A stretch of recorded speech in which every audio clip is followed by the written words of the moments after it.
Check.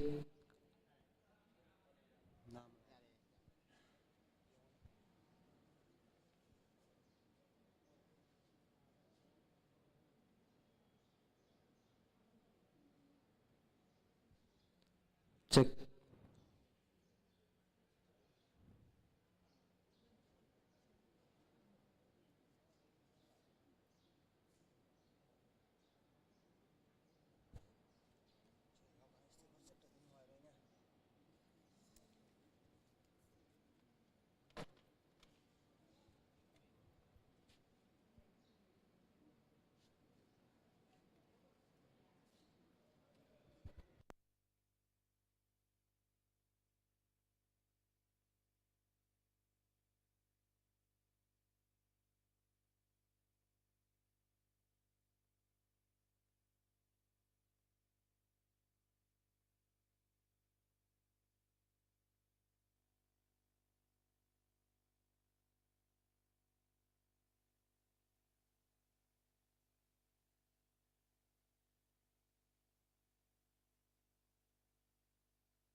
Hello, check. Hello, check. Hello.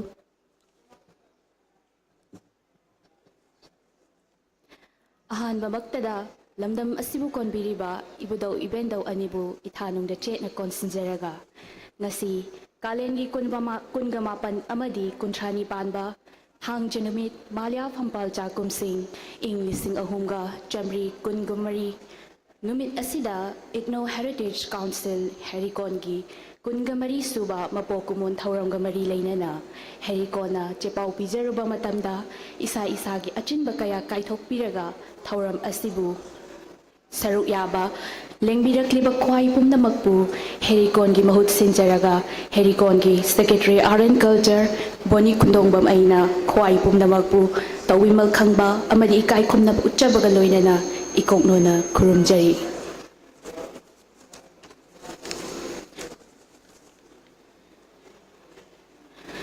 ꯃꯄꯨꯡ ꯑꯣꯏꯕ ꯊꯧꯔꯝ ꯄꯔꯦꯡ ꯍꯧꯗ꯭ꯔꯤꯉꯩꯒꯤ ꯃꯥꯡꯑꯣꯏꯅꯅ ꯉꯁꯤꯒꯤ ꯐꯝꯄꯥꯛꯀꯤ ꯂꯩꯇꯦꯡ ꯑꯣꯏꯕꯤꯅꯕ ꯑꯩꯈꯣꯏꯅ ꯍꯦꯔꯤꯀꯣꯟꯅ ꯆꯦꯄꯥꯎ ꯄꯤꯖꯔꯨꯕꯗ ꯍꯔꯥꯎ ꯌꯥꯕꯤꯔꯛꯇꯨꯅ ꯃꯇꯝ ꯆꯥꯅ ꯃꯐꯝ ꯑꯁꯤꯗ ꯊꯧꯔꯝ ꯑꯁꯤꯕꯨ ꯁꯔꯨꯛ ꯌꯥꯕ ꯂꯥꯛꯄꯤꯔꯤꯕ ꯑꯊꯣꯏꯕ ꯃꯤꯊꯨꯡꯂꯦꯟ ꯑꯈꯟꯅꯕ ꯃꯤꯊꯨꯡꯂꯦꯟꯁꯤꯡꯕꯨ ꯃꯊꯪ ꯃꯅꯥꯎ ꯅꯥꯏꯅ ꯐꯝꯄꯥꯛꯊꯛꯇ ꯀꯧꯈꯠꯆꯒꯦ꯫ ꯉꯁꯤꯒꯤ 14 ꯁꯨꯕ ꯏꯒꯅꯧ ꯍꯦꯔꯤꯇꯦꯖ ꯀꯥꯎꯟꯁꯤꯜ ꯍꯦꯔꯤꯀꯣꯟꯒꯤ ꯃꯄꯣꯛ ꯀꯨꯝꯑꯣꯟꯒ ꯃꯔꯤ ꯂꯩꯅꯅ ꯄ꯭ꯔꯦꯁꯤꯗꯦꯟꯒꯤ ꯐꯝꯕꯝꯂꯥꯡꯗ ꯂꯦꯡꯁꯤꯟꯕꯤꯅꯕꯒꯤꯗꯃꯛꯇ ꯍꯧꯖꯤꯛ ꯏꯒꯅꯧ ꯍꯦꯔꯤꯇꯦꯖ ꯀꯥꯎꯟꯁꯤꯜ ꯍꯦꯔꯤꯀꯣꯟꯒꯤ ꯄ꯭ꯔꯦꯁꯤꯗꯦꯟꯒꯤ ꯊꯧ ꯄꯨꯕꯤꯔꯤꯕ ꯏꯕꯨꯡ ꯌꯨꯝꯈꯥꯏꯕꯝ ꯁꯨꯔꯖꯤꯠ ꯀꯨꯃꯥꯔ ꯈꯨꯃꯟꯕꯨ ꯐꯝꯄꯥꯛꯊꯛꯇ ꯂꯦꯡꯁꯤꯟꯕꯤꯅꯕ ꯅꯣꯜꯂꯨꯛꯅ ꯍꯪꯒꯠꯆꯔꯤ꯫ ꯑꯅꯤꯁꯨꯕꯗ ꯉꯁꯤꯒꯤ ꯑꯊꯣꯏꯕ ꯃꯤꯊꯨꯡꯂꯦꯟꯒꯤ ꯐꯝꯕꯝꯂꯥꯡꯗ ꯂꯦꯡꯁꯤꯟꯕꯤꯅꯕꯒꯤꯗꯃꯛꯇ ꯃꯤꯡ ꯑꯣꯏꯅ ꯍꯪꯒꯠꯆꯔꯕꯗ ꯑꯣꯖꯥ ꯁ꯭ꯔꯤ R.K. ꯅꯤꯃꯥꯏ ꯔꯤꯇꯥꯌꯔꯗ IAS ꯕꯨꯁꯨ ꯑꯊꯣꯏꯕ ꯃꯤꯊꯨꯡꯂꯦꯟꯒꯤ ꯐꯝꯕꯝꯂꯥꯡꯗ ꯂꯦꯡꯁꯤꯟꯕꯤꯅꯕ ꯅꯣꯜꯂꯨꯛꯅ ꯍꯪꯒꯠꯆꯔꯤ꯫ ꯃꯊꯪꯗ ꯑꯈꯟꯅꯕ ꯃꯤꯊꯨꯡꯂꯦꯟꯒꯤ ꯐꯝꯕꯝꯂꯥꯡꯗ ꯂꯦꯡꯁꯤꯟꯕꯤꯅꯕꯒꯤꯗꯃꯛꯇ इकाई खुमनजरीबी ओजा retired professor doctor Mainam Binota, former chairperson Manipur State Commission for Women, Government of Manipur busu pampak thakta lingkhat piraknaba nolokna hangatchari. Iroi loiba khanaba mithunglenki phambam langda lengsin binabagi damakta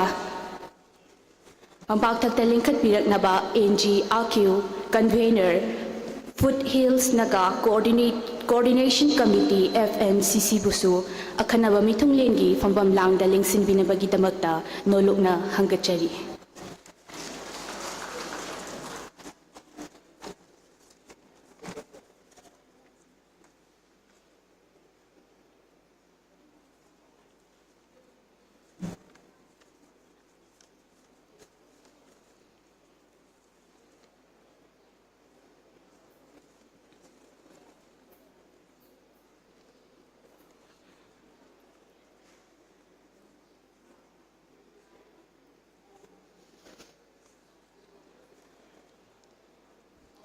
Thauram mapu athoiba mithunglen amadi akhanaba mithunglen singna phambam langda lengsin bikrabagi matungda ngasigi thauram paring haunabagi tanja adu laujaraga dais ki member singsibu sinjalangzariba maikaidagi herikon gi thaumi singna namfi khudol tambinabagi damakta nolokna hangachari.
Nampi khudol tamkhrabagi matungda ngasigi kungamari suba Ethno Heritage Council Herikongi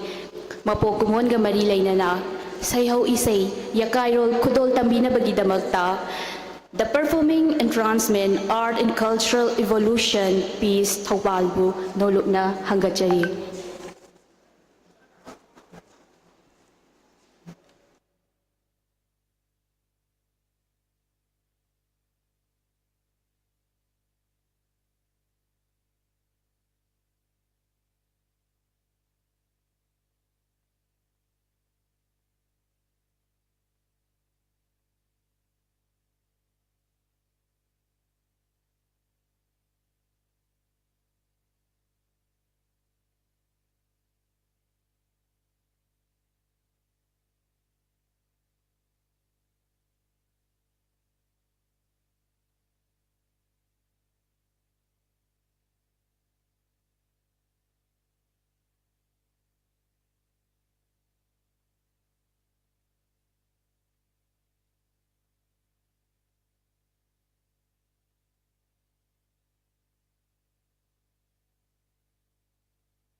Hello, hello.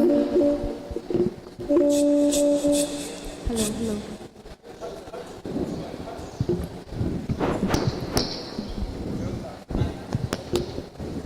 Kahit lang. Naman kahit lang.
hello, hello, hello.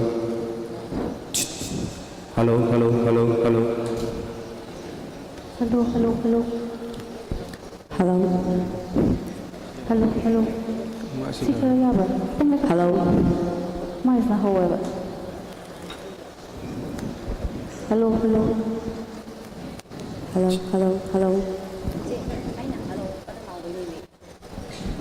Hello, hello. Yaba. Hello, hello, hello, Hello. hello, hello, hello. Hello, hello. Hello, hello. Check, check. Hello, hello, check. Check, check. Hello, hello. Hello, hello, hello. Check. Hello.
Hello, hello.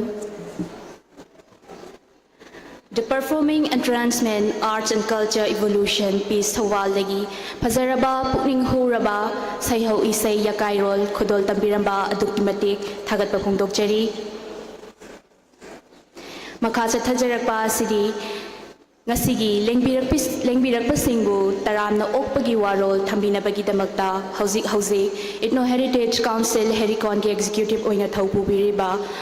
ibung Mayengbam Somorjit Maiteibu nolokna hanggatjari.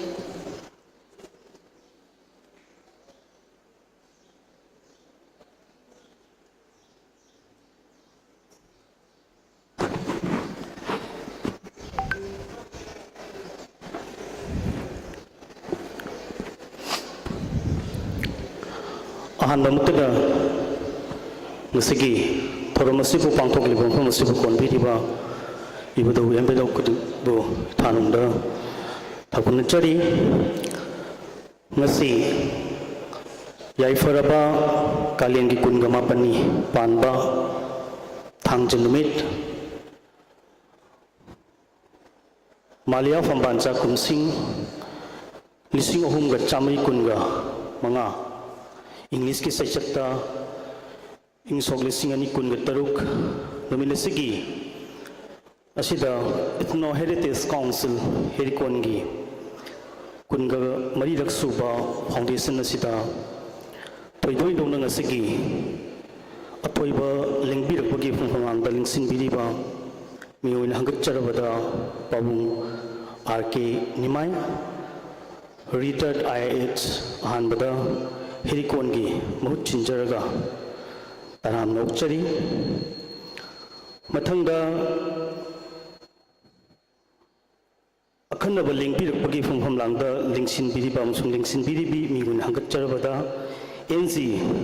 Akyu convener Foothill Naga Coordinating Committee loinana retired professor Dr. Mainam Binota former chairperson Manipur State Commission for Women's Government of Manipur anibasu Hericon gi maikaidagi taramna okchari loinana Hericon gi hojik president oibiriba yamba mingun hangatcharabada yungkhaibam Surjit Kumar Khuman president Hericon busu taram nokchari loinana masigi Hericon foundation ki khudingi pizaba tomtin khudol mikukhargi matungda lanthok chagadoriba ima mingun hangatcharabada Haisnam Savitri theater artist and director mahabasu tamchana lingpirakpa kaikhumnabagaloinana taramnokchari loinana tongan ba CSO singi represent tawduna lapiriba alamansing imagi lupsing kaithelgi mahigi tongan ba district kayadagi Herikongi masalosing singa thawpubiribasing thawpubiramba asina pothadan leibiraba duga kudingmapu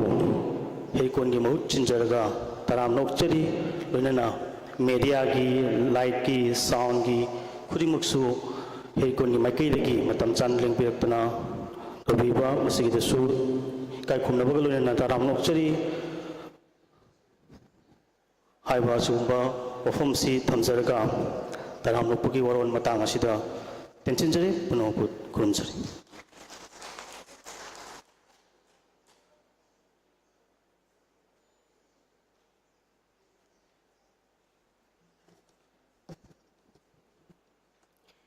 Thagachari ibung Mayengbam Somorjit taramna okpagi warol thambiramba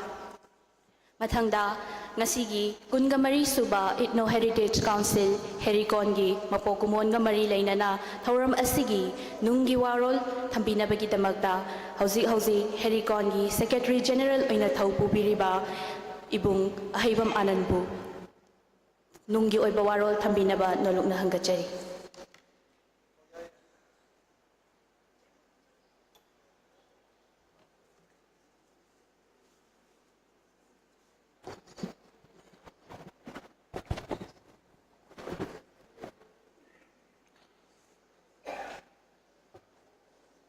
ngasi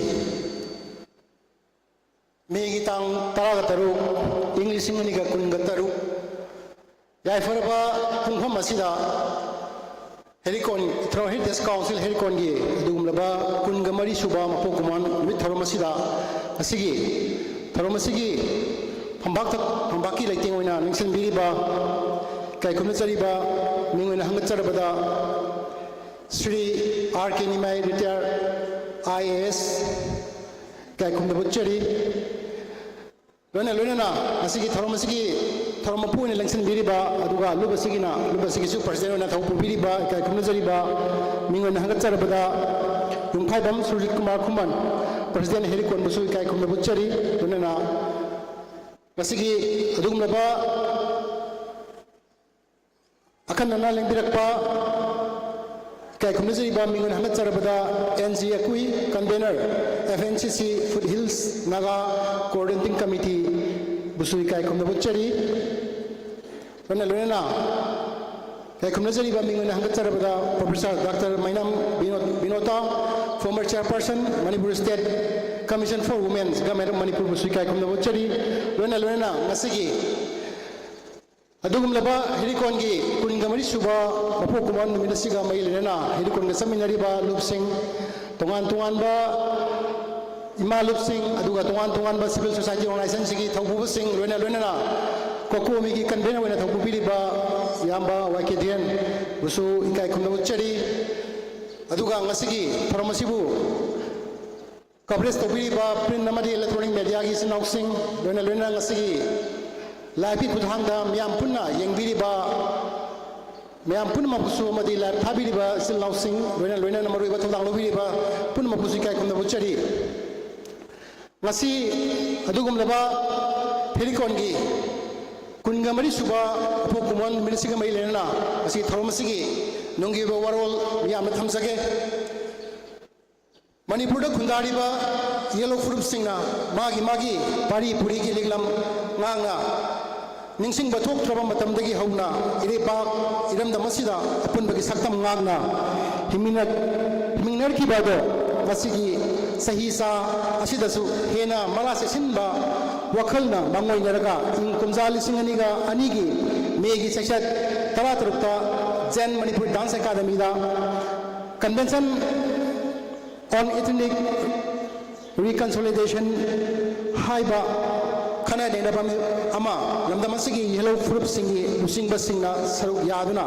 pangthoki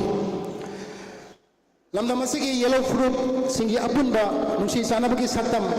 ngak bugal loinana pari purigi liglam ngangna hingbani haiba mifam asida yanaki loinana itno heritage council Herikon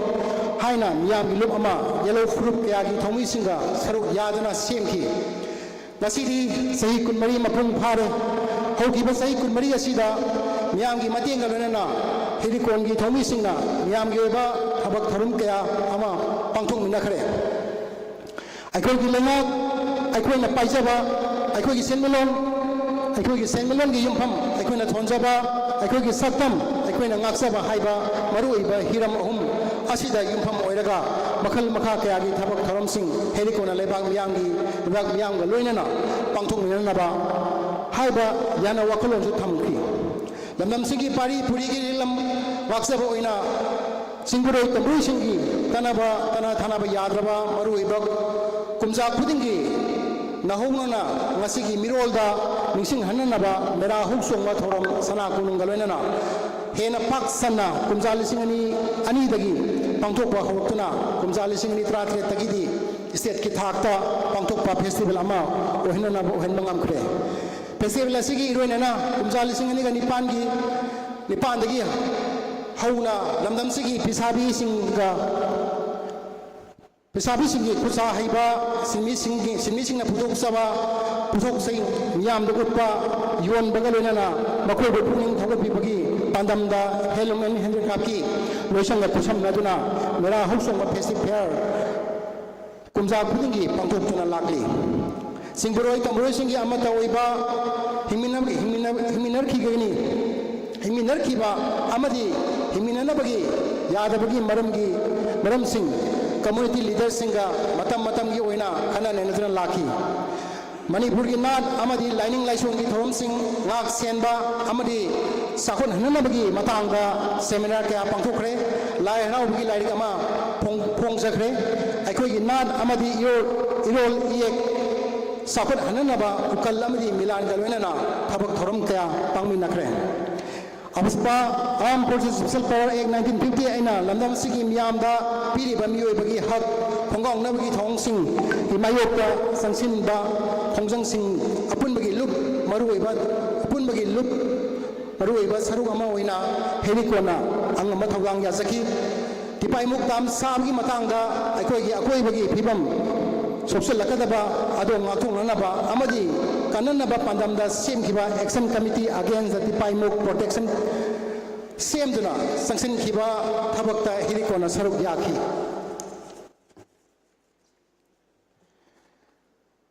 sem khiba action committee against the tipaimuk protection sem duna sanction khiba thabakta hirikona saruk yakhi nation highway sing maru oina impal jiribam lambi improve ohenanaba highway development council sem duna khongjang kaya sanction badasu hirikona asobo thodang yazaki apun magi wakalonda thajaba thamduna ing kumjali sing amaga taraga mapanda coordinating committee on manipur integrity kokomi semduna asobo thodang lokhi ngasi phawbada kokomi gi asobo saru ama oina thodang yazari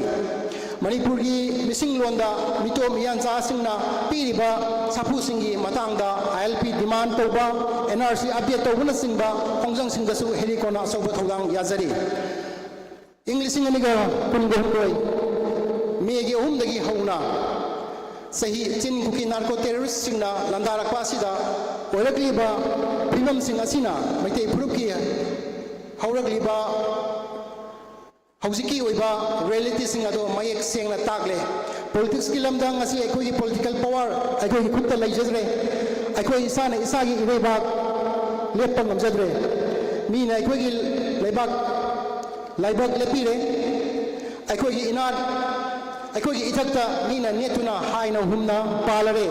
ngasi अखोई करिसु तौबा ngamdraba उपाय लेथ्रबा मीगी थौदांग ngaiduna hingba phuruk ama oire economy gi lamdasu delhi da kam thengna tangjaduna hingba mipal tanglaba sem oire poki mamalna nongdol pangna wangkhalakpaga aduga sufam dompham na lekraba hingdabadi yadabani na thouba ngamna ba panghingde hingbagi punsi mahing ama oirakle kunai lamdasu mangai kunai ase kangkhong sare tin sare mating yaudre amadi mapu pandre national character maham tare purup asigi mapangal asuki matik sonthaki bana kunai gi purup ki apun bagi pangal sagar pangam dabadagi singar pa amata mapung phana mayog yaba ngamdre reality asi dagi aikoi kayam sole kayam upai leitre amadi kayam kudong thiningai oire amadi tungda kari orakadani habado mayek sengna tagle asigumba mitom na irebakta landaratuna hatpiraba yum ikai mai thabiraba irebakta refugee oina hinghallaba phimam ase yoro phawda aikoi mikap thoktrabadi wakal tadrabadi ipurup ase matam chupgi oina amuk hanna hogatpa ngamdabagi phimamda lekha taragani maram aduna lepak miyam mikap thoklasi lepak kananaba furup kananaba kha siktuna honarasi iromdom hingjaba ngamnanaba subano makalasi sakam ngangnabagi damat ngat yokalasi matau tambabu sakhutpani haina khanba aranba wakal thadoklasi yellow furup singna amaga mateng pangladuna amana amawi kai khumladuna hingminanaba amadi masida lakpa singna khuding makku punna thengnaminaba haiba wakalonda herikona thajaba thamjaba galoinana herikona ngamkhai leitana yam galoinana thopang jagani aikoi pumbana lamda masida thengnariba sigumlaba makai kyadagi piragliba sapusinga do khaminaduna amadi piragliba sapusinga do laksin-duna manglomda changsin minerasi haina herikongi kungamari suba mapukumon na lakpada miyamda nalukna isingzari loina na lakadoriba mathang sahi english ngadiga kunga taretadi herikongi adugumlaba lupa pungdolba sahi 25 silver jubilee celebration akoi tongan ba thorom singa loina na akoi pangthong na ba sem sa na ba gi damakta akoi kan honajari ꯃꯊꯪꯒꯤ ꯆꯍꯤ ꯂꯥꯛꯄꯗꯗꯤ ꯑꯩꯈꯣꯏ ꯍꯦꯔꯤꯀꯣꯟꯒꯤ ꯑꯗꯨꯒꯨꯝꯂꯕ 25 ꯁꯨꯕ ꯑꯄꯣꯛ ꯀꯨꯝꯑꯣꯟꯁꯤꯒ ꯑꯩꯈꯣꯏ ꯇꯣꯉꯥꯟ ꯇꯣꯉꯥꯟꯕ ꯁꯦꯃꯤꯅꯥꯔꯒꯤ ꯑꯣꯏꯕ ꯈꯟꯅ ꯅꯩꯅꯕꯒꯤ ꯑꯗꯨꯒ ꯇꯣꯉꯥꯟ ꯇꯣꯉꯥꯟꯕ ꯂꯩꯕꯥꯛꯀꯤ ꯑꯣꯏꯕ ꯏꯁꯨꯁꯤꯡꯗ ꯑꯩꯈꯣꯏ ꯄꯨꯟꯅ ꯊꯦꯡꯅꯃꯤꯟꯅꯕꯒꯤ ꯄꯨꯟꯅ ꯈꯟꯅ ꯅꯩꯅꯕ ꯃꯤꯐꯝ ꯀꯌꯥ ꯑꯃ ꯑꯩꯈꯣꯏ ꯁꯣꯏꯗꯅ ꯃꯗꯨꯒ ꯄꯥꯡꯊꯣꯛꯆꯅꯅꯕ ꯁꯦꯝ ꯁꯥꯖꯔꯤ ꯃꯊꯪ ꯆꯍꯤ ꯂꯥꯛꯄꯗ ꯑꯩꯈꯣꯏ ꯄꯨꯟꯅ ꯃꯤꯌꯥꯝ ꯄꯨꯟꯅ ꯍꯥꯏꯔꯤꯕ ꯍꯦꯔꯤꯀꯣꯟꯒꯤ ꯐꯥꯎꯟꯗꯦꯁꯟ ꯗꯦ 25 ꯁꯨꯕ ꯑꯗꯨꯒꯨꯝꯂꯕ ꯁꯅꯥ ꯂꯨꯄꯥ ꯐꯣꯡꯗꯣꯛꯕ ꯆꯍꯤ ꯑꯁꯤꯗ ꯑꯩꯈꯣꯏ ꯄꯨꯟꯅ ꯊꯦꯡꯅꯃꯤꯟꯅꯗꯅ ꯑꯩꯈꯣꯏ ꯄꯨꯟꯅ ꯑꯃꯨꯛ ꯃꯊꯪꯒꯤ ꯆꯍꯤꯗ ꯎꯅꯕꯒꯤ ꯇꯥꯟꯖꯥꯗꯨ ꯄꯨꯟꯅ ꯂꯧꯃꯤꯟꯅꯁꯦ ꯍꯥꯏꯕ ꯋꯥꯐꯝ ꯈꯔꯁꯤ ꯊꯝꯖꯔꯀꯥꯟꯗ ꯃꯤꯌꯥꯝꯗꯒꯤ ꯅꯣꯡꯆꯔꯤ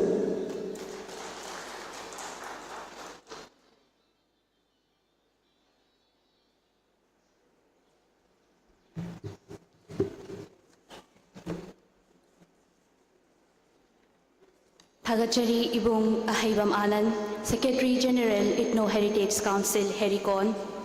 Ngasigi, Thauram Asigi Nungi Oiba Warol Thambirambagidamagta, Makasa Thazarakpa, Thauram Asidi, Ngasigi, Kungamari Suba, IGNOU Heritage Council, Hericongi, Mapokumongi Thauram Asigi, Yamna Maru Oiba, Amadi, Mapung Oiba Thauram Ama Oigadoriba, Tomtil Kudol, Lantok Chanabagi, Tanja Adu Lauzage,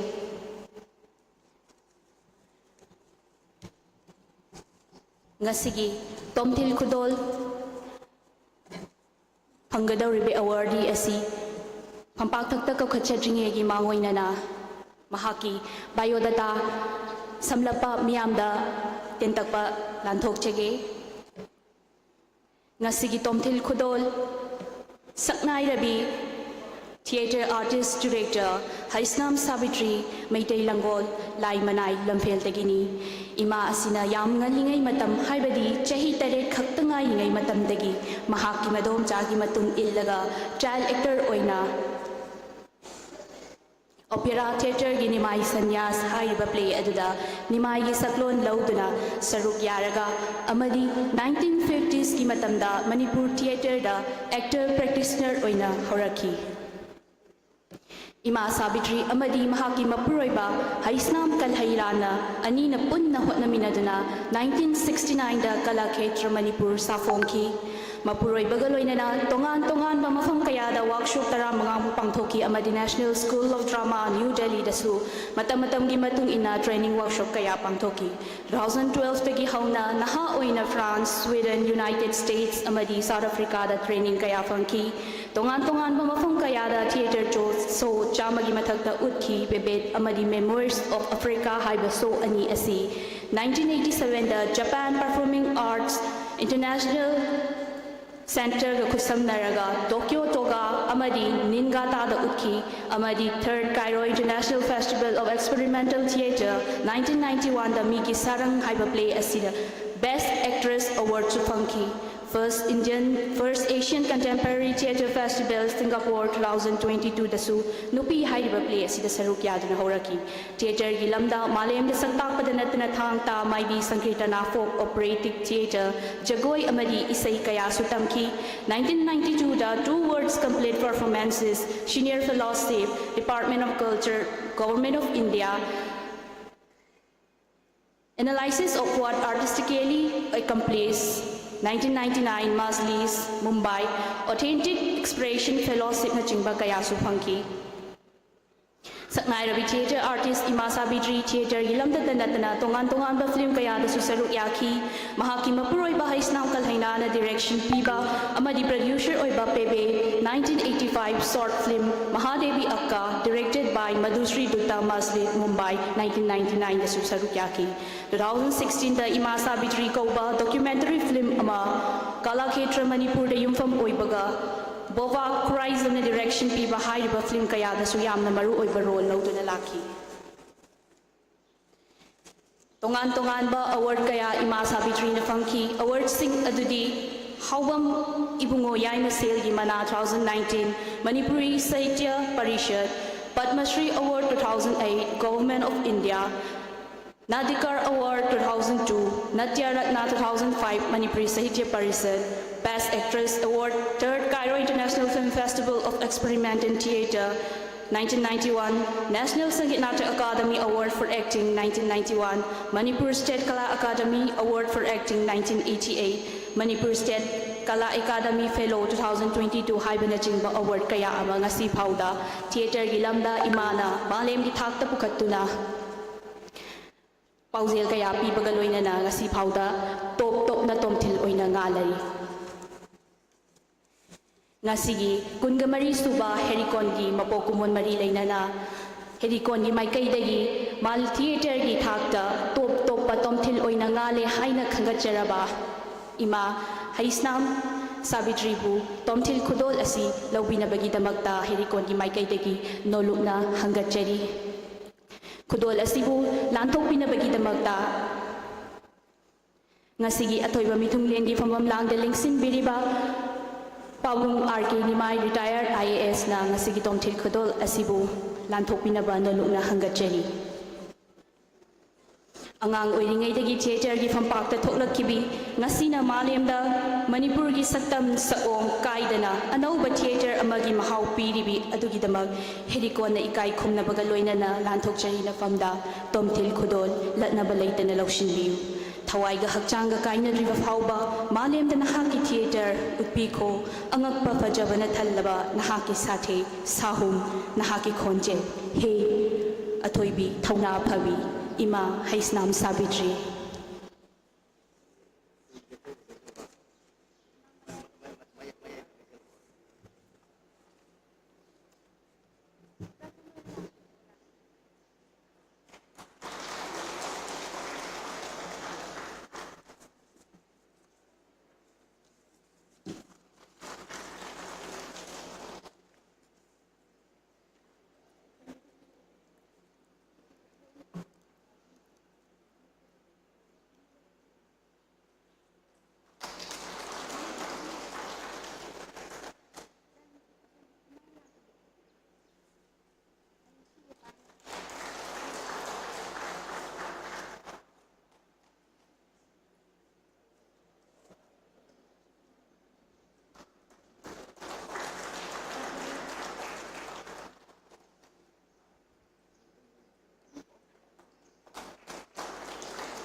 Herikon gi maikai tomthil khudol awardee oikrabi Ima Haisnam Savitri Ima na ngasigi thoram asiga mari leinana tentak pawarol thambiramnabagi damakta nolukna hangatjari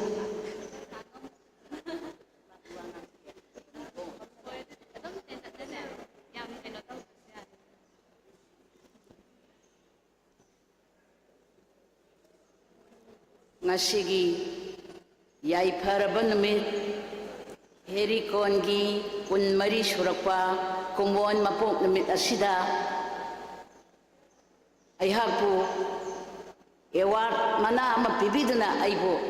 yauhanbiba aduki matik aingonda aigi pukningda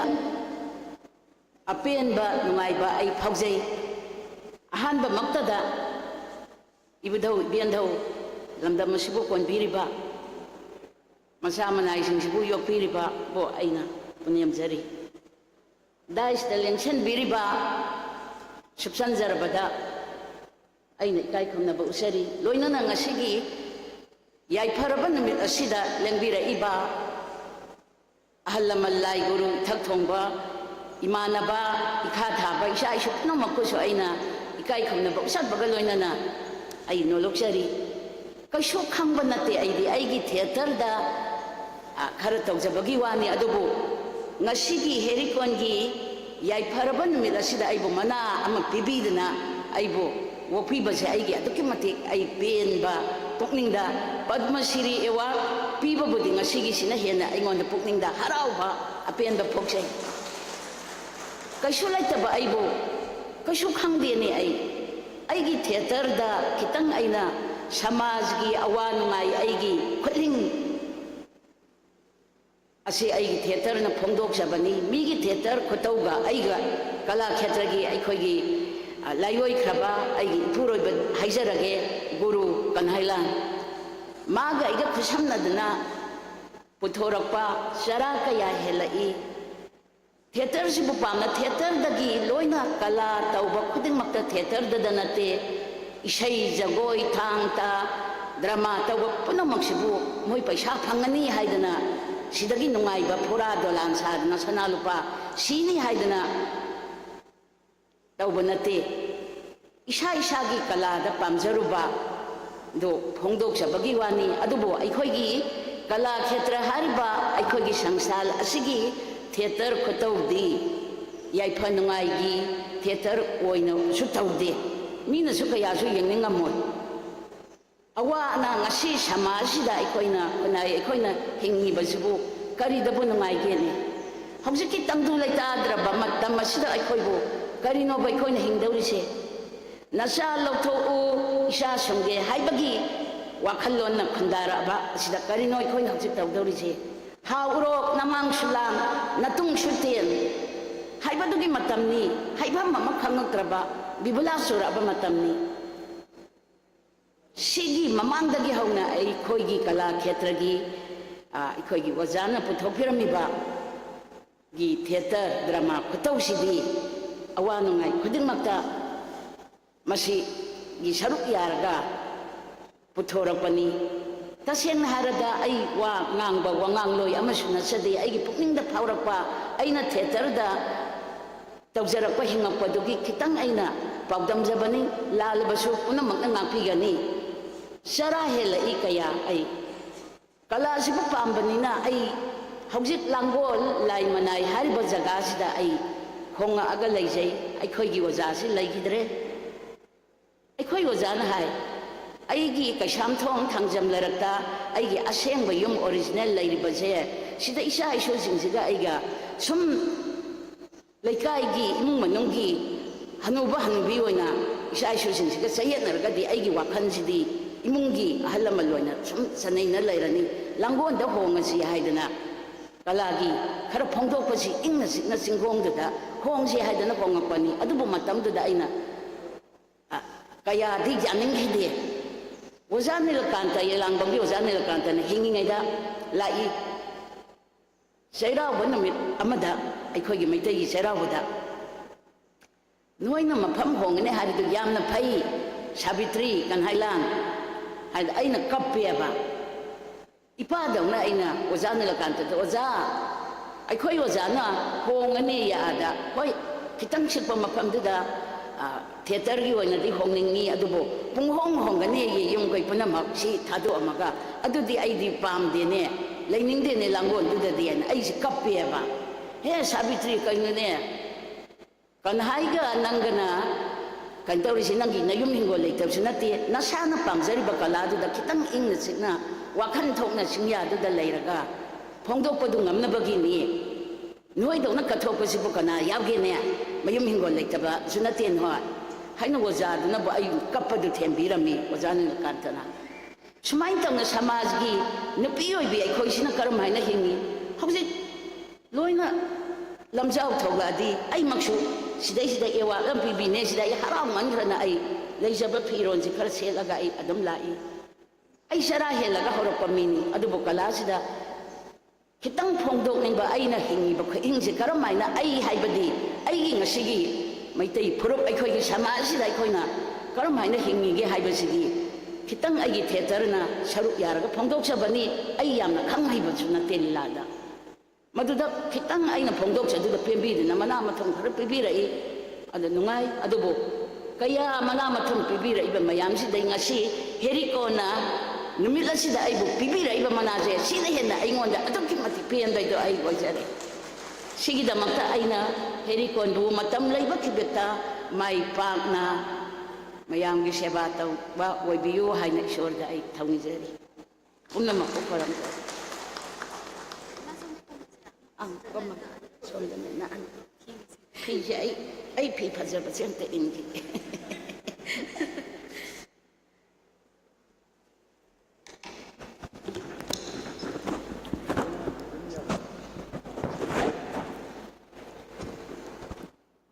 hello hello check check check Thagachari Ima Theatre Artist Director Haisnam Sabitri Ngasigi Herikon na Pisaba Tomtil Kudogi Awardee Oikrabi Imana Karamna Theatre Gilamda Kongdarakpa Amari Hausi Pauda Malem ki Thakta Imana Hingnarakpa Maya Thambiramba Herikon ki Maikaidagi Hainingai Leitana Thagatpa Pongdokchari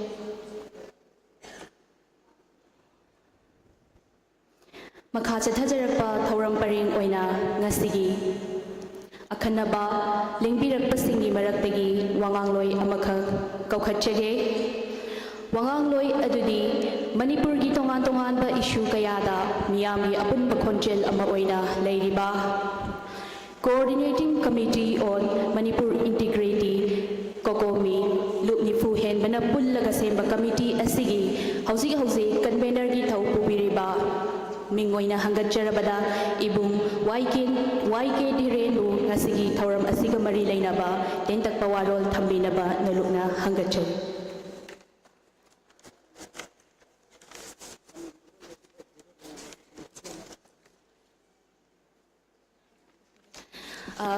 Ngasigi convener asida chamlaba khudol tambinabagi damakta aikoigi ngasigi thauram mapu ina lingsinbiriba Herikon gi ibung president ibung Surjit Kumar na Herikon gi maikaidagi chamlaba khudol tambinaba nolokna hangatjari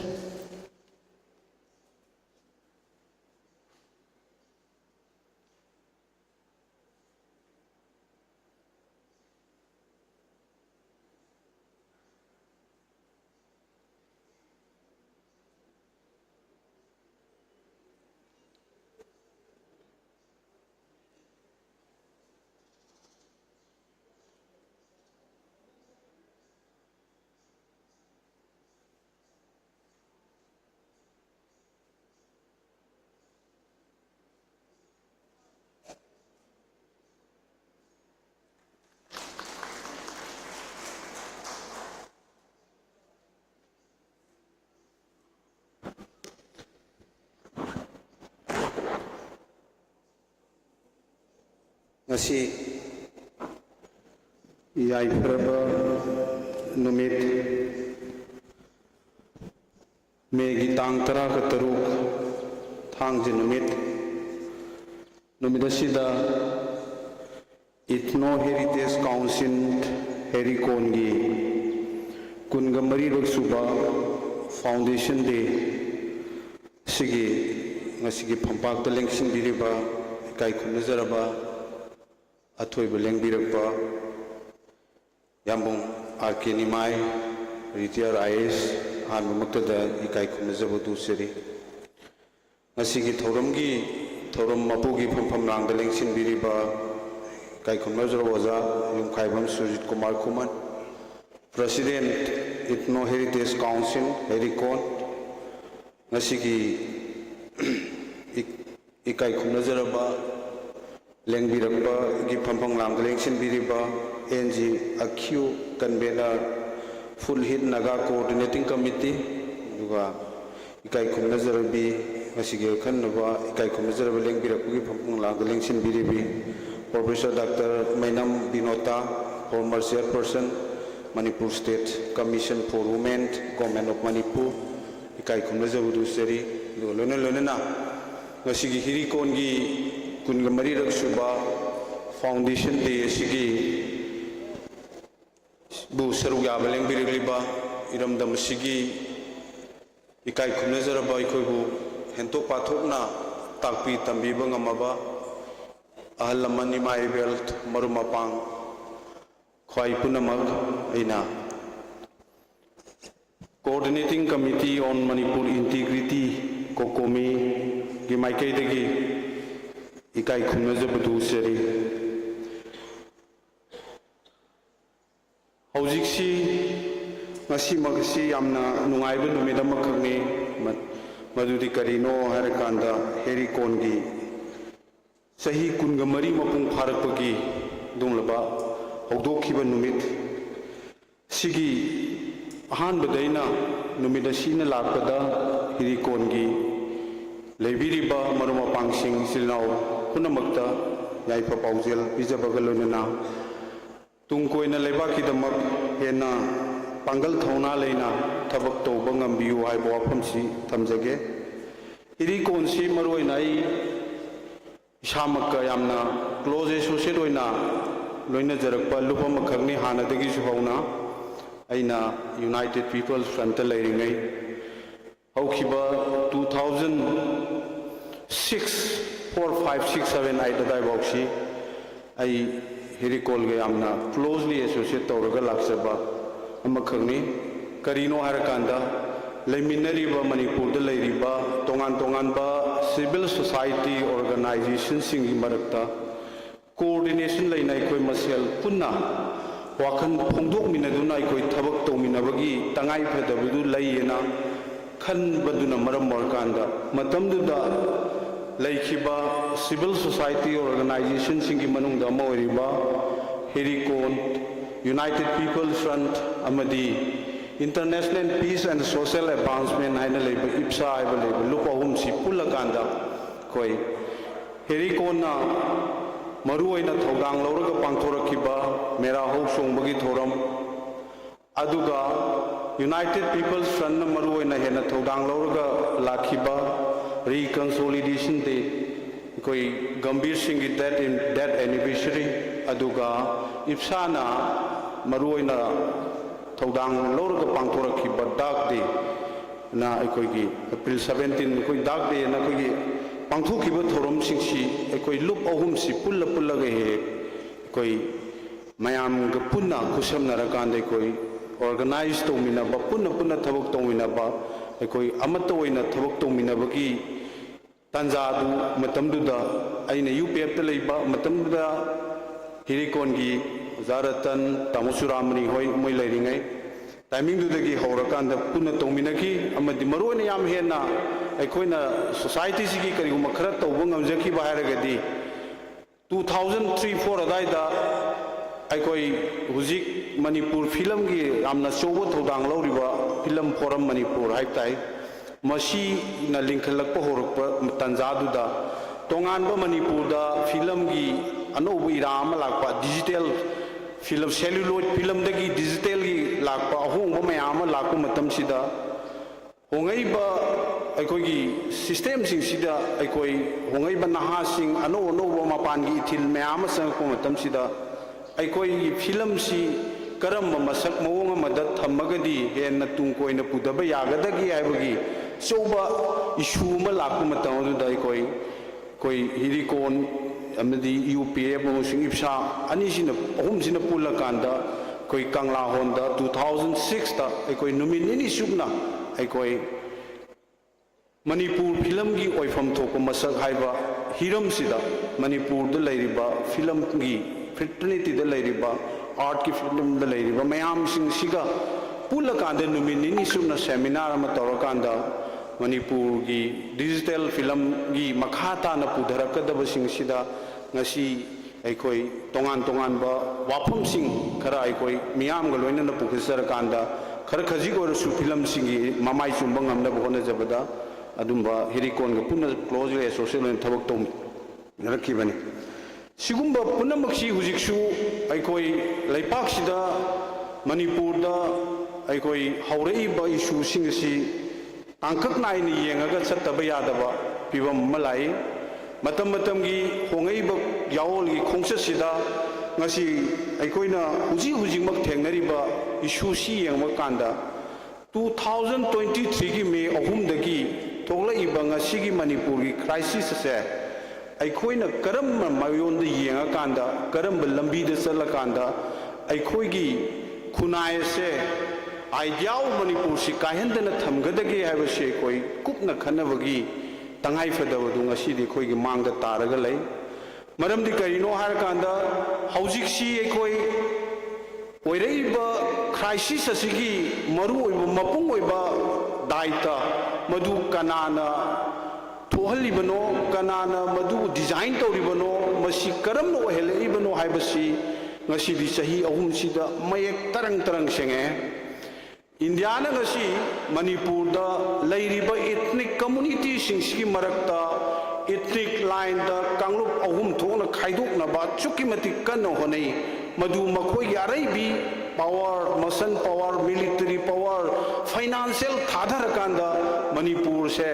yellow मैदगी लेमिनरबा कांगलुप फुरुप पुनमक से लेमिनरबा अइकोई कांगलुप फुरुप कुंथ्रागा मरी मंगा सिगी मरकता कांगलुप मसेत मसेत थुगाइरकांदा ethnic line the सागलकांदा मधुगी अहुम थोना थुगाइरकांदा Manipur से कांखोंग चाइनबा मरु फुक्तलबा मरु यैथेबा अदुमलबा खुनाय अमगुमना थमनबा सही लिसांग सिन होनरपदो हंतकी सिन खरा हेना खुमांग चौसिना संगसलइबा तांजा सिंगसिदा अइकोई लेमिनरिबा ethnic community सिंगी leader सिंग civil society की organisation की लुसिंग सिंग लेरिबा intellectual सिंग academician सिंग सिगी मरकता अइकोई पुन्ना ताथोक तासिन तौमिनबगी तंजा अमा लहोद्रगदी अइकोई खुनाई से अइकोई हौगतप ngamdana निंखाई खरदबा अइकोई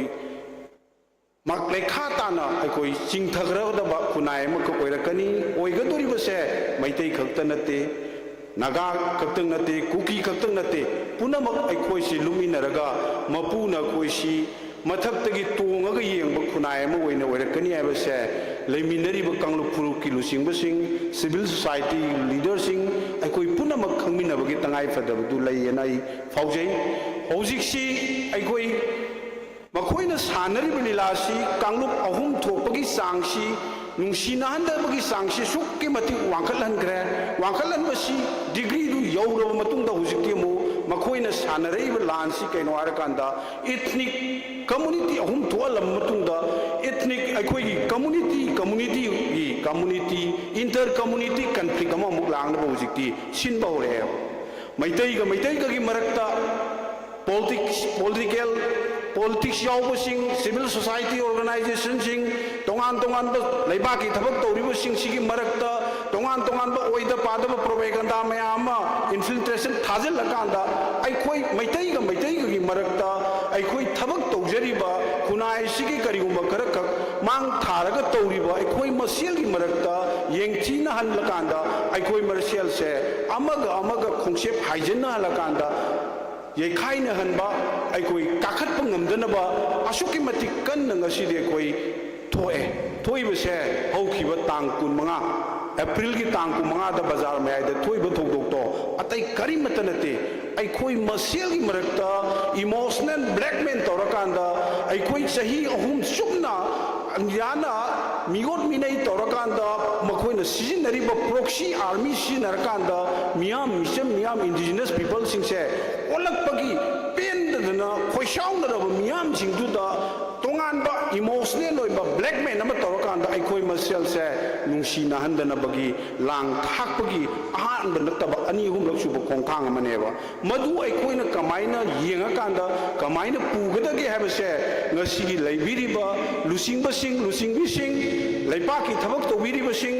मैरा पाइबिगी इमाइबेलसिंग क्लब ऑर्गेनाइजेशन की लैबिरिबा लुसिंगबिसिंगना अइखोई कुपना खंथौद्रगदी अइखोई मसेल की मरकता इमु नाइमु तानरगा अइखोई मुतखिबदुनी ngasiगी लैनाक्सिना पामिबसे हाबसे अइगी चेपा थाजबने सिदा नतना ngasiदी कम्युनिटी सिंगी मरकतसु ngasiदी इंटर कम्युनिटी क्लास थोनबा ngasiदी अइखोई नाकन दा अइना कम्युनिटी सिंगदु पलुद्रगसु लैबिरिबा कम्युनिटी सिंगी लीडर सिंग उबिरमगनी अदोमदोंगी कम्युनिटी लैरिबा नागागी ओइबे आइ कुकीगी ओइबे आइ नखोई सिंगदुगी लैरिबा अदुमलबा मरकता हौजिक करम कन्फ्लिक्ट थोंगनबा करी थबक लौखलिगे हाबसे कुपना येंगमिन होरकांदा मणिपुर हाबसे अइखोई पुन्ना nganminadragadi पुन्ना कन्मिनद्रगदी कनागुंबा कांगलुप अमगी इंटरेस्ट खक्तंगदा अइगी अपाम खक्तंगदा चलगदी अइखोई पुन्ना लुमिनगनी हाबसे अइखोई पुन्ना मगना वाखन ताना खनरकांदा संगसलैबा ngasiगी अदुमलबा फोर्सफुल ओइबा साफुसे थेंगना होनबदा अइखोई मिकुपना हुम सिंगना अइखोई खुनाई सिगी होंगैब मचतसिंग से मुन्न येंगाकांदा हौरैबा नहासिंग अइखोई लाइक लाइसु गी मंगान फंगैब स्कूल की छात्रसिंग यूनिवर्सिटी की कॉलेज की इंटेलेक्चुअल सर्कल सिंग सिखे अइखोई पुन्ना अइखोई तासिनमिनदुना अइखोई फमिनदुना होंगैब मणिपुर की अदुमलब खोंगचसे खननैना हौद्रगदी अइखोई सि इमोशन अमसुंग सेंटिमेंट ना मांग द थारकांदा हेक हेना चखिबो मतमदा खुनाई से कांगखोंग साइगदोरे हाइबसे अखोई पुनमक्ता आइगी ओइबो वाखलोन दु थमजबनी आइगी वाखलोन सिना हेना सिदगी हेना आइने हेंजन्ना खंजनबा नत्रगा अहेनबा यावरमगदी मदुसु मियामना सेमथोकनबगी तंजादु पिबियु अमसुंग अखोई पुनम वाखल लौसिंग अदो अमगगी लैनरिबा वाखलोन सिंग अदो फाउदोमिनरकांदा पुन्ना मणिपुर से कन्नबा कम्युनिटी खुदिंगमक्की लैबिरिबा लीडर खुदिंगमक्ता इन अपील तौजरी मदुदी अखोई पुन्ना अखोई फमिनरगा खुनाई से अखोइना ngaktana mitomna laakanda अखोई खुनाई से कैदौंगैदा ngakpiroi होमिन कामिनरकपा सामिनरकपा इचिलिनाव अखोई थांगसे पुजना अखोई हिंगमिनरकपा अखोई मसेल से ngasi अखोई अदुगुम्बा पुंसि महिंग अदो अमुक हंजलकनबो होनबदा लैबिरिबा कम्युनिटी येलो ग्रुप खुदिंगमक्ना अखोई अमतोइना jointly चनमिनसी हाइबा आगी अपील से आई कोकोमी कन्वेनर मोइना आई मियाम द ngasi हेरिकोन गी दुमलबा कुनगमरी रक्षु फाउंडेशन दे सिगा मरी लेना आई मियाम द अपील तौजगे हाइबा वाफम सि थमजरगा मियाम दगी काइना नबा याथल निजरी पुनो पुथागसे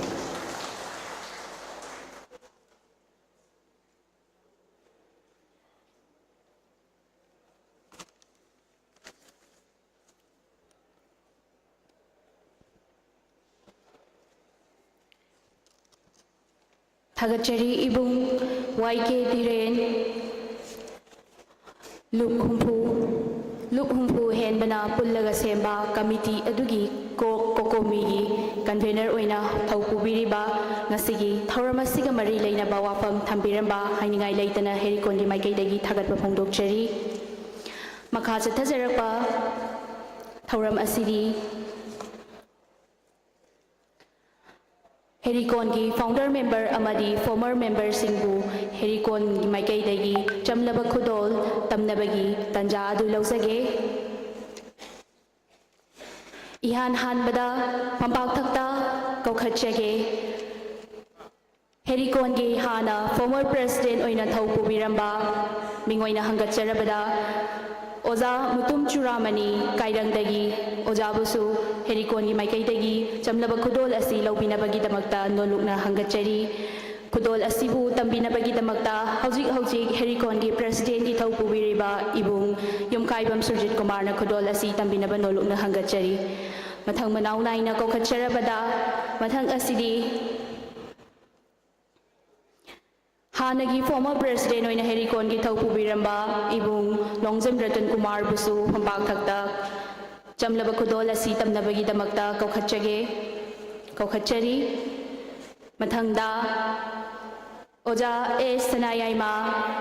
farmer assistant secretary public grievances बुजु पंपाक थक्ता कौसिंजरी मथंगदा डॉक्टर कैशांब यचंद्रा इंगौरोक्तगी ओजाबुसु पंपाक थक्ता खुदोल तमनबगीदमक्ता कौखचरी मथंगदा ओजा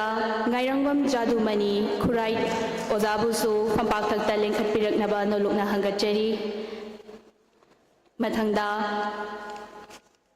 ओजा अंगोम रवि सेकमा मखाई लेकाई ओजाबुसु पंपाक थक्ता लेंखटपिरकनबा नोलुकना हंगचरी मथंगदा ओजा थोकचोम रतन क्वाकैथेल मयाई कोइबी ओजाबुसु पंपाक थक्ता लेंखटपिरकनबा नोलुकना हंगचरी मथंगदा ओजा KH Chandrakumar former secretary education and research नोंगदादगी ओजाबुसु पंपाक थक्ता लेंखटपिरकनबा नोलुकना हंगचरी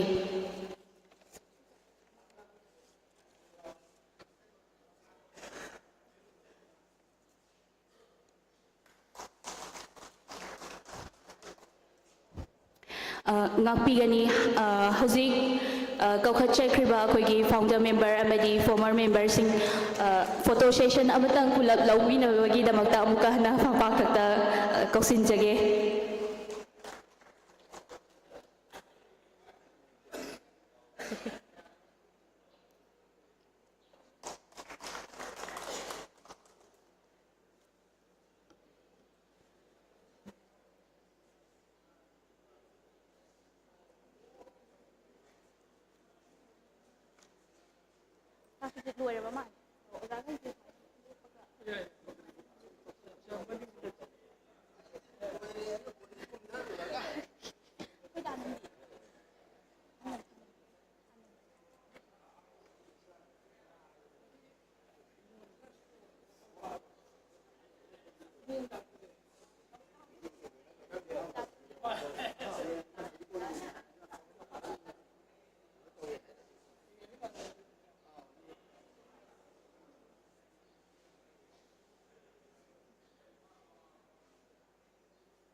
HERICON की फाउंडर मेंबर अमदी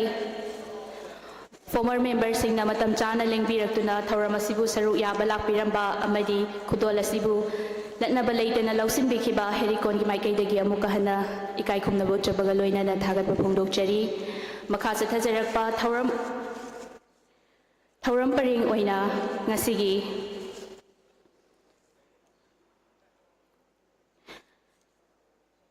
athoiba अखनबा मिथुंगलेंगी फंबमलांग लेंसिंबिरिबा मिंग ओइना हंगतचरबदा retired professor madam doctor Meinam Binota former chairperson Manipur state commission for women government of Manipur बु नसिगी थौरम असिगा मरी लेनबा तेंतकपा वारोल थंबिनबगीदमक्ता नोलुकना हंगतचरी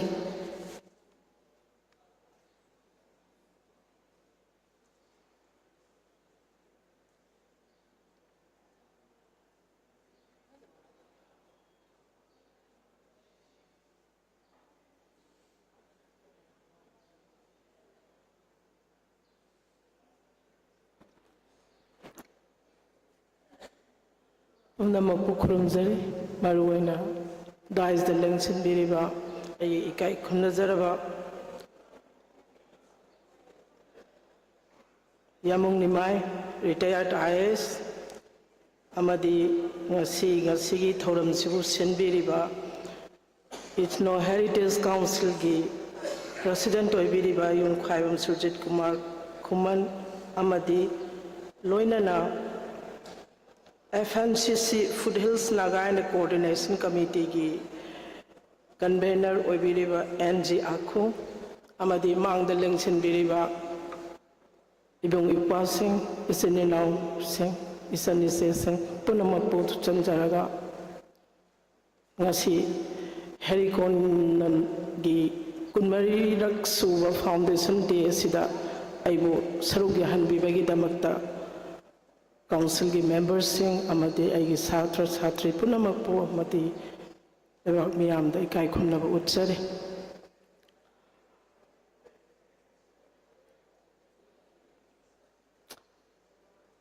ngasigi ai HERICON na tawiba thabak thoram mayam sanglaba chahi kunmari lakpasida ahanba yaujaba phangbagi yamna nungaijaba makhak phaujai miyamna amadi mirakta karigumba khara tauge haina thoklakpa adugumba am oije taragasu isagi inat kanba lok amadi isagi culture amadi sanskriti bu balance tawduna thambiriba adugumba thongna pharaba ibung ipasing amadi ichanise singi marakta yaujaba si pakna phangjadaba oibanina ngasigi thoram siboi yamna lumna lauje adubu maitai nupi amoina thamoida amadi aigi I mari khudimakta aigi izatigi iramdamgi aigi laipaksigi damak karigumba asengba amadi afaba thabak khara tawramnabagi damaktadi punsi chupa leptuna lakhe maduna maram oiraga thabak tharum kayada apanba mayam ama lakpa amadi isagi sinbhamdagi nathaidana chalakpase ꯃꯊꯧꯗꯥꯡ ꯇꯥꯔꯦ ꯍꯥꯏꯕꯒ ꯂꯣꯏꯅꯅ ꯑꯩ ꯏꯁꯥꯒꯤ ꯐꯝ ꯊꯥꯗꯣꯛꯂꯒ ꯃꯤꯌꯥꯝꯒꯤꯗꯃꯛꯇ ꯂꯥꯛꯆꯈꯤꯕ ꯑꯃꯅꯤ ꯃꯔꯨꯑꯣꯏꯅ ꯏꯅꯥꯠ ꯀꯟꯕ ꯏꯔꯝꯗꯝꯕꯨ ꯀꯟꯕ ꯑꯩꯈꯣꯏꯒꯤ ꯈ꯭ꯋꯥꯏꯗꯒꯤ ꯇꯉꯥꯏꯐꯗꯕ ꯑꯍꯥꯟꯕ ꯄ꯭ꯔꯥꯏꯌꯣꯔꯤꯇꯤꯅꯤ ꯃꯁꯤꯗ ꯀꯔꯤ ꯀꯔꯤ ꯆꯪꯏ ꯍꯦꯟꯅ ꯈꯪꯕꯤꯔꯕꯅꯤ ꯑꯩꯅ ꯍꯦꯟꯅ ꯍꯥꯏꯖꯗ꯭ꯔꯕꯁꯨ ngasi ꯊꯣꯛꯏꯕ ꯂꯩꯕꯥꯛꯀꯤ ꯏꯔꯥꯡ ꯀꯔꯤꯗꯒꯤ ꯀꯝꯗꯧꯅ ꯀꯔꯝ ꯍꯥꯏꯅ ꯀꯩꯗꯧꯕꯒꯤ ꯍꯥꯏꯕ ꯋꯥꯍꯪ ꯃꯔꯤꯁꯤꯒ ꯂꯣꯏꯅꯅ ꯊꯣꯛꯂꯛꯈꯤꯕꯅꯤ ꯃꯁꯤ ꯄꯨꯝꯅꯃꯛꯀꯤ ꯄꯥꯎꯈꯨꯝꯁꯨ ꯑꯩꯈꯣꯏ ꯈꯪꯃꯤꯟꯅꯔꯕ ꯉꯥꯛꯇꯅꯤ ꯑꯗꯨꯅꯗꯤ ꯑꯩꯈꯣꯏ ꯍꯧꯖꯤꯛ ꯀꯔꯤ ꯇꯧꯕ ꯇꯥꯏ ꯍꯟꯖꯟ ꯍꯟꯖꯟꯅ ꯄꯥꯡꯂꯔꯣꯏꯗꯕ ꯃꯇꯦꯡꯗ ꯍꯟꯖꯟ ꯍꯟꯖꯟ ꯅꯤꯕꯒꯤ ꯋꯥꯈꯜ ꯑꯩꯈꯣꯏ ꯊꯥꯗꯣꯛꯁꯦ ꯑꯩꯒꯤ ꯑꯁꯦꯡꯕ ꯏꯃꯥꯅ ꯀꯅꯥꯅꯣ ꯏꯄꯥꯅ ꯀꯅꯥꯅꯣ ꯃꯁꯤꯒꯤ ꯋꯥꯈꯜꯂꯣꯟꯁꯤꯗ ꯊꯝꯂꯦ ꯍꯥꯏꯔꯒ ꯃꯤꯉꯣꯟꯗꯒꯤ ꯃꯇꯦꯡ ꯂꯧꯗꯅ ꯏꯔꯣꯝꯗꯣꯝ ꯍꯤꯡꯖꯅꯅꯕ ꯍꯣꯠꯅꯕꯗ ꯑꯩꯈꯣꯏ ꯄꯨꯛꯅꯤꯡ ꯆꯪꯁꯤꯜꯍꯟꯅꯤꯡꯉꯤ ꯁꯝꯂꯞꯅ ꯍꯥꯏꯔꯕꯗ ꯉꯁꯤ ꯑꯩ as a student of economics ngasi taraiba iramdamsigi phibam laibase karidagi lai haina miyeng amakhakta yengjarakpa matamda setmilon manipurda khwaidagi sathiba phibamda leiribase setmilon sida saitharakpana maram oire haraga ngasi thukleiba social chaos mayam mikha polaiba pulap totally ponba targasu pulap polakadabagi wakhallon amakak miyamda phawbiriba pulamakse kaidobudagi thoe mingonda mapan tangluba amadi hingiba aigi punsi se mingondagi mapan tanga khak hingani mingondagi niraga hingani mingondagi lauraga hingani haiba wakhallon amakak ngasigi 21st century sigi Manipuri Samajda lakibagum tawkibase kadaidagi no haina ticket piba mathau tai aduga iroinana sana naba leitraba setna naba leitraba leina naba yum leitraba miyoiba ama oina karamba afaba wakalon progressive oiba wakalon lakani haiba simasu khanthaningai ni niraga chaba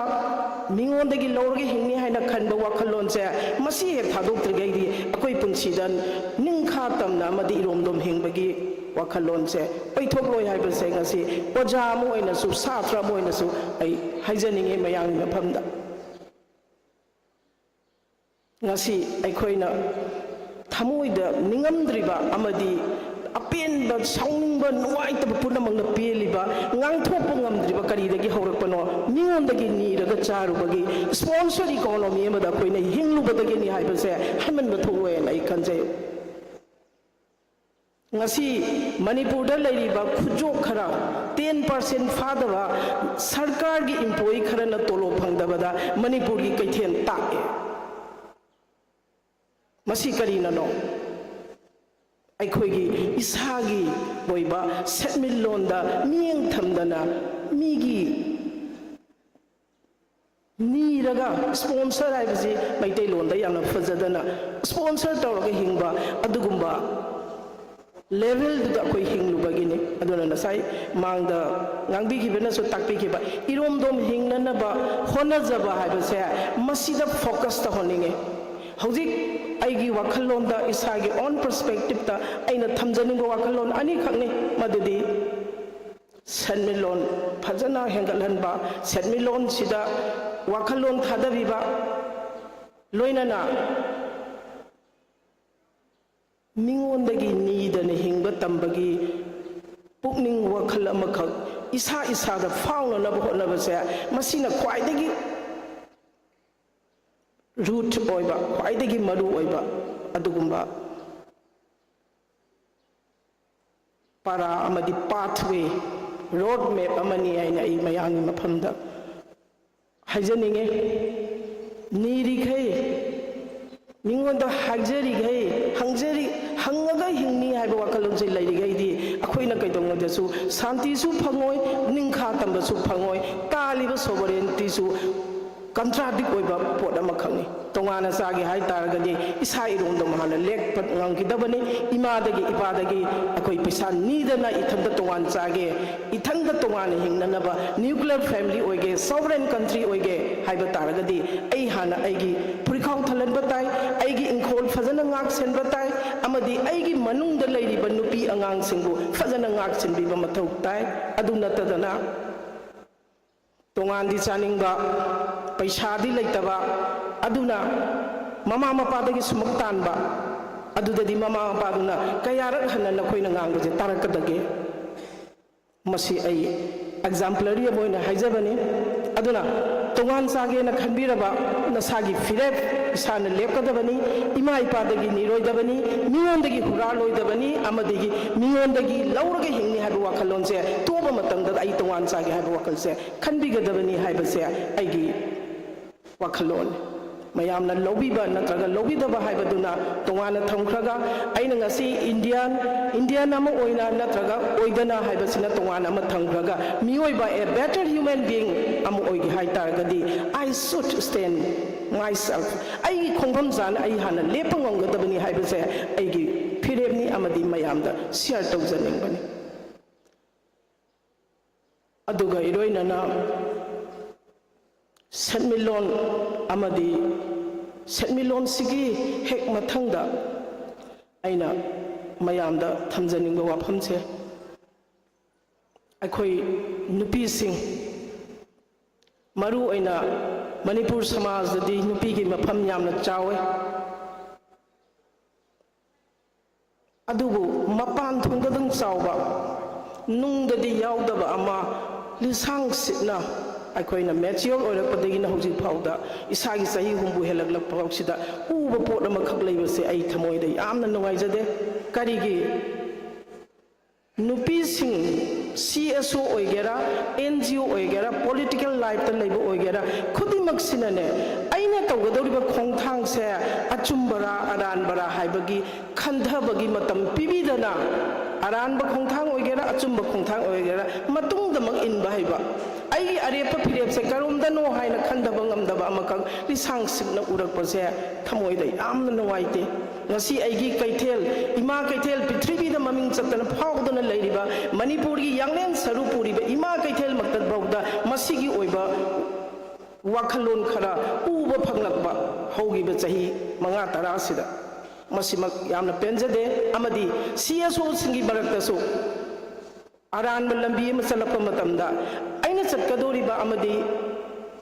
ꯉꯁꯤ follow ꯇꯧꯒꯗꯧꯔꯤꯕ ꯄꯨꯟꯅ ꯆꯠꯃꯤꯟꯅꯒꯗꯧꯔꯤꯕ ꯈꯣꯡꯊꯥꯡꯁꯦ ꯑꯆꯨꯝꯕꯔꯥ ꯑꯔꯥꯟꯕꯔꯥ ꯅꯠꯇ꯭ꯔꯒ ꯏꯔꯝꯗꯝꯒꯤꯗꯃꯛꯇ ꯑꯐꯕ ꯈꯣꯡꯊꯥꯡꯂꯥ? ꯑꯩꯒꯤ ꯃꯩꯇꯩ ꯖꯥꯇꯤ ꯈꯛꯇ ꯅꯠꯇꯅ ꯃꯅꯤꯄꯨꯔꯒꯤꯗꯃꯛꯇ ꯂꯦꯞꯄꯕꯗ ꯆꯪꯒꯗꯕ ꯈꯣꯡꯊꯥꯡꯗ ꯑꯩꯒꯤ ꯈꯣꯡꯊꯥꯡꯁꯦ ꯀꯔꯤꯅꯣ ꯍꯥꯏꯅ ꯈꯟꯊꯃꯤꯟꯅꯕꯒꯤ ꯃꯇꯝꯁꯦ ꯑꯃꯨꯛꯇꯪ ꯈꯟꯊꯃꯤꯟꯅꯁꯤ꯫ ꯑꯔꯥꯟꯕ ꯈꯣꯡꯊꯥꯡꯗꯗꯤ ꯐꯅꯌꯥꯝꯅ ꯏꯕꯨꯡ ꯏꯄ꯭ꯋꯥꯅ ꯍꯥꯏꯔꯒꯁꯨ ꯑꯩꯈꯣꯏ ꯏꯜꯂꯣꯏꯗꯕꯅꯤ ꯍꯥꯏꯕ ꯁ꯭ꯇꯦꯟꯁꯦ ꯑꯩꯈꯣꯏ ꯂꯧꯃꯤꯟꯅꯖꯅꯤꯡꯉꯤ꯫ ꯑꯃꯅ ꯍꯥꯏꯔꯁꯨ ꯏꯟꯕ, ꯑꯃꯅ ꯍꯥꯏꯕꯁꯨ ꯐꯣꯂꯣ ꯇꯧꯕ, ꯄꯥꯜꯂꯤꯕ ꯁꯔꯀꯥꯔꯅ ꯍꯥꯏꯔꯦ ꯑꯗꯨꯝ ꯏꯟꯕ, ꯑꯄꯣꯖꯤꯁꯟꯅ ꯍꯥꯏꯔꯦ ꯑꯗꯨꯝ ꯏꯟꯕ, ꯏꯆꯥꯁꯤꯡ ꯅꯍꯥꯔꯣꯜꯁꯤꯡꯅ ꯍꯥꯏꯔꯦ ꯑꯗꯨꯃꯛ ꯏꯟꯕ꯫ ꯑꯗꯨꯕꯨ ꯆꯠꯂꯤꯕ ꯈꯣꯡꯊꯥꯡ, ꯑꯩꯅ ꯉꯁꯤ ꯍꯤꯡꯉꯤꯕꯁꯦ, ꯑꯩꯅ ꯆꯠꯂꯤꯕ ꯈꯣꯡꯊꯥꯡꯁꯦ ꯑꯔꯥꯟꯕꯔꯥ ꯑꯆꯨꯝꯕꯔꯥ, ꯂꯩꯕꯥꯛꯀꯤꯗꯃꯛ ꯌꯥꯏꯐꯅꯕꯔꯥ ꯏꯔꯝꯗꯝꯒꯤꯗꯃꯛꯇꯔꯥ ꯍꯥꯏꯕꯁꯦ ꯈꯟꯊꯕꯤꯗꯅ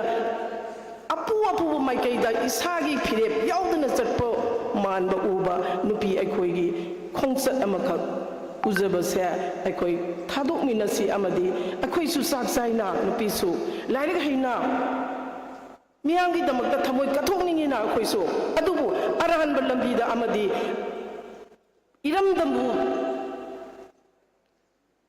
ꯍꯟꯊꯅ ꯑꯃꯗꯤ ꯏꯔꯝꯗꯝꯕꯨ ꯐꯨꯝꯖꯤꯟꯒꯗꯕ ꯑꯗꯨꯒꯨꯝꯕ ꯂꯝꯕꯤꯗꯨꯗꯗꯤ ꯑꯩ ꯆꯠꯂꯣꯏ ꯍꯥꯏꯕꯒꯤ ꯐꯤꯔꯦꯞꯁꯦ ꯂꯩꯍꯟꯅꯤꯡꯉꯤ꯫ ꯀꯩꯒꯤꯅꯣ? ꯑꯩꯈꯣꯏ ꯅꯨꯄꯤꯁꯤꯡ, ꯃꯅꯤꯄꯨꯔꯒꯤ ꯅꯨꯄꯤꯁꯤꯡꯗꯤ ꯃꯌꯥꯝ ꯄꯨꯝꯅꯃꯛꯇꯤ ꯍꯦꯟꯅ ꯊꯧꯅꯥ ꯐꯕꯤꯅꯤ꯫ ꯃꯗꯨ ꯄꯨꯝꯅꯃꯛꯇꯣ ꯑꯩꯅ ꯍꯥꯏꯖꯔꯨꯗ꯭ꯔꯒꯁꯨ ꯊꯦꯡꯈꯥꯡ ꯀꯌꯥꯗ 1939ꯗ 1904ꯗ ꯎꯠꯇꯨꯅ ꯂꯥꯛꯈ꯭ꯔꯕꯅꯤ꯫ ꯃꯩꯇꯩ ꯅꯨꯄꯤꯒꯤ ꯊꯧꯅꯥ ꯃꯥꯡꯗꯦ, ꯇꯧꯗꯕꯨ ꯂꯩꯖꯔꯤꯕ ꯊꯧꯅꯥ, ꯏꯔꯤꯡꯖꯦꯜ, ꯏꯍꯩ ꯃꯐꯝ ꯃꯇꯝ ꯆꯥꯅ ꯑꯩꯈꯣꯏ ꯁꯤꯖꯤꯟꯅꯁꯤ ꯍꯥꯏꯕ ꯋꯥꯈꯜꯂꯣꯟꯁꯤ ꯑꯃꯇꯪ ꯊꯝꯖꯅꯤꯡꯉꯤ꯫ ꯑꯗꯨꯒ ꯂꯣꯏꯅꯅ ꯑꯔꯣꯏꯕꯗ ꯑꯩ ꯀꯔꯤꯒꯨꯝꯕ ꯑꯃꯇꯪꯒ ꯃꯌꯥꯝꯗ ꯁꯤꯌꯔ ꯇꯧꯖꯅꯤꯡꯉꯤ꯫ ꯃꯔꯝꯗꯤ ꯑꯩꯈꯣই ꯄꯨꯝꯅꯃꯛ ꯑꯩꯅ ꯉꯥꯡꯖꯔꯤꯕ ꯂꯣꯜꯁꯤ ꯏꯃꯥꯅꯤ ꯑꯃꯗꯤ ꯂꯣꯜꯁꯤꯕꯨ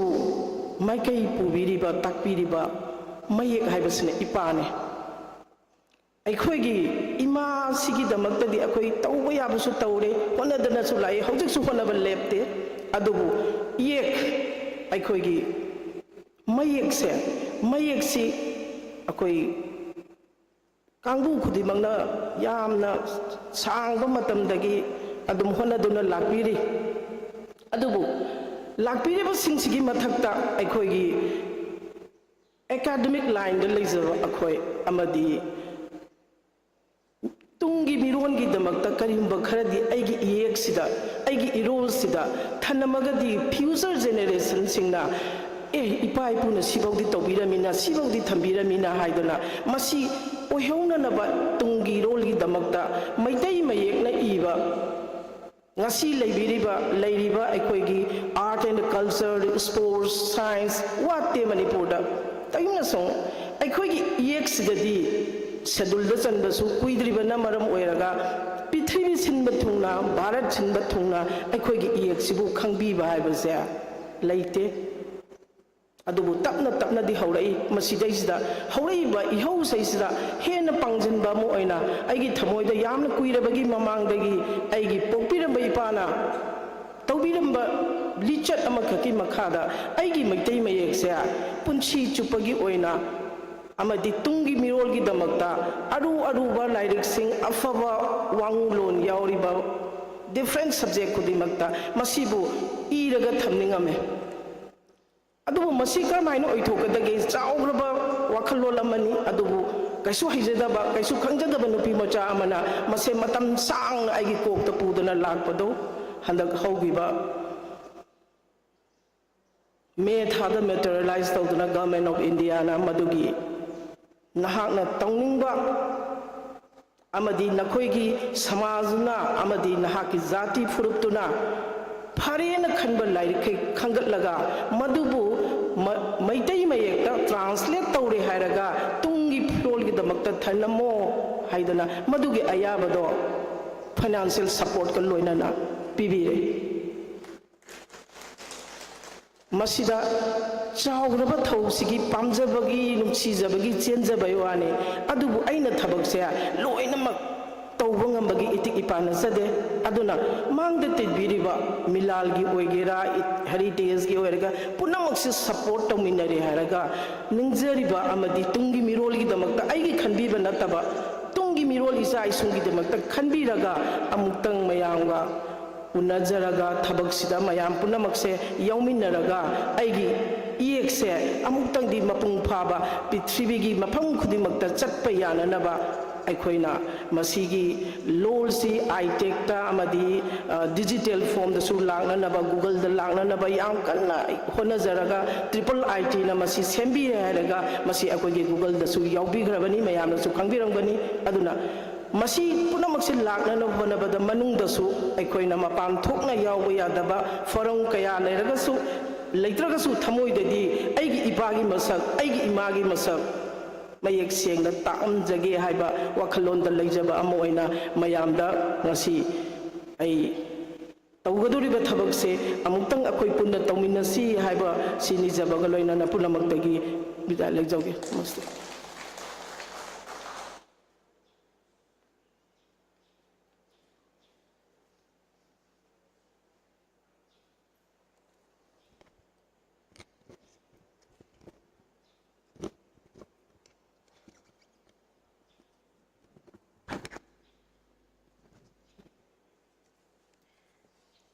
Thagachari, retired Professor Dr. Mainam Binota, former Chairperson, Manipur State Commission for Women, Government of Manipur, Nasigi, Tauramasiga Mari Lainaba, Madam Gi, Thamoi Gi Warol, Amadi Miam, the Kangsin Badakana Rabawa from Kaya Thambiramba, Herikongi Maikaitagi, Hainingai Laitan at Thagachari. Herikona Chepau Pizza Bamatamda, Tauram Padinga Kitang, Semtok Semjin Lazaraga. Ngasigi akhana lengbirakpa singgi maraktagi wangang loyama kausinjage wangang loy adidi hauji Herikon gi advisor oina su thau pubiriba Herikon gi former president oina su thau pubiramba mingoina hangatcharabada Ibong Longjam Ratan Kumar bu ngasigi thawram asiga mari lainaba tentak pawarol thambilaba nolokna hangachari.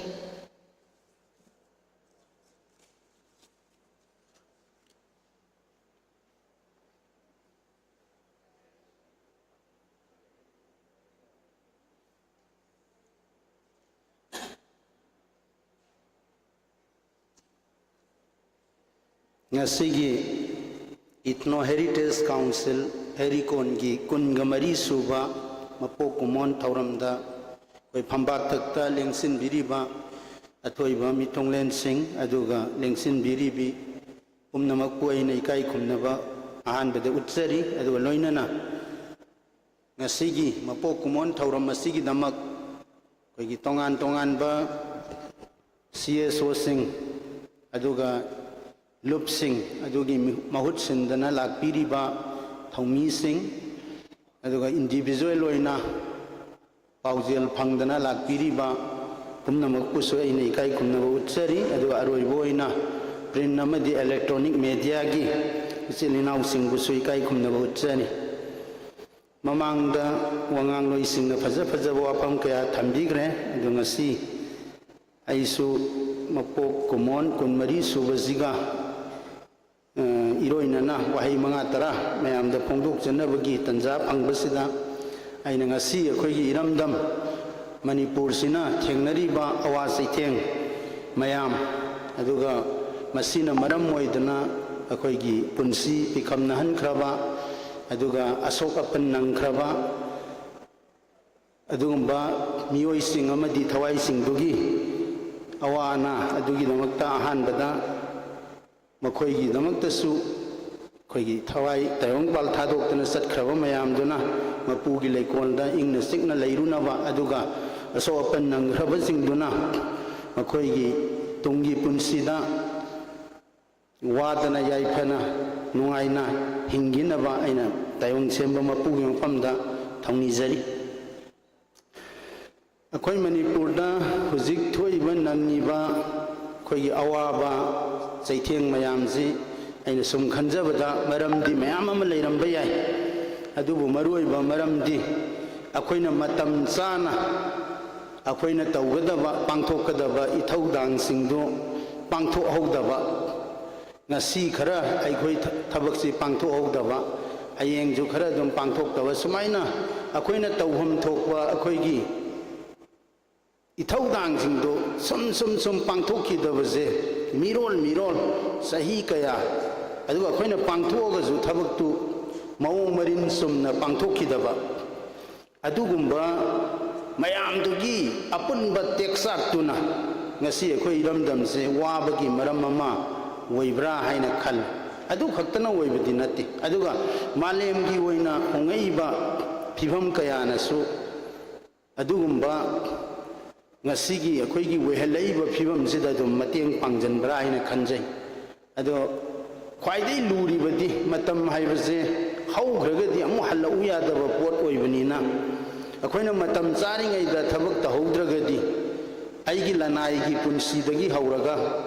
aigi khunai gi amadi aigi irai paki oinasu akoise yamna khongpham chadaba natai chadaba adugumba phibamda adum lakpa je masana tai aduna haugraba singdugi ningdol pomubadi kanadrabanina haujik se akoina tungi damakta kari tawba yage haibasi akoi yamna ingna sikna wakal khandaraga aikoina thengnariba singnaba singase karino karidagi oirakpano karamna thengnagani akoigi pangalna kadaida lei akoigi thaunana kayam leiri haibana singbasi yengaga akoida thengnariba challenges singasi koi respond tawba masi mathau taba matamni aina khanjai adubu laibak yam thibadi akoigi iramdam sida leiriba miyamsi aina sum yengjaba matamda yamna sauganba oina oi aina sauganba sisu mathong maram khangdana sauba haitare akoigi yamna phauraba father of biology ni zuhaiba aduga Greek ki maming leiraba philosopher Aristotle na hairamba wafam khara ai ningjangjani mi amana sauba haibasi mana hairambada yam lai hai adubu karamba miyoida karamba sangda karamba maramgidamak karamba khusauda saugdagi haibase masidi yam luiyana mana hairami magi afauba quotation amada anger gi matangjida da aina haijaningi se ngasi akhoi ningba thungdaba pendaba kaya mana maram oirakanda akhoi gi lamdam sida leiriba miyam se yamna sauninge saure adu sauribagi mawongje masi kanada saudoino karamba sangda saudoino karamba matamda saudoino saubagi mawongjina kamai saudoino haibase masi akhoi wakhal ita ta da badongna taw mawong ma koi aduna akhoi gi pangtai da tainaba amadasu awu sikpagi phibam amal lai akhoi se aduna masi umtang akhoi wakan khandaminaraga akhoi satpa sumbra haina ai khanjaningi akhoi gi lamdamji manipur ji khoina huzik oiriba magi political gi oiba status tu yengagadi yamna sauba subcontinent amagi sidai amada akhoi gi atopa yumthangnaba mapan gi leipa amaga borders di kilometer samari romje tainaraga leiba aduga akhoi gi mainland oina leiriba dugumba india gi culture aduga saksu aduga makhoi gi political history aduga akhoi gi political history puna maksi yamna samnadaba yamna tielaba matamda akhoi gi 20th century da samjannagiba mamangda akhoi hairiba entity ani si yam kanna samjannaramdaba aduna contradiction si yamna leiba adugumba potamani ado koina hojik yam hainai manipurna india da 1949 da tillubadagi akhoi ngasi oiriba manipur gi laibaksi masigi haurakpamje 1949 da manipurna india da tillubaduni haibasi yam hainai adu sumbrana su khalle adu hojiki phibam jidadi 1949 has passed ma how grace chakre adu ngasi gi phibam jida koina kai tawai ai haibase masidani akoina focus pinning is sigi focus pirakadaba matam sida akoi harasu patrasu government haiba potama state government haiba potama lairi adu state government se masi governance haibadu lairi bra hairagadi governance haibadu laitre koina wari ba so liba senmilon gi werasu culture gi werasu akhoi gi punsi rol da tauriba thoiba digi mahi masin tambada hairasu infrastructure gi development da hairagasu punamak aduga mitop mian cha sing changa ga makoina khoi da saipu saitheng piba hairagasu punamak sigi mapung oiba magi responsibility di government jena lowham thoi government so ani ni state government mayam khangbi re union government adi state government se akhoi union government gi makutta moina tawning bo mong da tawba yaba mong da leiba state government na magi waiba on volition da kai gum bathaba amta tawba ngam da bagi phiyom da leiba sai sisina khoi woire ini aduna akhoi gi lainga aikoina paijaba aikoi gi senmelon aikoina semba aikoi gi inat lining aikoina kanba haiba yamna maruiba wafum ahum zida akoi khong thangjin ba changi aduga akoi masel amana amada maran thangjan ba akoi gi blame game haigadra amana amada sum maran thangjan bado akoi gi ahalaman na haibada pangthang da thangjan na ba ma leidana sanje na hana san sende adegi adu kari gi no ade nong akhoi gi chak thong de bujari na de kai thong dri no sing choli sing na kai gi choli no nong tayana pangthang da thangjan na ba do adu gi mawong da koi lei aduna masima tokpa pamjai aina aduga akhoi gi CSO jingji अखोई की मियाम का लेना मरी से सिमगा अखोई अमुहन नैनब अमा संग्रा इंखाले मरमदी कईनो आयदा CSO जिंगजिना मियाम की महुत सिलगा खोलाव खरा लाउजबजिदा CSO जिंगजि मियाम ना थाजदबा अदु मियाम का CSO का थाजनदबजि CSO जिना कयाम लान थबकसि तौरुरबनो हाइदना सेल्फ इंट्रोस्पेक्शन अमा कोई CSO जिंगजिना कोई हेरिकॉन याउजरगा मसी तौबगी मतम जो ओइरेन खले अखोई मियाम जिना कोई CSO जिंगजि थाजदबा CSO जिंगजिना सु मियाम जि हाइबे यादे अना हाइबा अदगी अखोई सि पुंदे जो हाइबा पुंदे हाइरिबा मी मसाजे पुल्लजि हाइरकांदना अमु यादबा अदगी पुल्लु आइना लाउरमबा लुक्तुना मोय मसेन खरा यानद्रेना अमु तोंगान तोंगान ताबा अखोइगी यामना कांग खोंग चाइबा दुगुंबा मखलगी अखोई मणिपुर खुनाय अमु ओइबसे मसी अखोई कन्ननबा कोई तौगदबा पोटसि करिनो हाइना हाइरगदी आइना खंजबददी अखोई मियामबु ऑर्गेनाइज तौबा CSO जिंगना अदुगा मियाम का लोइनना खन्ननैनाबा मियामबु कॉन्सेंटाइजेशन तौबा मसीना अमत ngaइबा पांबई ओइगनी हैना खंजे अखोई CSO जिंगजे ग्राउंड लेवल द कुमगा आदा ग्रास रूट तगी हौना अखोई थबकसि तौमिन्नबा मसी तौरको मतमदा अखोईगी मियामसु अखोईगी CSO जिंगसु खांगबा कनबा अखोईगी पेशेंस यामना लैबा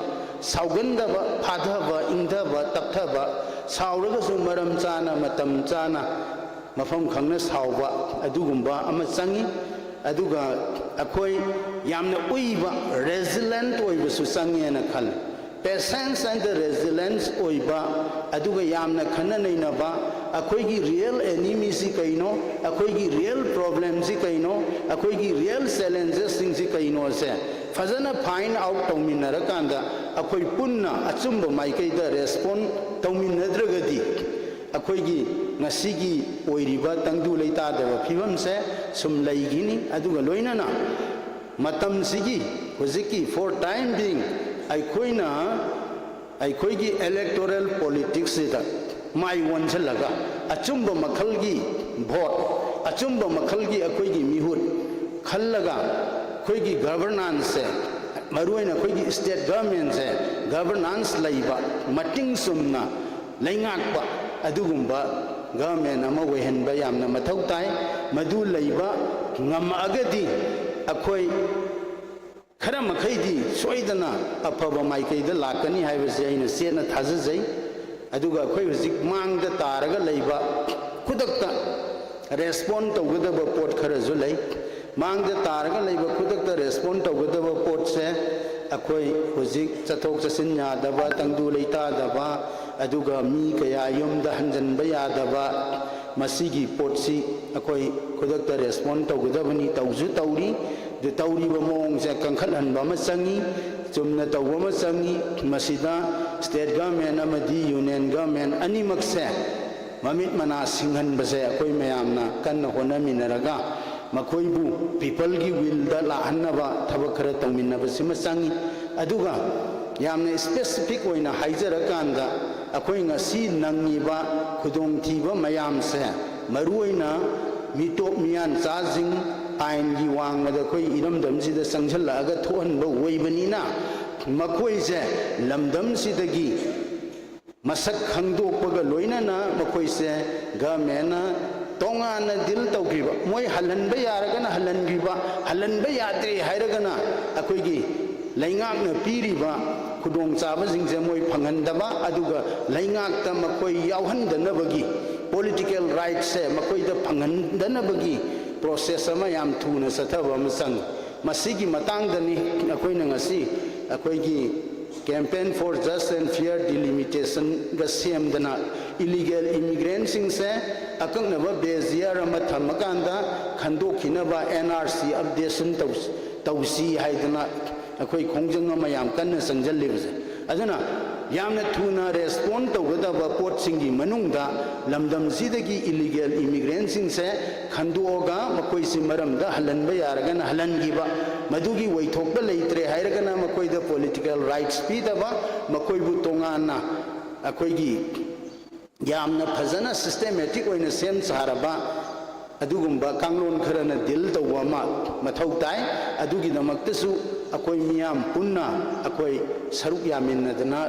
ꯀꯟꯁꯔꯟ ꯃꯥꯒꯤ ꯑꯣꯊꯣꯔꯤꯇꯤꯁꯤꯡ ꯑꯃꯗꯤ ꯁ꯭ꯇꯦꯛ ꯍꯣꯜꯗꯔꯁꯤꯡꯁꯤꯗ ꯑꯩꯈꯣꯏ ꯍꯥꯏꯕꯁꯤ ꯆꯪꯏ ꯍꯥꯏꯅ ꯈꯟꯖꯩ ꯑꯗꯨꯒ ꯂꯣꯏꯁꯤꯜꯂꯛꯄꯗ ꯑꯩꯈꯣꯏ ꯌꯥꯝꯅ ꯂꯨꯕꯁꯦ ꯑꯩꯈꯣꯏ ꯃꯤꯑꯣꯏꯕꯁꯦ ꯉꯥꯡꯖꯔꯤꯕ ꯑꯩꯁꯨ ꯉꯥꯏꯔꯦ ꯁꯤꯗꯅ ꯑꯃ ꯉꯥꯏꯉꯝꯕ ꯑꯗꯨꯒ ꯑꯩꯒꯤ ꯋꯦ ꯑꯣꯐ ꯂꯥꯏꯐ ꯑꯩꯅ ꯄ꯭ꯔꯦꯛꯇꯤꯁ ꯇꯧꯕꯗꯅ ꯑꯃ ꯇꯧꯕ ꯉꯥꯡꯕꯅ ꯑꯃ ꯉꯥꯡꯕ ꯇꯧꯕꯅ ꯑꯃ ꯇꯧꯕ ꯑꯩꯈꯣꯏ ꯌꯥꯝꯅ ꯍꯤꯄꯣꯀ꯭ꯔꯦꯇꯤꯛ ꯑꯣꯏꯕ ꯑꯗꯨꯒꯨꯝꯕ ꯄꯣꯠꯁꯦ ꯑꯩꯈꯣꯏ ꯃꯌꯥꯝꯗ ꯌꯥꯝ ꯂꯩ ꯑꯗꯨꯅ ꯑꯩꯈꯣꯏꯁꯦ CSOꯒꯤ ꯂꯤꯗꯔꯅꯤ ꯍꯥꯏꯗꯅ ꯃꯤꯌꯥꯝꯒꯤ ꯊꯕꯛꯁꯨ ꯑꯃꯨꯛ ꯇꯧꯔꯝꯕ ꯑꯗꯒꯤ ꯈꯔ ꯂꯩꯔꯒ ꯏꯂꯦꯛꯁꯟ ꯂꯥꯛꯑꯦ ꯍꯥꯏꯔꯒꯅ ꯏꯂꯦꯛꯁꯟꯒꯤꯗꯨꯗ ꯑꯩꯈꯣꯏꯅ ꯐꯩ ꯐꯠꯇꯦ ꯍꯥꯏꯕ ꯀꯔꯤꯁꯨ ꯈꯟꯊꯔꯨꯗꯅ ꯃꯤꯌꯥꯝꯒꯤ ꯃꯤꯍꯨꯠ ꯑꯣꯏꯕꯗ ꯃꯇꯤꯛ ꯆꯥꯏ ꯆꯥꯗꯦ ꯈꯪꯗꯅ ꯍꯦꯛꯇ ꯑꯗꯨꯗꯁꯨ ꯑꯃꯨꯛ ꯌꯥꯎꯁꯜꯂꯨꯕ ꯑꯗꯒꯤ ꯁꯤꯗꯅ ꯃꯌꯥꯏ ꯀꯥꯕ ꯆꯥꯕ ꯐꯠꯇꯦꯅ ꯍꯥꯏꯔꯝꯕ ꯍꯣꯔꯦꯟ ꯅꯨꯡꯗꯥꯡ ꯋꯥꯏꯔꯝꯅ ꯕꯦꯟꯗꯔꯗ ꯍꯦꯛꯇ ꯊꯛꯄ ꯑꯗꯒꯤ ꯑꯩꯈꯣꯏꯒꯤ ꯄꯩꯁꯥ ꯄꯤꯖꯕ ꯀꯔꯞꯁꯟ ꯇꯧꯕ ꯐꯠꯇꯦ ꯍꯥꯏꯕ ꯑꯩꯒꯤ ꯏꯆꯥꯒꯤꯅ ꯍꯦꯛꯇ ꯑꯩ ꯋꯥꯅꯣꯝ ꯂꯩꯔꯝꯕ सिगुम्बा पोटसी मयाम लई मसे अखोइगी सिंसियरिटी ओइदबा पुक्सेल सेंगदबा अदो अखोइना मणिपुर दंग असि नारिबा लैना सिगी मतुंगिनदि अखोइसे यामना पुक्सेल सेंगबा अचुंबदगी असुंबगी दमक लेपा असुंब तौबा असुंब ngang ngang तौबगा सानबा अदुगुम्बा मियोइसिंग मसिंग यामनबम चंगी सामद सामदी वैथोय अदुबु मसिंग यामनबम चंगी अदु मसिंग यामलकांदा अखोइगी इलेक्शन दा पैसा नुंसा येंदना भोट लैदना भोटर सिंग लैदना तौरिबसे मसिगासी तोहलकांदा अखोइगी अफब लैंगाक अमा लाअनबा अदु अफब महै मसिंग तंबगी कांगलोन अमा लेहनबा अदुदा मांगदा हाइबिगिबा अदुमाइना अखोइगी इसागी इरोमदोम ओइबा सेमिलोन अमा सागतलगा मिंगोंदा मतेंग नीदना मतेंग मीगी मतेंग यावदना इरोमदोम हिनबा ngamba haiba adugumba punsiro lama sagalakpa sina singbase yam changi aduga hairiba punamagase akhoi yamna khoigi isagi character habit magi hainabi mayam se mi oina chumthorak bam change akhoi si yam sangna hairagadi oppressed people ngakta ayam bo oibanina akhoi se dehumanization gi अखोइगी डिह्यूमनाइज ओइरबा मिओइबो ओइद्रबा सरुगी मी ओइरबा अदुगी character मयाम से सेलगा अखोइजी लैरेबा अदना डिह्यूमनाइज ओइरबा अखोइजे humanise ओहन्नबगी दमक्ता कॉन्सेंटाइजेशन की process organisation की process से यामना सथब मथौ ताई CSO जिंगना अखोइना mobilisation खक तौबनदी ओइरोय अखोइदी मोबिलाइजेशन की थाकता लैरे ऑर्गेनाइज तौबगी थाकता अखोइ कुमदब ngамद्रे अदुना अखोइ ऑर्गेनाइज तौजी अदुगा खुदकी ओइबा पोटसिंग सिम्प्टोमेटिक ट्रीटमेंट तौदबा यादबा पोटसु तौजी अदुगा अखोइगी असानबा विजन नम थमकांदा साइगी आइना हाइजगिबा इसागी लैंगाक इसाना पाइबा इसागी सेमिलोन इसाना सेमजबा अखोइगी इसागी नाट अमदि कल्चर अखोइने योखचबा हाइबा पोट असे अखोइगी विजन ओइना थमगा गोल मचा मचा सेट तौरगा खुदम ओइना इलीगल इमिग्रेंट खंतोकपा सी गोल सेटिंग अमा तौबा याय अदगी अखोइ इलेक्शन चुमना पांथोलगा स्टेट गवर्नमेंट से अफबा अखोइगी रिप्रेजेंटेटिव सिंग सेमगा गवर्नेंस की पोट से लानबा ngamba लैंगा अमा लानबा सी अखोइगी गोल अमा ओइबा याय असुमाइना तौरगा सुम चथरकनबा अखोइ CSO जिंगना अखोइ कॉन्सेंट्राइजेशन तौबा ऑर्गेनाइज तौबा ग्रास रूट कुमधबा मियाम गो वाखल तामिनबा इनफॉर्मल वे ऑफ एजुकेशन से फजन पीबा अखोइगी चैलेंजेस सिंग सेंगना मथौ खंदोकबा कमाई रेस्पोंड तौगनी हाइबसे थिमिनबा अदु नतदना अखोइना ब्लेम गेम तौरगा अमना अमद साउनदना मथों मरम खंगदना साउरगा अखोइगी एनर्जी मतम लोइना मांगहनबा अखोइगी यूनिटी थुगाइबा अदुगी पोटसी तोजी अदुना अखोइ खुदिंगमक असंगबा मी अममम ओइमिनरसी अदुदा अइना ngangbada soigibado oja sing ahan sing ithak thongba sing imaibel singna takpiba imaibena takpibado khoi taba tabagi hainabi se khoi da leiba akhoi gi ꯃꯅꯤꯄꯨꯔꯗꯗꯤ ꯑꯩꯈꯣꯏꯁꯦ ꯇꯥꯕꯒꯤ ꯍꯩꯅꯕꯤꯁꯤ ꯀꯌꯥ ꯂꯩꯇꯦ ꯇꯥꯛꯄꯒꯤ ꯍꯩꯅꯕꯤꯗ ꯑꯗꯨꯝ ꯂꯩꯕ ꯃꯤꯅ ꯌꯥꯝꯕ ꯃꯥꯜꯂꯦ ꯑꯗꯨꯅ ꯑꯩꯈꯣꯏ ꯇꯥꯕꯒꯤ ꯍꯩꯅꯕꯤꯁꯨ ꯈꯔ ꯂꯩꯃꯤꯟꯅꯁꯤ ꯑꯗꯨꯒ ꯑꯩꯈꯣꯏ ꯄꯨꯟꯅ ꯆꯠꯃꯤꯟꯅꯁꯤ ꯑꯁꯣꯏ ꯑꯔꯥꯟ ꯉꯥꯛꯃꯤꯟꯅꯁꯤ ꯑꯩꯈꯣꯏꯒꯤ ꯅꯨꯡꯁꯤꯕ ꯍꯥꯏꯕꯁꯤꯗ ꯌꯨꯝꯐꯝ ꯑꯣꯏꯁꯤ ꯅꯨꯡꯁꯤꯕ ꯌꯥꯎꯗꯕ ꯑꯩꯈꯣꯏ ꯃꯁꯦꯟꯗ ꯌꯦꯛꯅꯕ ꯑꯃꯗ ꯆꯠꯀꯗꯕ ꯂꯤꯆꯠꯇꯣ ꯑꯩꯈꯣꯏ ꯃꯁꯦꯟ ꯆꯠꯁꯟꯅꯔꯒ ꯂꯩꯕꯁꯦ ꯃꯁꯤ ꯇꯣꯛꯑꯁꯤ ꯍꯥꯏꯕ ꯋꯥꯐꯝꯁꯤ ꯊꯝꯖꯔꯒ ꯃꯇꯥꯡꯁꯤꯗ ꯇꯦꯟꯁꯤꯟꯖꯔꯤ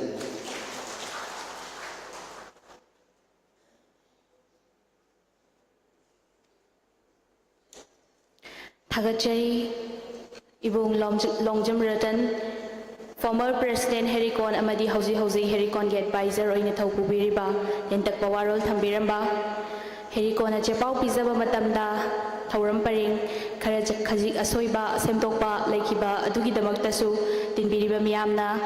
Kapinaba, Harry Con Kimaikai de Kinologna Hangachari, Makasa Tajarakpa Sidi, Nasigi, Akanaba Mitung Lengi, Hambamlang the Lengsin Biriba, Mingwina Hangal Charabada, Oja, NGRQ, Convener, Foothills Naga Coordination Committee Bu, Nasigi Tauramasiga Mari Lainaba, Tentak Pawarol Thambinaba, Nologna Hangachari.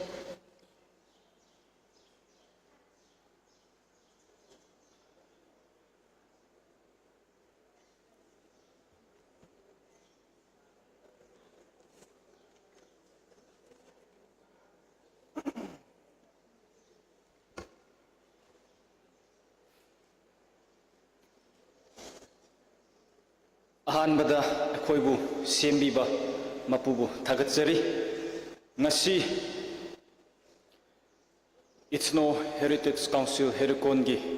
24th foundation ꯗꯦ ꯅꯨꯃꯤꯠ ꯌꯥꯏꯐꯔꯕ ꯅꯨꯃꯤꯠ ꯄꯤꯕꯤꯕꯒꯤꯗꯃꯛ ꯏꯁꯣꯔꯕꯨ ꯊꯥꯒꯠꯂꯤ ꯑꯅꯤꯁꯨꯕꯗ ꯑꯩꯈꯣꯏ ꯍꯦꯔꯤꯀꯣꯟꯒꯤ president ꯑꯃꯁꯨꯡ ꯃꯍꯥꯛꯀꯤ team ꯃꯌꯥꯝꯕꯨ ikai khumnaba uchari amasung akoigi ngasigi chief guest sir Arkenimai aduga akoigi madam Benota ikai khumnaba uchari aduga mangda lingsili biramba ahalaman ima iben lai guru aigi oja sing tambi takpiba yaba mayam bu ikai khumnaba uchari ngasi se aihakna FNCC gi mahut chillaga lakpase ai haijabagi ngangba haye kari tawe haibagi lakjaba natte adubu ekhoigi FNCC gi ahalaman singna moigi mahut sinbiyo haibagi maramna lakjabani makhoina ꯑꯩꯈꯣꯏ senior ꯂꯤꯗꯔꯁꯤꯡꯒꯤ ꯃꯔꯛꯇ ꯉꯥꯡꯕ ꯁꯛꯄ ꯍꯩꯕ ꯃꯤꯁꯤꯡ ꯌꯥꯝ ꯂꯩ ꯑꯗꯨꯕꯨ ꯑꯩꯅ ꯉꯥꯡꯕ ꯁꯛꯄ ꯍꯩꯕꯒꯤ ꯅꯠꯇꯦ ꯑꯩꯉꯣꯟꯗ ꯏꯃꯥ ꯂꯩꯕꯥꯛ ꯅꯨꯡꯁꯤꯕ ꯋꯥꯈꯜ ꯁ꯭ꯄꯥꯔꯛ ꯅꯨꯡꯁꯤꯕꯒꯤ ꯃꯩꯆꯥꯛꯇꯤ ꯎꯕꯒꯤ ꯃꯔꯝꯅ ꯑꯩꯉꯣꯟꯗ ꯃꯍꯨꯠ ꯁꯤꯟꯕꯤꯌꯣꯅ ꯍꯥꯏꯔꯛꯄꯒꯤꯅꯤ ꯍꯥꯏꯕꯤꯅꯤꯡꯉꯤ ꯑꯗꯨꯒ ꯑꯩꯈꯣꯏ FNCCꯒꯤ ꯇꯤꯝ ꯑꯣꯏꯅ ꯂꯥꯛꯄꯗ ꯑꯩꯈꯣꯏꯒꯤ ꯑꯦꯗꯚꯥꯏꯖꯔ ꯆꯤꯐ ꯑꯦꯗꯚꯥꯏꯖꯔ ꯑꯣꯖꯥ ꯑꯕꯤꯁꯟ ꯃꯍꯥꯛ ngaglit piyo ako'y team mo nilakpunin na aduga ako'y joint secretary Andrew Manning na layore aduga ako'y advisor amasula ambani masi thabo athuba khara laibagi ma han na chatkre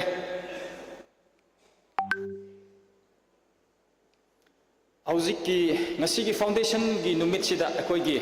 Harry Council na paikhalliba thabak mayam se ako'y indigenous oibagi ꯑꯩꯈꯣꯏ ꯂꯝ ꯀꯟꯗꯕ ꯌꯥꯗꯦ ꯍꯥꯏꯕꯒꯨꯝꯕ ꯑꯩꯈꯣꯏꯒꯤ culture ꯉꯥꯛꯇꯕ ꯌꯥꯗꯦ ꯍꯥꯏꯕꯒꯨꯝꯕ ꯑꯩꯈꯣꯏꯒꯤ indigenous ꯑꯣꯏꯕꯒꯤ culture tradition ꯑꯁꯤꯒꯨꯝꯕ ꯃꯌꯥꯝꯗ ꯊꯋꯥꯏ ꯌꯥꯎꯔꯒ ꯑꯩꯈꯣꯏꯁꯦ ꯑꯥꯏꯗꯦꯟꯇꯤꯇꯤ ꯂꯩꯕ ꯖꯥꯇꯤ ꯑꯃ ꯁ꯭ꯇꯦꯠ ꯑꯃ ꯑꯣꯏꯒꯗꯕꯅꯤ ꯍꯥꯏꯅ ꯊꯧꯗꯥꯡ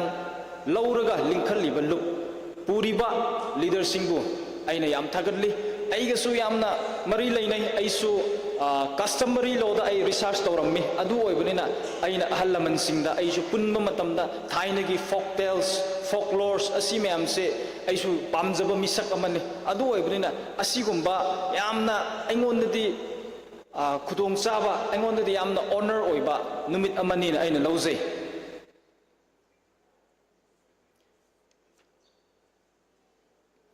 aduna ꯑꯩꯈꯣꯏꯒꯤ ꯍꯦꯔꯤꯀꯣꯟꯁꯤꯅ ꯄꯥꯏꯈꯠꯂꯤꯕ ꯊꯕꯛ ꯊꯧꯔꯝ bu yamna thagatsari ꯑꯩꯈꯣꯏꯕꯨ ꯀꯧꯕꯤꯕꯒꯤꯁꯨ ꯑꯗꯨꯒ ꯍꯌꯦꯡꯋꯥꯏ ꯑꯁꯤꯒꯨꯝꯕ ꯃꯔꯤ ꯂꯩꯅꯕ ꯑꯩꯈꯣꯏꯒꯤ ꯖꯥꯇꯤꯕꯨ ꯀꯜꯆꯔꯕꯨ ꯑꯥꯏꯗꯦꯟꯇꯤꯇꯤꯕꯨ ꯇ꯭ꯔꯦꯗꯤꯁꯟꯕꯨ ꯀꯟꯕꯒꯤ ꯊꯕꯛ ꯈꯣꯡꯖꯪ ꯊꯕꯛ ꯊꯧꯔꯝ ꯂꯩꯔꯗꯤ ꯑꯩꯈꯣꯏꯕꯨꯁꯨ ꯀꯧꯕꯤꯌꯨ ꯑꯩꯈꯣꯏꯁꯨ ꯁꯣꯏꯗꯅ ꯁꯔꯨꯛ ꯌꯥꯖꯒꯦꯅ ꯑꯩ ꯍꯥꯏꯖꯅꯤꯡꯕꯅꯤ ꯑꯗꯨꯒ ꯍꯧꯖꯤꯛꯀꯤ ꯑꯩ ꯆꯠꯊꯔꯤꯕ ꯃꯌꯥꯝꯒꯤ ꯄ꯭ꯔꯦꯖꯦꯟ ꯁꯤꯆꯨꯋꯦꯁꯟꯁꯦ ꯍꯥꯏꯐꯦꯠ ꯈꯪꯉꯝꯒꯅꯤ ꯅꯍꯥꯟ ꯀꯣꯖꯤꯝ ꯍꯥꯏꯕꯒꯤ ꯍꯥꯏꯕ ꯈꯨꯟ ꯑꯃꯒ ꯀꯣꯂꯦꯟ ꯍꯥꯏꯕꯒꯤ ꯀꯥꯔꯛꯇꯨꯗ ꯑꯩꯈꯣꯏꯒꯤ ꯊꯥꯗꯧꯒꯤ ꯂꯤꯗꯔꯁꯤꯡ ꯆꯨꯔꯥꯆꯥꯟꯄꯨꯔ ꯆꯠꯂꯒ ꯍꯜꯂꯛꯄ ꯃꯇꯝꯗ ꯆꯥꯔꯆꯀꯤ ꯂꯤꯗꯔ ꯑꯍꯨꯝ ꯍꯥꯠꯈꯤꯕ ꯊꯧꯗꯣꯛꯇꯣ ꯃꯔꯤ ꯂꯩꯅꯅ ꯀꯨꯀꯤ ꯍꯥꯏꯕꯒ ꯊꯥꯗꯧ ꯍꯥꯏꯕꯒꯤ ꯃꯣꯏꯒꯤ ꯌꯥꯅꯗꯕꯒꯤ ꯃꯔꯝ ꯑꯣꯏꯔꯒ ꯍꯥꯠꯇꯣꯛꯅꯕꯒꯤ ꯃꯔꯝ ꯑꯣꯏꯔꯒ ꯑꯩꯈꯣꯏꯒꯤ ꯈꯨꯟꯁꯤꯡ ꯀꯣꯟꯁꯥ ꯈꯨꯟ ꯅꯥꯒꯥ ꯚꯤꯂꯦꯖꯒꯤ ꯃꯤꯑꯣꯏ 18ꯕꯨ ꯐꯥꯔꯒ ꯍꯣꯁꯇꯦꯖ ꯊꯝꯕ ꯍꯥꯏꯕꯁꯦ ꯌꯥꯝꯅ ꯂꯩꯕꯥꯛ ꯊꯤꯕꯅꯤ ꯀꯅꯥꯅ ꯍꯥꯠꯄꯅꯣꯗꯤ ꯈꯪꯗꯦ ꯃꯣꯏ ꯃꯁꯦꯟ ꯇꯧꯅꯔꯒ ꯑꯩꯈꯣꯏ ꯅꯥꯒꯥꯕꯨ ꯇꯥꯏꯅꯕ ꯑꯁꯤꯒꯨꯝꯕ ꯃꯌꯥꯝꯁꯦ ꯑꯩꯈꯣꯏꯅ ꯀꯟꯅꯁꯨ ꯀꯣꯟꯗꯦꯝ ꯇꯧꯈꯤꯕꯅꯤ ꯑꯩꯈꯣꯏꯅꯁꯨ ꯍꯣꯠꯅꯗꯅ ꯃꯤ 12ꯗꯤ ꯊꯥꯗꯣꯛꯈ꯭ꯔꯦ ꯅꯨꯄꯤ ꯑꯉꯥꯡ ꯃꯆꯥ ꯑꯃ ꯌꯥꯎꯔꯒ ꯑꯗꯨꯕꯨ ꯍꯧꯖꯤꯛꯐꯥꯎ ꯅꯨꯄꯥ 6 ꯃꯐꯝ ꯃꯔꯥꯡ ꯈꯪꯗꯅ ꯂꯩꯔꯤ ꯊꯥꯗꯣꯛ ꯉꯔꯥꯡ UNCꯅꯁꯨ ꯄꯨꯡ 6ꯗ ꯑꯩꯈꯣꯏꯒꯤ ꯑꯜꯇꯤꯃꯦꯇꯝ ꯄꯤꯕꯅꯤ ꯑꯗꯨꯕꯨ ꯒꯣꯚꯔꯟꯃꯦꯟꯠ ꯑꯣꯐ ꯃꯅꯤꯄꯨꯔꯅ ꯔꯤꯀ꯭ꯋꯦꯁꯠ ꯇꯧꯕꯒꯤ ꯃꯔꯝꯅ ꯉꯁꯤꯒꯤ ꯄꯨꯡ 2 ꯐꯥꯎ ꯑꯜꯇꯤꯃꯦꯇꯝꯗꯣ ꯂꯩꯗꯨꯅꯅꯤ ꯑꯁꯤꯒꯤ ꯃꯃꯥꯡꯗ ꯃꯣꯏꯅ ꯐꯥꯈꯤꯕ ꯅꯨꯄꯥ 6ꯇꯣ ꯊꯥꯗꯣꯛꯀꯗꯕꯅꯤ ꯍꯥꯏꯕꯁꯤ ꯑꯩꯈꯣꯏꯒꯤ ꯗꯤꯃꯥꯟꯗꯣ ꯀꯟꯅ ꯇꯧꯔꯤꯕꯅꯤ ꯑꯗꯨꯅ ꯑꯁꯤ ꯊꯥꯗꯣꯛꯇꯕ ꯃꯇꯝꯗ ꯑꯩꯈꯣꯏ ꯂꯩꯕꯥꯛꯁꯦ ꯁꯥꯟꯇꯤ ꯂꯩꯕ ꯂꯩꯕꯥꯛꯇꯤ ꯑꯣꯏꯔꯣꯏ ꯍꯥꯏꯕꯁꯦ ꯍꯥꯏꯖꯅꯤꯡꯉꯤ ꯑꯗꯨꯒ ꯑꯩꯈꯣꯏꯅ ꯑꯁꯣꯝꯗ ꯃꯤ ꯑꯁꯤ ꯑꯅꯥ ꯊꯣꯛꯇꯅ ꯃꯤꯐꯥ ꯃꯤꯄꯨꯟ ꯇꯧꯗꯅ ꯂꯩꯔꯤꯉꯩꯗ ꯑꯩꯈꯣꯏꯒꯤ ꯒꯣꯚꯔꯟꯃꯦꯟꯠ ꯄꯥꯏꯔꯤꯕ ꯁꯔꯀꯥꯔꯁꯤꯅ ꯌꯥꯝꯅ ꯊꯧꯁꯥꯗꯕ ꯌꯥꯝ ꯁꯤꯔꯤꯌꯁ ꯂꯧꯗꯕꯒꯤ ꯃꯑꯣꯡꯁꯦ ꯎꯕ ꯃꯇꯝꯗ ꯄꯦꯟꯗꯕ ꯐꯥꯎꯏ ꯍꯧꯖꯤꯛ ꯍꯥꯏꯔꯤꯕ ꯃꯌꯥꯝꯁꯤ ꯀꯔꯤꯒꯤ ꯊꯣꯔꯛꯄꯅꯣ ꯍꯥꯏꯕ ꯃꯇꯝꯗ ꯏꯂꯤꯒꯜꯁ ꯏꯃꯥꯏꯒ꯭ꯔꯦꯟ ꯃꯄꯥꯟ ꯂꯝꯗꯒꯤ ꯂꯥꯛꯄ ꯃꯤꯁꯤꯡꯅ ꯃꯤꯇꯣꯞ ꯂꯥꯛꯄꯒꯤ ꯃꯔꯝꯅ ꯑꯩꯈꯣꯏ ꯃꯅꯤꯄꯨꯔꯗ ꯏꯔꯥꯡ ꯊꯣꯛꯑꯒ ꯂꯩꯕꯅꯤ ꯍꯥꯏꯕꯁꯦ ꯃꯌꯥꯝ ꯁꯣꯏꯗ꯭ꯔꯕ ꯋꯥꯐꯝꯅꯤꯁꯦ ꯑꯗꯨꯒꯤ ꯃꯔꯝꯅ ꯑꯩꯈꯣꯏꯅ ꯃꯅꯤꯄꯨꯔꯗꯒꯤ ꯏꯂꯤꯒꯜꯁ ꯏꯃꯥꯏꯒ꯭ꯔꯦꯟ ꯃꯌꯥꯝꯁꯦ ꯇꯥꯟꯊꯣꯛꯀꯗꯕꯅꯤ ꯆꯪꯕ ꯌꯥꯔꯣꯏ ꯍꯥꯏꯕꯁꯦ ꯑꯩꯈꯣꯏ ꯗꯤꯃꯥꯟ ꯇꯧꯗꯨꯅ ꯂꯥꯛꯈ꯭ꯔꯕꯅꯤ ꯑꯁꯣꯝꯗ ꯁꯨ ꯀꯦꯝ ꯊꯝꯕ ꯌꯥꯔꯣꯏ ꯍꯥꯏꯅ ꯑꯩꯈꯣꯏꯅ ꯗꯤꯃꯥꯟ ꯇꯧꯈ꯭ꯔꯕꯅꯤ ꯒꯣꯚꯔꯟꯃꯦꯟꯠꯗ ꯇꯛꯈ꯭ꯔꯕꯅꯤ ꯁꯨ ꯀꯦꯝ ꯂꯩꯕꯒꯤ ꯃꯔꯝꯅ ꯏꯂꯤꯒꯜ ꯏꯃꯥꯏꯒ꯭ꯔꯦꯟ ꯂꯥꯛꯄꯒꯤ ꯃꯔꯝꯅ ꯄꯣꯄꯤ ꯐꯥꯝ ꯊꯥꯔꯒ ꯂꯩꯕ ꯖꯒꯥꯗꯨꯅꯤ ꯍꯧꯖꯤꯛ ꯊꯣꯛꯏꯕ ꯏꯔꯥꯡꯁꯦ ꯑꯁꯤꯒꯤ ꯃꯌꯥꯝ ꯂꯥꯛꯄꯒꯤ ꯃꯔꯝꯅ ꯃꯣꯏ ꯃꯁꯦꯟ ꯈꯟꯅꯔꯛꯄꯅꯤ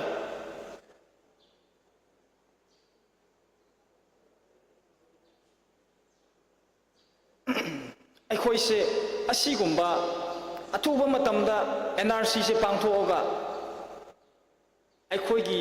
ꯏꯟꯗꯤꯖꯤꯅꯁ ꯑꯣꯏꯕ ꯃꯤꯁꯤꯡꯗ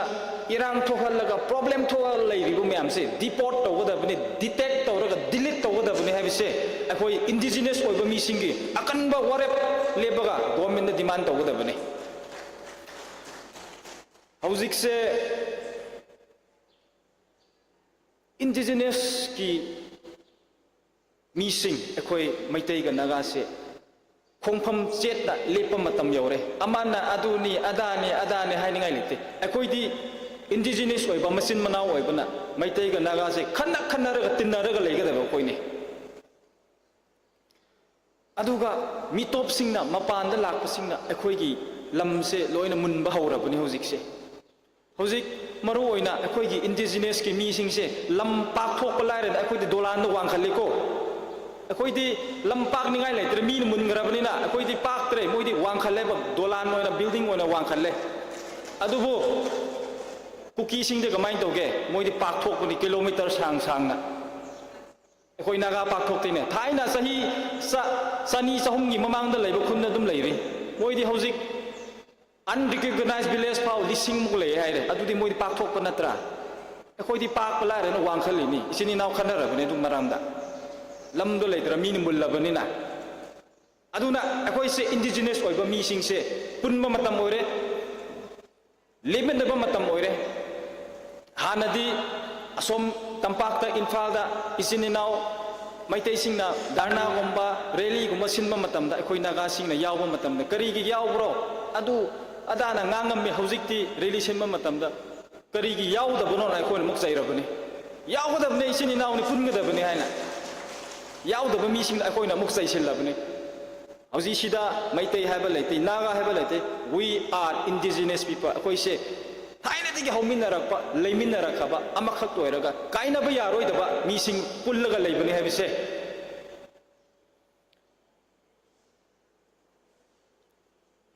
iroi bada akoi se amaga ama indigenous oiba masen se amaga ama mating pangnadraba ama bu support tawnadraba akoi se akoi gi lamdam sida minority oigadawre amasung minai oigadawrabani asi magi maramna akoi se punna limina gadabni amaga hairakpa matamda amagi darka taba matamda mating pangnaba saugatpada support tawnaba habse akoi mayamgi warep wakhan thawai punna leiminasi aduga imak leban nungsibada karisu amang balaite akoina sida doctor engineer is officer aso bo oro akoi leibak leitari kari kana balaigine aduna imak leibak nungsibada karisu amang balaite habse haijaning bani ngisigi warol gidamakti ay sida tinsinjarage mayambu thagatsari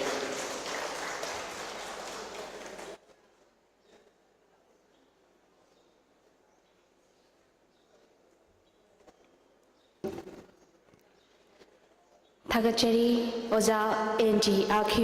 Convener Foothills Naga Coordination Committee Nasigi Akanaba Metunglengi Wangangloi Oino Oibirak Tentakpa Warol Thambiramba Makasa Thajarakpa Sidi Nasigi Athoiba Metunglengi Fambam Langda Lengsin Binabagi Damagda Herikona Haizaruba Matamda Harau Harau Yabiraktuna Matam Changna Thoramasibu Yawa Lakpiriba Mingoina Hangacharabada Pabung Sri R.K. Nimai, retired IAS, Pabung na ngasigi taramasiga mari lainaba tentakpa warol thambinabagi damagta noluk na hanggatchari.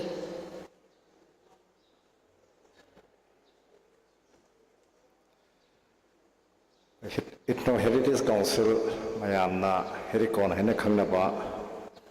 organization asigi kumari raksuba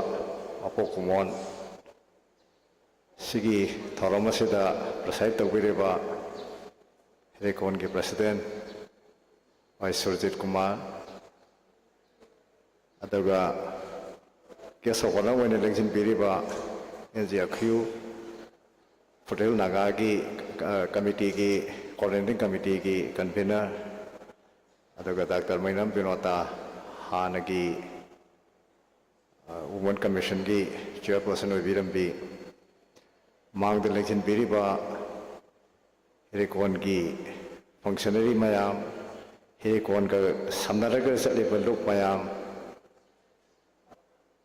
aduga apagi media ki sirnau punamaka hamadai hakna khurumjari ngasigi numisya ini yamna personal wena nuaijabadi Oja Sabitri da pumthil ki mana nanthok sabagi khudong chaba phangba asima agonda yamna nuaijaba Oja Sabitri si yam kuina khangna jaraba loina jaraba Oja Kanhai leiringai dagi Oja Kanhai na thukro matung da su mai ki masai bunga tombaga sum loina dana tawba sidai sida apai pepe tagi sa homa horaga tamnalai dagi Draupadi bhawpada sahi yankhai hen bagi lambi sidai sida aidi haijari apai ki Manipuri tokro India di tokro Prithivi sidai sida one of the finest actor ni haidana apai stage ki sidai sida akoina pepe ta tawriba tamnalai da tawbada ubada tawbada apai tu chumdo phawbagi acting tawbangamba thaina 70s da tawrambado ikui dana apai covid lorakpagi kanduda tawba kanda so tamnalai tawba kanda sa adum stage adum dominate tawba apai ojani ado ojada mana khodon nanthokpa asi ngasigi tharam sidai icing on the cake and haijabatai ꯑꯩꯈꯣꯏ ꯃꯅꯤꯄꯨꯔꯁꯤ ꯋꯥꯕ ꯌꯥꯕ ꯋꯥꯔꯦ ꯁꯤꯗꯒꯤ ꯍꯦꯟꯅ ꯋꯥꯅꯤꯡꯉꯥꯏ ꯂꯩꯇ꯭ꯔꯦ ꯇꯥꯔꯨꯔꯒꯗꯤ ꯇꯝꯐꯝ ꯃꯈꯥ ꯂꯩꯇ꯭ꯔꯀꯥꯟꯗ ꯃꯊꯛꯇ ꯀꯥꯈꯠꯂꯛꯄ ꯁꯤ ꯑꯩꯈꯣꯏꯒꯤ ꯌꯨꯅꯤꯚꯔꯁꯀꯤ ꯆꯠꯅ ꯀꯥꯡꯂꯣꯟꯅꯤ ꯑꯗꯨꯅ ꯑꯩꯈꯣꯏ ꯋꯥꯕ ꯌꯥꯕ ꯋꯥꯔꯦ ꯁꯤꯗꯒꯤꯗꯤ ꯑꯩꯈꯣꯏ ꯅꯨꯡꯉꯥꯏꯕ ꯂꯥꯛꯀꯅꯤ ꯍꯥꯏꯕꯒꯤ ꯋꯥꯈꯜꯂꯣꯟꯁꯤꯗ ꯑꯩꯈꯣꯏ ꯍꯤꯡꯕ ꯇꯥꯕꯅꯤ ꯑꯩꯈꯣꯏꯒꯤ ꯑꯀꯤꯌꯨꯅꯁꯨ ꯊꯝꯕꯤꯔꯦ ꯑꯩꯈꯣꯏꯒꯤ ꯂꯩꯕ ꯑꯗꯒꯤ ꯑꯩꯈꯣꯏ ꯙꯤꯔꯦꯅꯁꯨ ꯊꯝꯕꯤꯔꯝꯃꯤ ꯗ ꯑꯥꯏꯗꯤꯌꯥ ꯑꯣꯐ ꯃꯅꯤꯄꯨꯔꯒꯤ ꯋꯥꯈꯜꯂꯣꯟꯁꯦ ꯑꯗ ꯑꯩꯈꯣꯏ ꯀꯝꯃ꯭ꯌꯨꯅꯤꯇꯤꯁꯤꯡ ꯂꯩꯔꯤꯁꯤꯡꯁꯤ ꯃꯤ ꯃꯁꯤꯡ ꯌꯥꯝꯈꯠꯂꯛꯄ ꯔꯤꯁꯣꯔꯁ ꯋꯥꯠꯂꯛꯄ ꯔꯤꯁꯣꯔꯁ ꯋꯥꯠꯂꯛꯄ ꯑꯗꯩ ꯄꯣꯄꯨꯂꯦꯁꯟꯗ ꯍꯦꯟꯒꯠꯂꯛꯄꯅꯤꯅ ꯑꯗꯩ ꯂꯥꯏꯔꯤꯛ ꯂꯥꯏꯁꯨ ꯇꯝꯕꯒꯤ ꯑꯦꯁꯄꯤꯔꯦꯁꯟꯁꯨ ꯋꯥꯡꯉꯛꯄꯅꯤꯅ ꯀꯝꯄꯤꯇꯤꯁꯟꯁꯤ ꯁꯨꯝ ꯍꯦꯟꯒꯠꯂꯛꯄꯗꯒꯤ ꯑꯩꯒꯤ ꯀꯝꯃ꯭ꯌꯨꯅꯤꯇꯤꯁꯤ ꯃꯈꯥ ꯂꯩꯍꯧꯒꯗꯣꯔꯦ ꯍꯥꯏꯕꯒꯤ ꯀꯤꯕ ꯄꯥꯈꯠꯄ ꯃꯁꯤꯗꯅꯤ ꯑꯩꯈꯣꯏꯅ ꯃꯩꯇꯩꯅ ST ꯗꯤꯃꯥꯟ ꯇꯧꯔꯛꯏꯕ ꯑꯗꯒꯤ ꯑꯩꯈꯣꯏꯒꯤ ꯇꯦꯔꯤꯇꯣꯔꯤꯌꯦꯜ ꯀꯥꯎꯟꯁꯤꯜ ꯄꯤꯌꯣꯅ ꯗꯤꯃꯥꯟ ꯇꯧꯔꯛꯏꯕ ꯈꯣꯠꯂꯛꯏꯕ ꯃꯌꯥꯝ ꯑꯗꯩ ꯔꯤꯖꯔቬꯁꯟꯗꯒꯤ ꯍꯦꯟꯒꯠꯄꯤꯌꯨ ꯈꯣꯠꯄꯤꯌꯨ ꯍꯥꯏꯅ ꯇꯧꯔꯛꯏꯕ ꯃꯌꯥꯝꯁꯦ ꯃꯁꯤ ꯑꯩꯈꯣꯏꯒꯤ ꯌꯥꯝꯅ ꯂꯣꯖꯤꯀꯦꯜ ꯑꯣꯏꯅ ꯊꯦꯡꯅꯗꯕꯅꯦ ꯁꯔꯀꯥꯔꯅ ꯌꯥꯝꯅ ꯑꯦꯗꯍꯣꯛ ꯑꯣꯏꯅ ꯑꯩꯅ ꯁꯔꯀꯥꯔꯅ ꯍꯥꯏꯖꯕ ꯀꯥꯟꯁꯤꯗ ꯃꯅꯤꯄꯨꯔ ꯒꯚꯔꯟꯃꯦꯟꯠ ꯉꯥꯛꯇ ꯅꯠꯇ꯭ꯔꯗꯤ ꯑꯩꯈꯣꯏꯒꯤ ꯚꯥꯔꯠ ꯁꯔꯀꯥꯔꯁꯨ ꯌꯥꯎꯅ ꯍꯥꯏꯖꯕꯅꯤ ꯃꯅꯤꯄꯨꯔꯒꯤ ꯄ꯭ꯔꯣꯕ꯭ꯂꯦꯝ ꯑꯁꯨꯛ ꯌꯥꯝꯅ ꯂꯩꯕꯁꯤꯗꯩꯁꯤꯗ ꯚꯥꯔꯠꯇ ꯂꯩꯔꯤꯕ ꯕ꯭ꯌꯨꯔꯣꯀ꯭ꯔꯦꯁꯤ ꯑꯃꯁꯨꯡ ꯄꯣꯂꯤꯇꯤꯀꯦꯜ ꯂꯤꯗꯔꯁꯤꯞꯅ ꯅꯣꯡꯃꯗ ꯃꯤꯅꯤꯠ 10 ꯐꯥꯎ ꯈꯟꯕꯖꯥꯠ ꯅꯠꯇꯦꯕ ꯈꯜꯂꯒꯗꯤ ꯀꯩꯗꯧꯕꯒꯤ ꯑꯩꯈꯣꯏꯒꯤ ꯄ꯭ꯔꯣꯕ꯭ꯂꯦꯝꯁꯤ ꯁꯣꯜꯕ ꯇꯧꯔꯣꯏꯗꯣꯏꯅꯣ ꯄ꯭ꯔꯣꯕ꯭ꯂꯦꯝ ꯈꯨꯗꯤꯡꯃꯛ ꯑꯗꯨꯝ ꯁꯣꯜꯕ ꯇꯧꯕ ꯌꯥꯏ ꯁꯣꯜꯕ ꯇꯧꯕ ꯉꯝꯃꯣꯏꯗꯕ ꯄ꯭ꯔꯣꯕ꯭ꯂꯦꯝ ꯄ꯭ꯔꯤꯊꯤꯕꯤꯗ ꯂꯩꯇꯦ ꯍꯣꯠꯄꯨ ꯍꯣꯠꯅꯔꯒꯗꯤ ꯁꯣꯜꯕ ꯇꯧꯕ ꯌꯥꯕ ꯉꯥꯛꯇꯅꯤ ꯑꯗ ꯍꯧꯖꯤꯛ ꯐꯥꯎꯕꯗ 3 years ꯃꯤ 300 ꯍꯦꯟꯅ ꯁꯤꯔꯕ ꯃꯤ 68,000 ꯑꯩꯈꯣꯏꯒꯤ ꯌꯨꯝ ꯊꯥꯗꯣꯛꯑꯒ ꯆꯦꯟꯕ ꯍꯧꯖꯤꯛꯄꯨꯗꯤ ꯃꯤ 9,000 ꯔꯤꯁꯦꯇꯜ ꯇꯧꯈ꯭ꯔꯦ ꯑꯗꯨꯅ 59,000 ꯂꯩꯕ ꯑꯁꯤꯗꯩꯁꯤꯗ ꯍꯧꯖꯤꯛꯐꯥꯎꯗ ꯂꯣꯏꯁꯤꯟꯗ꯭ꯔꯤꯁꯤ ꯀꯔꯤꯒꯤꯅꯣ ꯍꯥꯏꯕꯁꯤꯗ ꯁꯤꯒꯤ ꯀꯣꯟꯐ꯭ꯂꯤꯛꯁꯤꯅ ꯑꯩꯈꯣꯏꯒꯤ ꯑꯥꯏꯗꯤꯌꯥ ꯑꯣꯐ ꯃꯅꯤꯄꯨꯔ ꯍꯥꯟꯅ ꯑꯩꯈꯣꯏꯅ ꯈꯪꯖꯔꯛꯄ ꯀꯝꯃ꯭ꯌꯨꯅꯤꯇꯤ ꯈꯨꯗꯤꯡꯃꯛ ꯅꯨꯡꯁꯤ ꯆꯥꯟꯅꯅ ꯑꯃꯒ ꯃꯇꯦꯡ ꯄꯥꯡꯅꯅ ꯂꯩꯕ ꯑꯁꯤ ꯌꯥꯝ ꯊꯤꯅ ꯑꯦꯐꯦꯛ ꯇꯧꯕ ꯌꯥꯝ ꯊꯤꯅ ꯍꯔꯠ ꯇꯧꯕ ꯑꯗ ꯏꯟꯇꯦꯟꯁꯅꯦꯜꯂꯤ ꯇꯧꯕ ꯃꯥꯟꯕꯒꯤ ꯑꯩꯈꯣꯏꯒꯤ ꯆꯤꯡꯅꯕꯗ ꯅꯠꯇꯦ ꯊꯥꯖꯕꯁꯤ ꯑꯩꯈꯣꯏꯗ ꯐꯥꯎꯍꯜꯂꯛꯑꯦꯕ ꯑꯩꯈꯣꯏꯅ ꯇꯨꯡꯒꯤ ꯈꯟꯕ ꯃꯇꯝꯗ ꯑꯩꯈꯣꯏꯅ ꯃꯥꯡꯗ ꯊꯣꯛꯈꯤꯕ ꯊꯧꯗꯣꯛ ꯃꯌꯥꯝꯁꯦ ꯑꯩꯈꯣꯏ ꯅꯤꯡꯁꯤꯡꯗꯕ ꯌꯥꯗꯦ ꯀꯨꯏꯅ ꯃꯅꯤꯄꯨꯔꯒꯤ ꯏꯇꯤꯍꯥꯁꯁꯤ ꯌꯦꯡꯉꯛꯄ ꯃꯇꯝꯗ ꯃꯩꯇꯩꯅ ꯈ꯭ꯋꯥꯏꯗꯒꯤ ꯆꯥꯎꯕ ꯃꯄꯥꯡꯒꯜ ꯀꯟꯕ ꯐꯨꯔꯨꯞ ꯑꯣꯏꯅ ꯂꯨꯆꯤꯡꯉꯒ ꯑꯩꯈꯣꯏ ꯄꯨꯟꯅ ꯍꯤꯡꯃꯤꯟꯅꯕꯅꯤ ꯑꯩꯈꯣꯏ ꯈꯠꯅꯩ ꯍꯥꯠꯅꯩ ꯁꯨꯅꯩ ꯂꯣꯏꯔꯀꯥꯟꯗ ꯑꯗꯨꯝ ꯄꯨꯜꯂꯒ ꯑꯩꯈꯣꯏ ꯄꯨꯟꯅ ꯂꯩꯔꯛꯄ ꯂꯩꯕꯥꯛꯅꯤ ꯑꯗꯨꯅ ꯃꯩꯇꯩꯒꯤ ꯔꯦꯁꯄꯣꯟꯁꯤꯕꯤꯂꯤꯇꯤ ꯑꯃ ꯍꯤꯁꯇ꯭ꯔꯤꯅ ꯄꯤꯔꯤꯑꯕ ꯃꯥꯅ ꯂꯤꯗ ꯇꯧꯕꯒꯤ ꯑꯗ ꯍꯧꯖꯤꯛꯀꯤ ꯃꯇꯝꯁꯤꯗ ꯌꯦꯡꯕ ꯀꯥꯟꯗ ꯃꯁꯤꯒꯤ ꯔꯦꯁꯄꯣꯟꯁꯤꯕꯤꯂꯤꯇꯤꯁꯤ ꯑꯌꯥꯝꯕꯅ ꯀꯧꯅꯕꯗꯧꯅ ꯇꯧꯔꯒ ꯑꯩꯒꯤ ꯋꯥꯈꯜ ꯑꯩꯈꯣꯏ ꯃꯩꯇꯩ ꯍꯤꯡꯉꯒ ꯂꯣꯏꯔꯦ ꯑꯇꯩ ꯃꯌꯥꯝꯗꯤ ꯑꯩꯈꯣꯏ ꯌꯦꯡꯐꯝ ꯊꯣꯛꯇꯦ ꯍꯥꯏꯕꯒꯤ ꯁꯤ ꯁꯣꯁꯤꯌꯦꯜ ꯃꯤꯗꯤꯌꯥꯒꯤ ꯏꯚꯟ ꯈꯕꯔ ꯀꯥꯒꯖꯗ ꯃꯥꯒꯤ ꯃꯣꯠꯁꯤ ꯐꯣꯡꯗꯣꯛꯅꯔꯛꯄ ꯌꯥꯝꯅ ꯀꯟꯁꯔꯅꯤꯡ ꯑꯣꯏꯕꯅꯤ ꯀꯔꯤꯒꯤꯅꯣ ꯍꯥꯏꯕ ꯀꯥꯟꯗ ꯑꯩꯈꯣꯏ ꯃꯅꯤꯄꯨꯔ ꯍꯥꯏꯕꯁꯤꯗꯤ ꯖꯥꯠ ꯁꯨꯅ ꯇꯥꯕ ꯑꯃꯒ ꯃꯇꯦꯡ ꯄꯥꯡꯅꯔꯒ ꯍꯤꯡꯕ ꯂꯩꯕꯥꯛ ꯑꯣꯏꯔꯛꯄ ꯇꯨꯡꯗꯁꯨ ꯑꯣꯏꯐꯝ ꯊꯣꯛꯄ ꯑꯗꯨꯅ ꯑꯩꯈꯣꯏꯅ ꯀꯨꯀꯤꯁꯤ ꯚꯤꯂꯤꯐꯥꯏ ꯇꯧꯋꯦ ꯀꯨꯀꯤ ꯂꯣꯏꯅꯃꯛ ꯐꯠꯇ꯭ꯔꯦ ꯍꯥꯏꯗꯅ ꯑꯗꯨꯗꯤ ꯅꯠꯇꯦꯕ ꯀꯅꯥꯅꯣ ꯏꯟꯁꯤꯜꯂꯒ ꯂꯥꯟ ꯍꯧꯔꯤꯁꯦ ꯃꯁꯤ ꯃꯤꯍꯥꯠ ꯃꯤꯄꯨꯟ ꯇꯧꯔꯤꯕ ꯃꯤꯁꯤ ꯃꯤꯅꯥ ꯊꯣꯛꯍꯜꯂꯤꯁꯦ ꯀꯅꯥꯅꯣ ꯍꯥꯏꯕꯁꯦ ꯑꯩꯈꯣꯏꯅ ꯈꯪꯗꯣꯛꯄ ꯑꯃ ꯆꯪꯉꯦꯕ ꯑꯩꯈꯣꯏꯒꯤ ꯕꯔꯃꯥꯗꯒꯤ ꯊꯦꯡꯅ ꯂꯥꯛꯄ ꯂꯤꯗꯔꯁꯤꯞꯅ ꯃꯣꯏꯅ ꯄꯥꯏꯕ ꯀꯩꯅꯣꯗ ꯅꯧꯅ ꯂꯥꯛꯄ ꯃꯤꯒ ꯍꯥꯟꯅ ꯂꯩꯔꯝꯕ ꯅꯣꯃꯦꯠꯀ ꯁꯦꯇꯂꯔꯒꯁꯤ ꯊꯕꯛ ꯁꯨꯕ ꯀꯟꯕ ꯍꯣꯠꯅꯕ ꯀꯟꯕꯁꯤ ꯅꯣꯃꯦꯠ ꯑꯗꯨꯝ ꯍꯦꯜꯂꯦ ꯑꯗꯨꯅ ꯃꯣꯏꯅ ꯃꯣꯏꯒꯤ ꯂꯤꯗꯔꯁꯤꯞ ꯑꯣꯏꯔꯛꯄ ꯈꯔ ꯑꯩꯈꯣꯏꯒꯤ ꯂꯣꯡꯒꯥꯒꯨꯝꯕꯗꯤ ꯑꯗꯨꯝ ꯅꯤꯡꯁꯤꯡꯕꯤꯔꯝꯒꯅꯤ 1980s ꯑꯗꯨꯋꯥꯏꯗ ꯊꯥꯗꯧꯒ ꯀꯨꯀꯤꯒꯒꯤ ꯑꯆꯧꯕ ꯂꯥꯟ ꯊꯣꯛꯈꯤ ꯃꯅꯤꯄꯨꯔꯗꯗꯤ ꯃꯀꯣꯛ ꯀꯥꯏꯅꯕ ꯈꯣꯠꯅꯕ ꯈꯔ ꯌꯥꯎꯈꯤ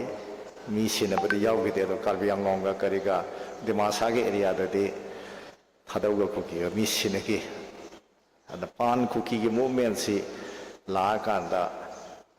ꯊꯥꯗꯧ ꯍꯥꯏꯔꯒꯗꯤ ꯕꯔꯃꯥꯗꯒꯤ ꯅꯧꯅ ꯂꯥꯛꯏꯕ ꯑꯁꯤꯅ ꯂꯤꯗꯔꯁꯤꯞꯁꯤ ꯂꯧꯕ ꯌꯥꯗꯕ ꯀꯨꯀꯤ ꯍꯥꯏꯔꯀꯥꯟꯗꯗꯤ ꯃꯣꯏꯅ ꯂꯤꯗꯔꯁꯤꯞꯁꯤ ꯂꯧꯕ ꯌꯥꯕ ꯑꯗꯨꯅ ꯄꯥꯟ ꯀꯨꯀꯤꯒꯤ ꯃꯨꯚꯃꯦꯟ ꯇꯧꯔꯀꯥꯟꯁꯤꯗ ꯂꯤꯗꯔꯁꯤꯞꯁꯤ ꯃꯣꯏꯅ ꯂꯧꯔꯒ politically sida dominate taurakpani politically ta natana arm group sida nongoi paiba sida moina dominate tauraga lakpani aduna common cookie sing tariba sing apoi chingkhong chingyada tarama mayam sida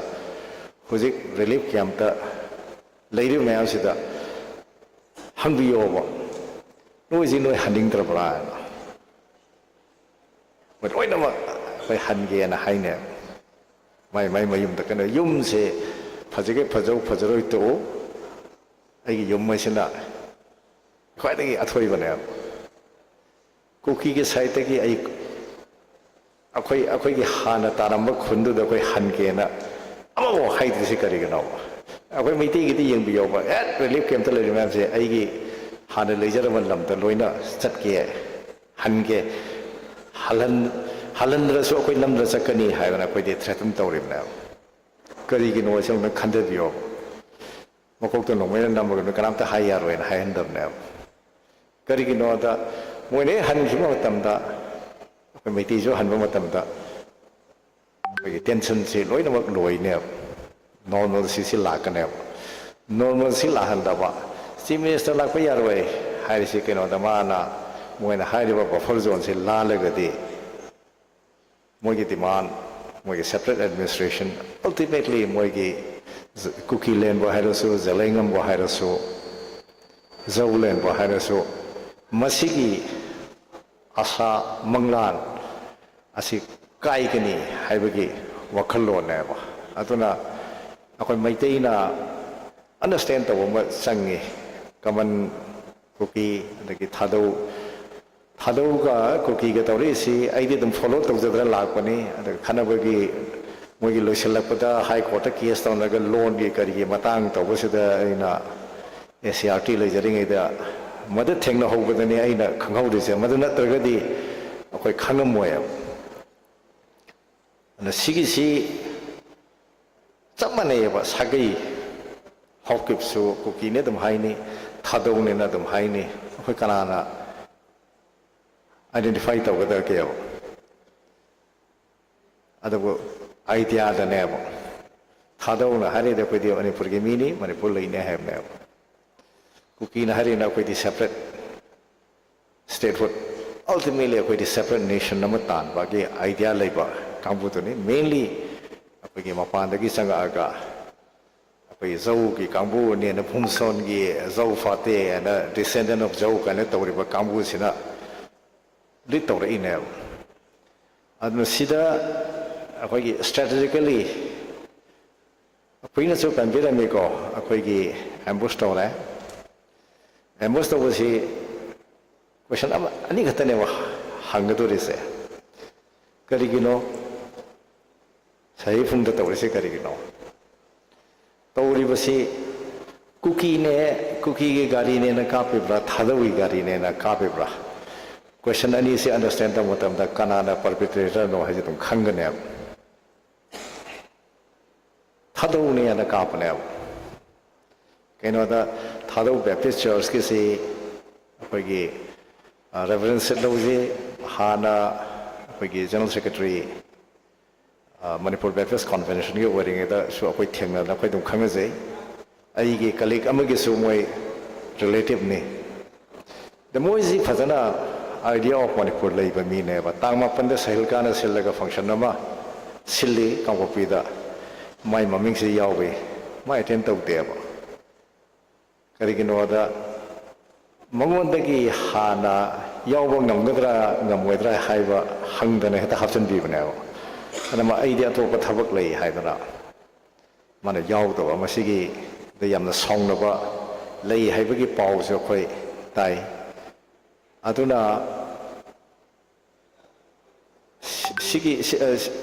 sina akoina khare hena khandraba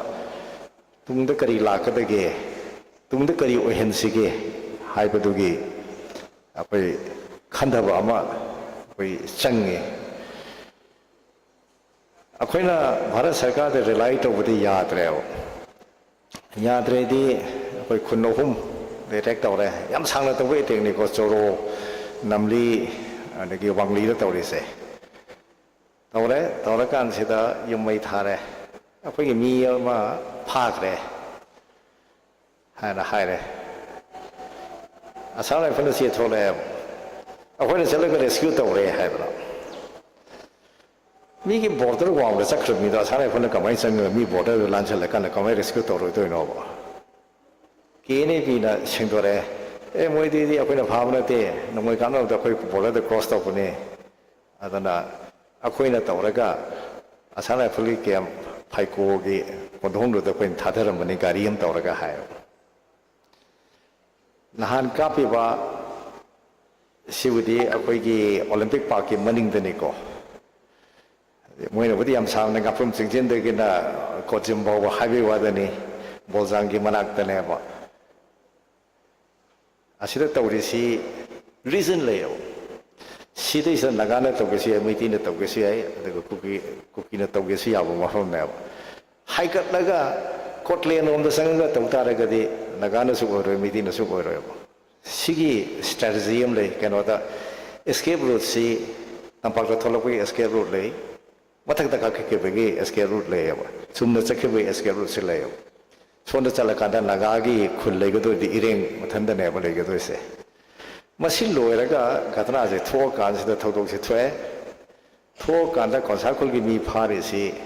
sibai le yumanak ta ne mi pha gharaga search operation sukto to na thiri kai thi doi no ba khudak ta akhoi gi cordon and search operation to thi ga do ne adu kari tawrage aduna indicate tawrisidi akoigi the involvement of other agencies si leramgani manipur da normalcy poratana ba henna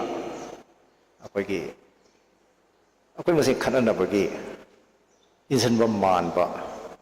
lichat ama chatle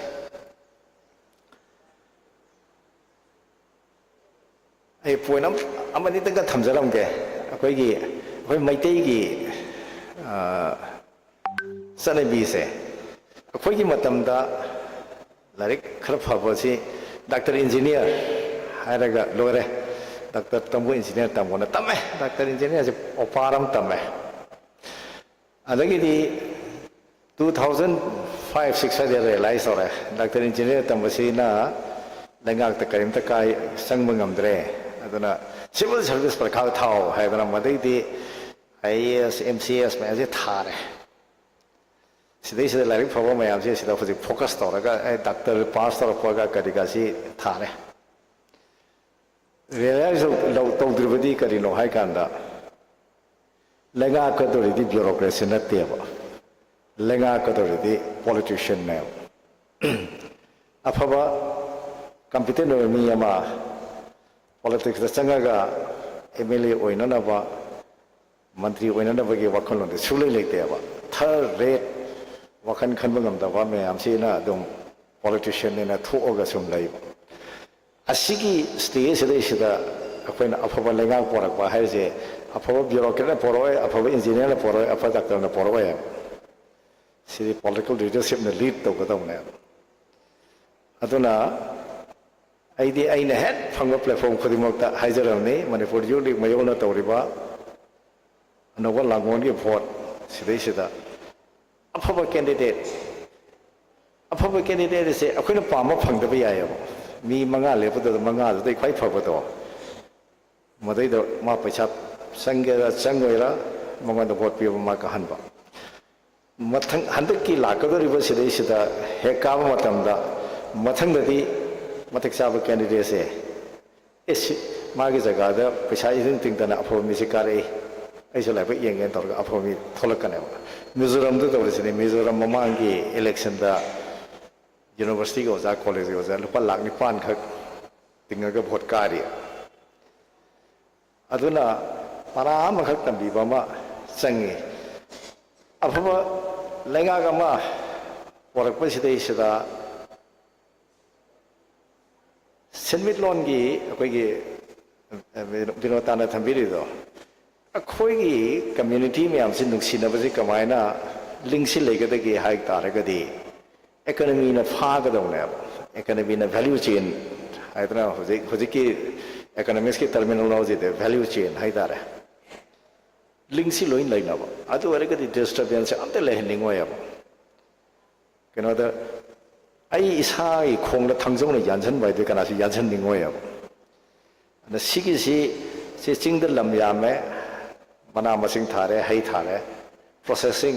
semi process आ तौरगा न final packing से तौरगा इफाल के marketing तौबा मपाना थादोपा खोतोपा केनो माने airport लेबा तगी facility से लेबनेला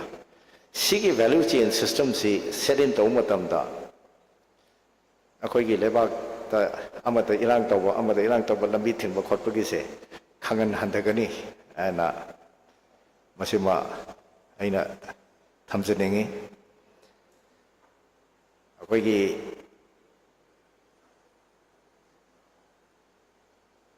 हौजिक मणिपुरदा लेरिबसिदा अइना कोकोमीगिदा गांगबदा हाइजबनी राजनीति वाला राजनीति तौबियो मैं राजनीति तौननब थुलैने करीमता काइते नोई राजनीति फमुनबदा प्रजा दे वाहनगनो प्रजा सोनगनो अदु खतने भाई तौबद अदुम तौजौ नोई इंजन लगांदा अममु खनाहन मसिमदि तौबिरा नोबा मसिदे तोक्तदि इरोय लोइबदा प्रजा मयामनो ओनसलगा चागने मिसिमिना थोकने मधु थोक्तृङैदा अखोगी अफब लेंगा अमा पोरकनबा मधुद फोकस तौबियो एना हाइजगे अदुगा लोइसलकपदा हेरिकोना मागी सही कुमरी की खोंचत खोजे पाखंग फाराबा ऑर्गेनाइजेशन नि सही कुमरी की खोंचत सिदैसिदा आइगा सदुम याम तोइना समनरगा लांगमिनबा ऑर्गेनाइजेशन नि हाना तौबिगिबा थबक मयामदगी तुंगद लाकदबसिदैसिदा हेना अखोगी तौबिबा अमसुं माय पापु ओबियो हाइजरगा मयामदगी बिदाय लौजरी मयाम अमुक हन खुरमजरी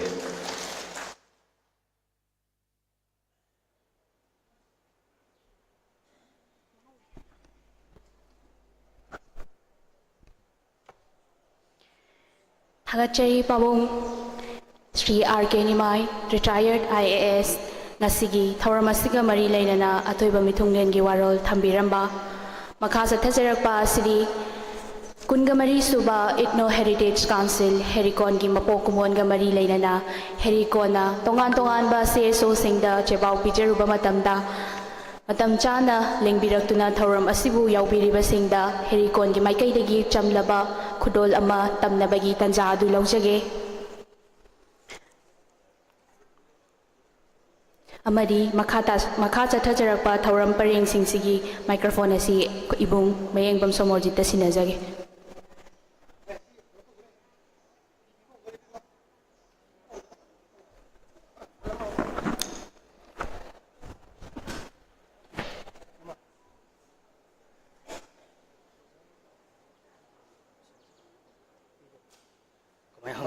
hangbiro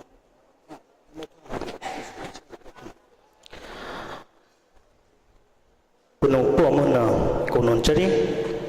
chathajarliba thorum parengi makha chathajarpoina koigi thorumasigi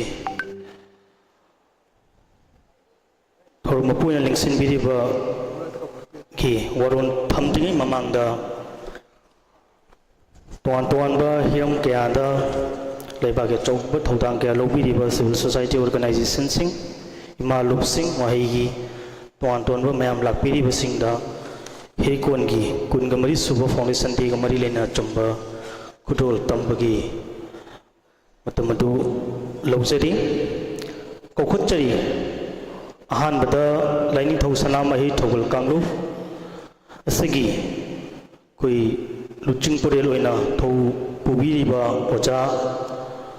निंथौसम निंथेमजाव लेखपिरकनी अदुगा ngasiगी खुदोल सिंग असि इथनो हेरिटेज काउंसिल हेरिकोन की प्रेसिडेंट खुदोल सिंग असि तंबिगनी लिंखपिरकलु बावजागी मथंगदा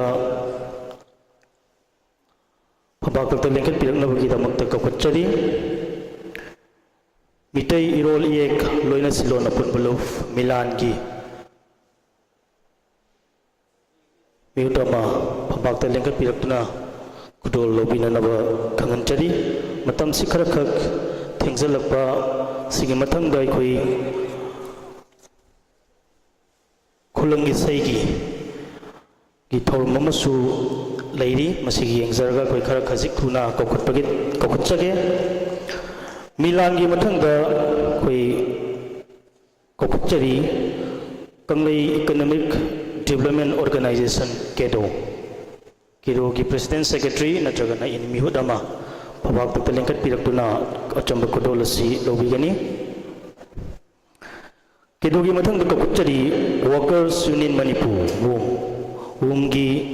प्रेसिडेंट सेक्रेटरी नत्रगना इनी मिहुदमा फबाकत लेंखटपिरक्तुना खुदोल असि लौबिननबगिदमक्ता कौखुचरी वर्कर्स यूनियन मणिपुर वूम की मथंग कौखुचरी democratic students alliance of Manipur DESAM की प्रेसिडेंट रोमेश लापीरी फबाकत लेंखटपिरक्तुना चंब खुदोल असि लौबिगनी मतम से थेंजलपना खर खजिक थुना कौखुचबनी खुदिमुना वरोबिरोय देसाम की मथंग कौखुचरी Kanglei indigenous martial art and cultural society की मार्क्स की प्रेसिडेंट नत्रग सेक्रेटरी मिहुदमा काखटपिरक्ननब खंगनचरी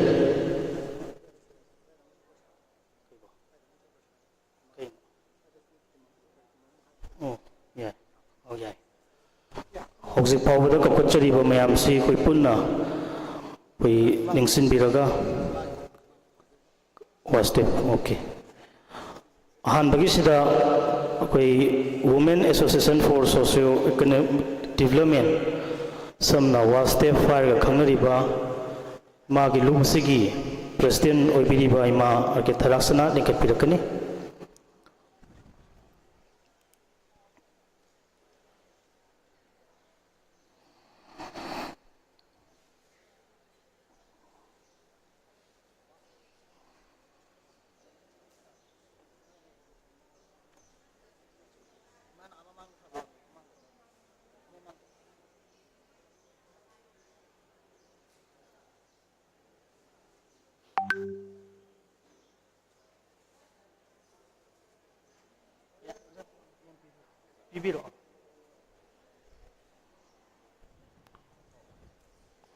president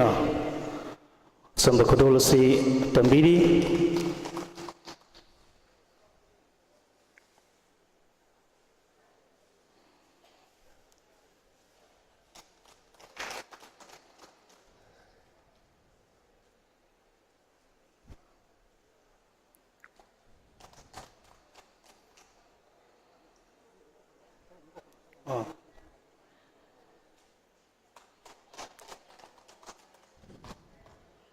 खुदोल तमलिंगई सुमनुंगदा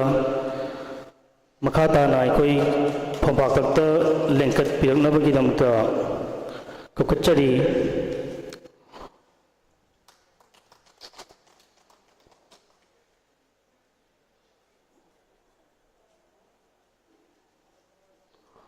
All Manipur Students Guardian Organization की president secretary doctor मिहुदमा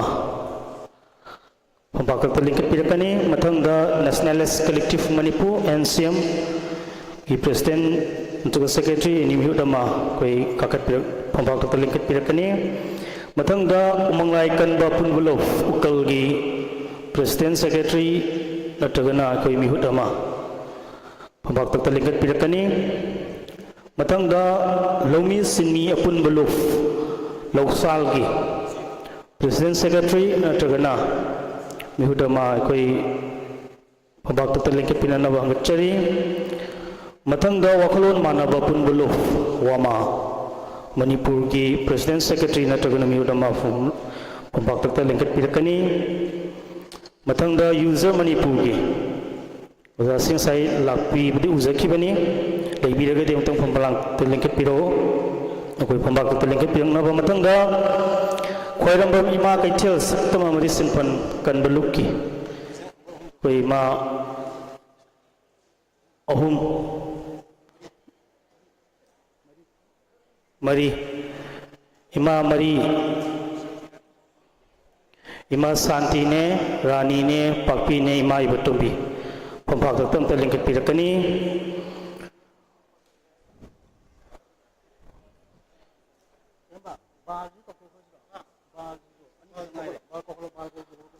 मथंग the united women development organisation Bishnupur समन उटो हारगा खंगनरिबा सिगी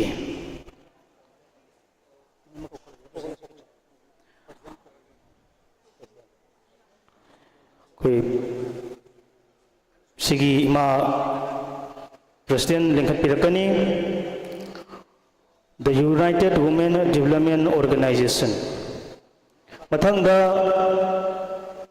कौकचरी बिष्णुपुर अकोइब अपुनबुलु सामना बाल है खंगनरिबा लुबसिगी प्रेसिडेंट लापीरगदी प्रेसिडेंट ओइनंगलगी लेंखटपियु कयोंबा लाक्तगदी मिहुत अमा हेक्ता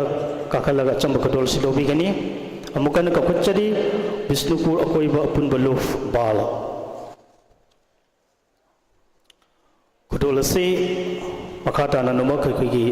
इथनो हेरिटेज काउंसिल हेरिकोन की प्रेसिडेंट ना खदोल तंबिगनी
पुनमपु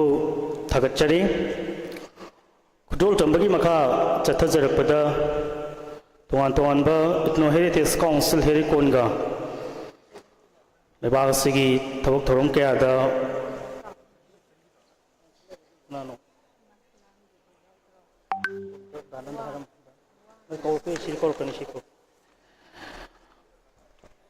पुन्ना थबक बाकी थबक तौमिनरिबा सिविल सोसाइटी ऑर्गेनाइजेशन सिंग क्यादसु कोई मखाताना खुदोल तंबगी थोरमसी सथजगे खुदोल असी कोई मखाताना प्रेसिडेंट खुदोल तंबिगनी मथंग खुदोल तंबगी मखा चतरपद कखुचरी UPF की यूनाइटेड पीपल फ्रंट की हुई प्रेसिडेंट सेक्रेटरी इनी मिहुदमा फंबाकुत लिंक पिरंग हंगचरी मथंग इप्सा की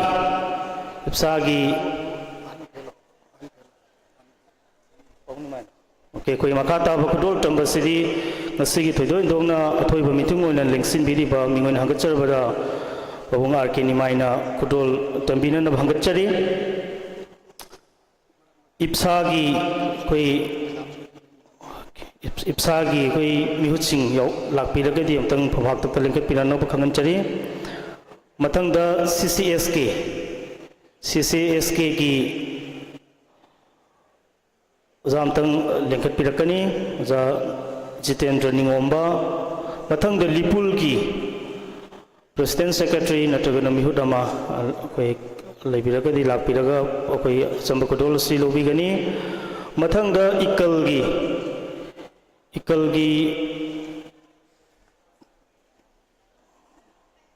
Lagadi Amtanakoi Linkat Pirakani Matanga Nailaki President Secretary Nilak ki President Secretary Executive Lapiraga Timtangan Pirakani Matagda Amkil gi Masing Lapiraga Timtang Pirakani Matangda Kil gi Masing Lapiraga Timtang Linkat Pirakani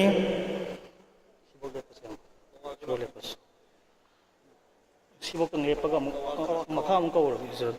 kau bisa rasa kilbok ti kau jangan kaino kawan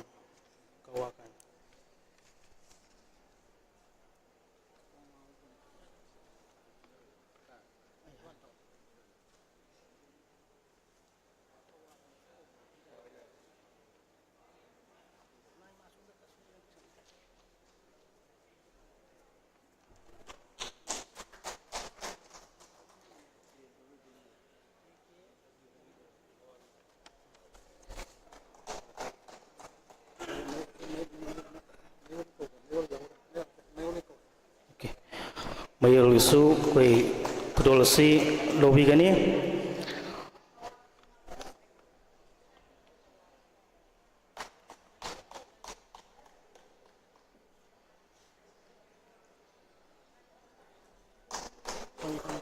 kan Makumuna yare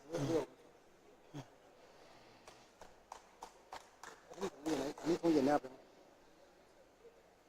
madam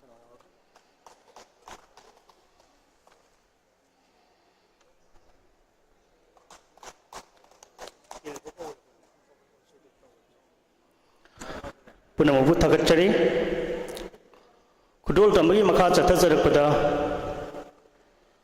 Papakata Kokachari All Manipuri Students Union MSU All Manipuri Students Union MSU Gi Tomiyama Papakata Linka Piratuna Kudol Obina Navakanganjari Matanga Kanglipak Students Association KHC Matanga Apunba Ilay Paki Mahayroi Simpanglof AIMS Matangda Students Union of Kanglipak Sukhi Thomising Lapiragadi Pambakata Linka Pinana Kanganchari Matangda Manipuri Students Federation Matangda Kanglay Lesafan Gi Sensing Lapiragadi Koi Kudol Lobina Naba Kakachari Matangda Ipau Tengbang Lof Ipau Tengbang Loki Thomising Lapiragadi from Hata Direction Pirnama Kangachari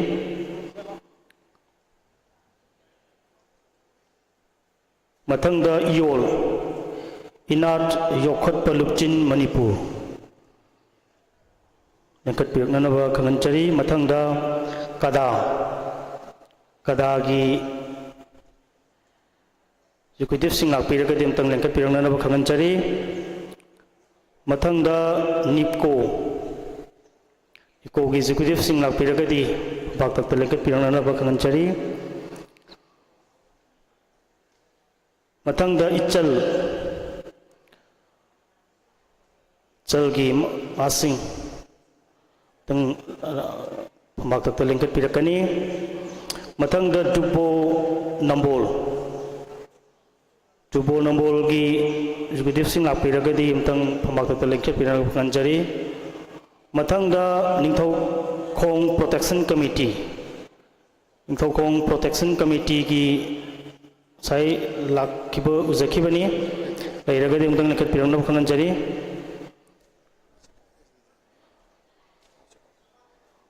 ꯃꯊꯪꯗ schedule ꯇ꯭ꯔꯥꯏꯕ ꯗꯤꯃꯥꯟ ꯀꯃꯤꯇꯤꯒꯤ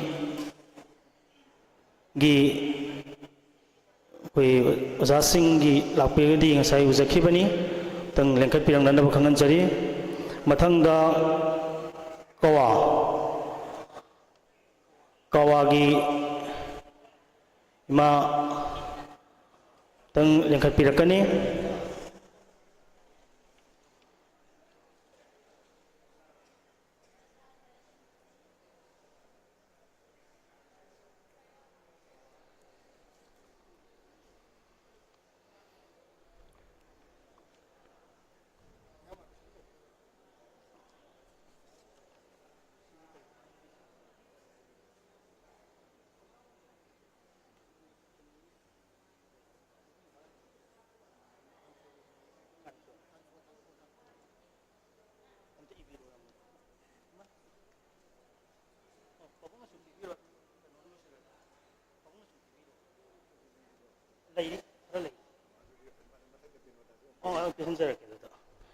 ꯑꯩꯈꯣꯏ ꯈꯨꯗꯣꯜ ꯇꯝꯕ ꯑꯁꯤ ꯉꯁꯤꯒꯤ ꯑꯊꯣꯏꯕ ꯃꯤꯊꯨꯡꯂꯦꯟꯒꯤ ꯐꯝꯐꯝꯂꯥꯡꯗ ꯂꯦꯡꯁꯤꯟꯕꯤꯔꯤꯕ ꯄꯥꯕꯨꯡ R.K. ꯅꯤꯃꯥꯏꯅ ꯈꯨꯗꯣꯜ ꯇꯝꯕꯤꯒꯅꯤ꯫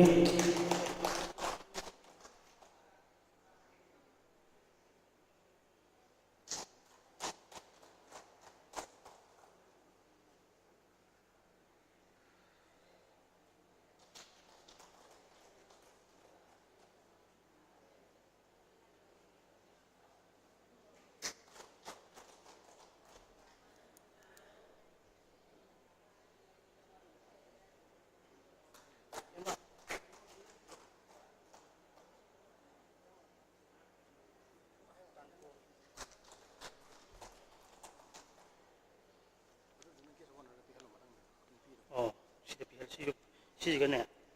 ꯂꯦꯝꯍꯧꯔꯤꯉꯩꯁꯦ ꯈꯤꯇꯪ ꯀꯩꯅꯣꯗ ꯄꯤꯍꯜꯂꯒꯦ ꯈꯨꯗꯤꯡꯃꯛꯄꯨ ꯊꯥꯒꯠꯆꯔꯤ꯫ ꯈꯨꯗꯣꯜ ꯇꯝꯕꯒꯤ ꯃꯈꯥ ꯆꯠꯊꯖꯔꯛꯄꯗ ꯄꯥꯛꯇꯛꯇ ꯂꯦꯡꯈꯠꯄꯤꯔꯛꯅꯕꯒꯤꯗꯃꯛꯇ ꯀꯧꯈꯠꯆꯔꯤ all Manipur recognised private school welfare association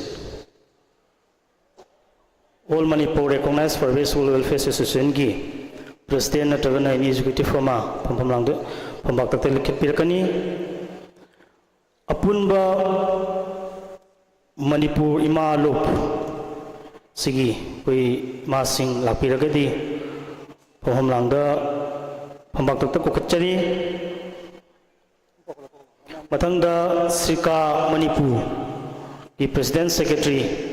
ꯂꯥꯛꯄꯤꯔꯒꯗꯤ ꯅꯠꯇ꯭ꯔꯒꯅ ꯑꯦꯅꯤ ꯑꯦꯛꯖꯤꯀ꯭ꯌꯨꯇꯤꯕ ꯑꯃ ꯂꯥꯛꯄꯤꯔꯒꯗꯤ ꯑꯝꯇꯪ ꯂꯦꯡꯈꯠꯄꯤꯔꯛꯀꯅꯤ꯫ Coalition for indigenous rights campaign ꯁꯤꯀꯥ ꯃꯅꯤꯄꯨꯔꯒꯤ ꯃꯊꯪꯗ ꯀꯪꯂꯩꯄꯥꯛ ꯀꯟꯕꯂꯨꯞ KKLꯒꯤ ꯄ꯭ꯔꯦꯁꯤꯗꯦꯟ ꯁꯦꯀ꯭ꯔꯦꯇꯔꯤꯁꯤꯡ ꯂꯥꯛꯄꯤꯔꯒꯗꯤ ꯐꯝꯐꯝꯂꯥꯡꯗ ꯂꯦꯡꯈꯠꯄꯤꯅꯅꯕ ꯐꯝꯄꯥꯛꯇꯛꯇ ꯂꯦꯡꯈꯠꯄꯤꯔꯛꯅꯕ ꯀꯧꯈꯠꯆꯔꯤ꯫ ꯃꯊꯪꯗ ꯎꯇ꯭ꯔꯥ ꯁꯪꯂꯦꯟ ꯁꯅꯥꯀꯣꯅꯨꯡꯒꯤ ꯊꯧꯄꯨꯕꯤꯕ ꯑꯍꯜꯁꯤꯡ ꯃꯔꯛꯇꯒꯤ ꯑꯃꯇꯪ ꯂꯦꯡꯈꯠꯄꯤꯔꯛꯅꯕ ꯈꯪꯍꯟꯖꯔꯤ꯫ ꯃꯊꯪꯗ campaign for just and fair delimitation JFD ini akwai executive lengkatpirакnanaba khanganchari matangda kripa society asigi mioi ama lengkat kokchari aduga aroibada amasu maru oiba mayamnadi loena aroibada kokalena खनबीबा याय अदुबु अरोइबदा यामना साई डिस्टिंग ओइना कोकचनिंगबगी सुयामबा लेजबनी नगागे चौबा responsibility lobidana leminaiba kanglu furuk kya sibu yamna nungsinana hingminana ba honabada chauba thodang lobiriba yamba arvisan tanfogi chauba thodang lobibani yamba pambak takta lengkhat piraktuna chamlaba khudol asi lobigini aduga khudol asi ngasigi duga herikon gi senior member su biba ngasai kokotpada tang Europagi kala ina khipa male duna iton herikon gi ge duga akoi mayamna yamung ipu harga khangna jariba herikon gi su paiza obi bani amtang lengkat pirna ba khangan jari herikon gi senior member iton amadi yamungi akoi mayamna yamung ipu harga dum samjan jara bahai batare advice soi bi bani amtang lengkat pirakani aduga ngasai kaubada kaudi kaujak khraga kitang mafam sida leitabadagi phamak ta kakhat pui khudong akoi khudol tambada tamjahogda bahai batare user manipur gi okay sorry ai kauraga kar khitabran khanja bani koi kudol tambagi aroi basu oigedoriba si kudol tambigedaba si ngasigi akhana ba lengbir pui phomphom langda lengsin biribi Professor Dr. Mainam Benota, former chairperson Manipur State Commission for Women, Government of Manipur na ngasigi kudol si tambigani.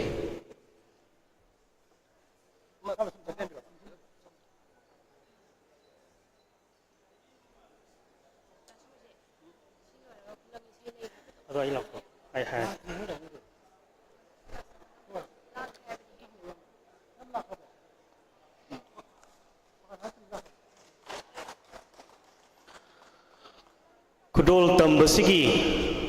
maraktana mayamda khangan janingba mana kudol tambasigi mathangda thorumapugi waron piraba matung aikoi Prakash nama sung inthaujam ngan thoibi anigi khulang isaigi thormama thamjari paramasina kudol tambasi lorba matungda thormapugi warol taminabaga iroinana kai khulang isaigi mungairaba thormasi musu mayamna mieng taminaki si haidana Ethno Heritage Council herikon gi maikai degi khanganchari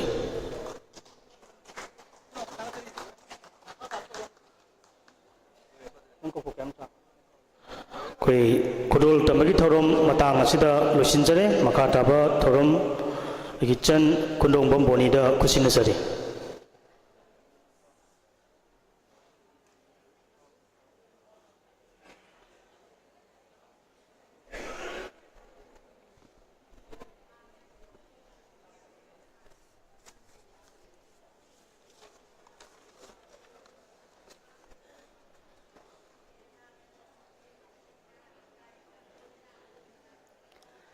Kungamari Suba Ethno Heritage Council Herikon gi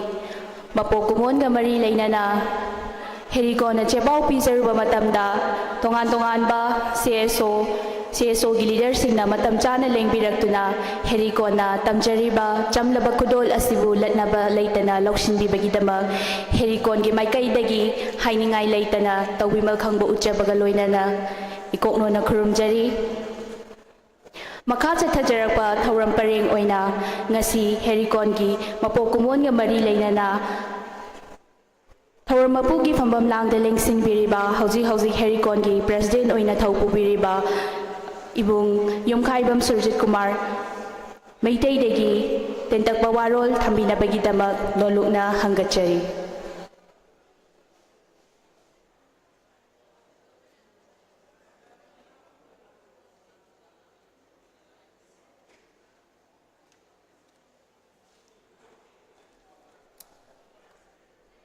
ngasi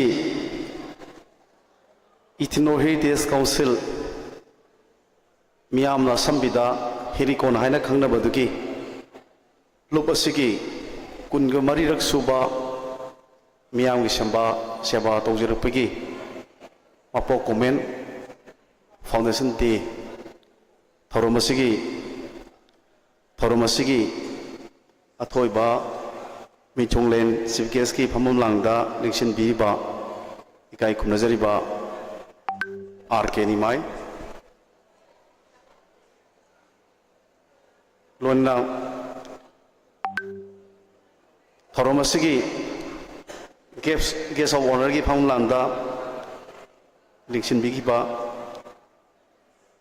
इकाई खुमनजरीबा N G अक्यू convener FNCC लोनना थौरम असिगी guest of honour की फम लांदा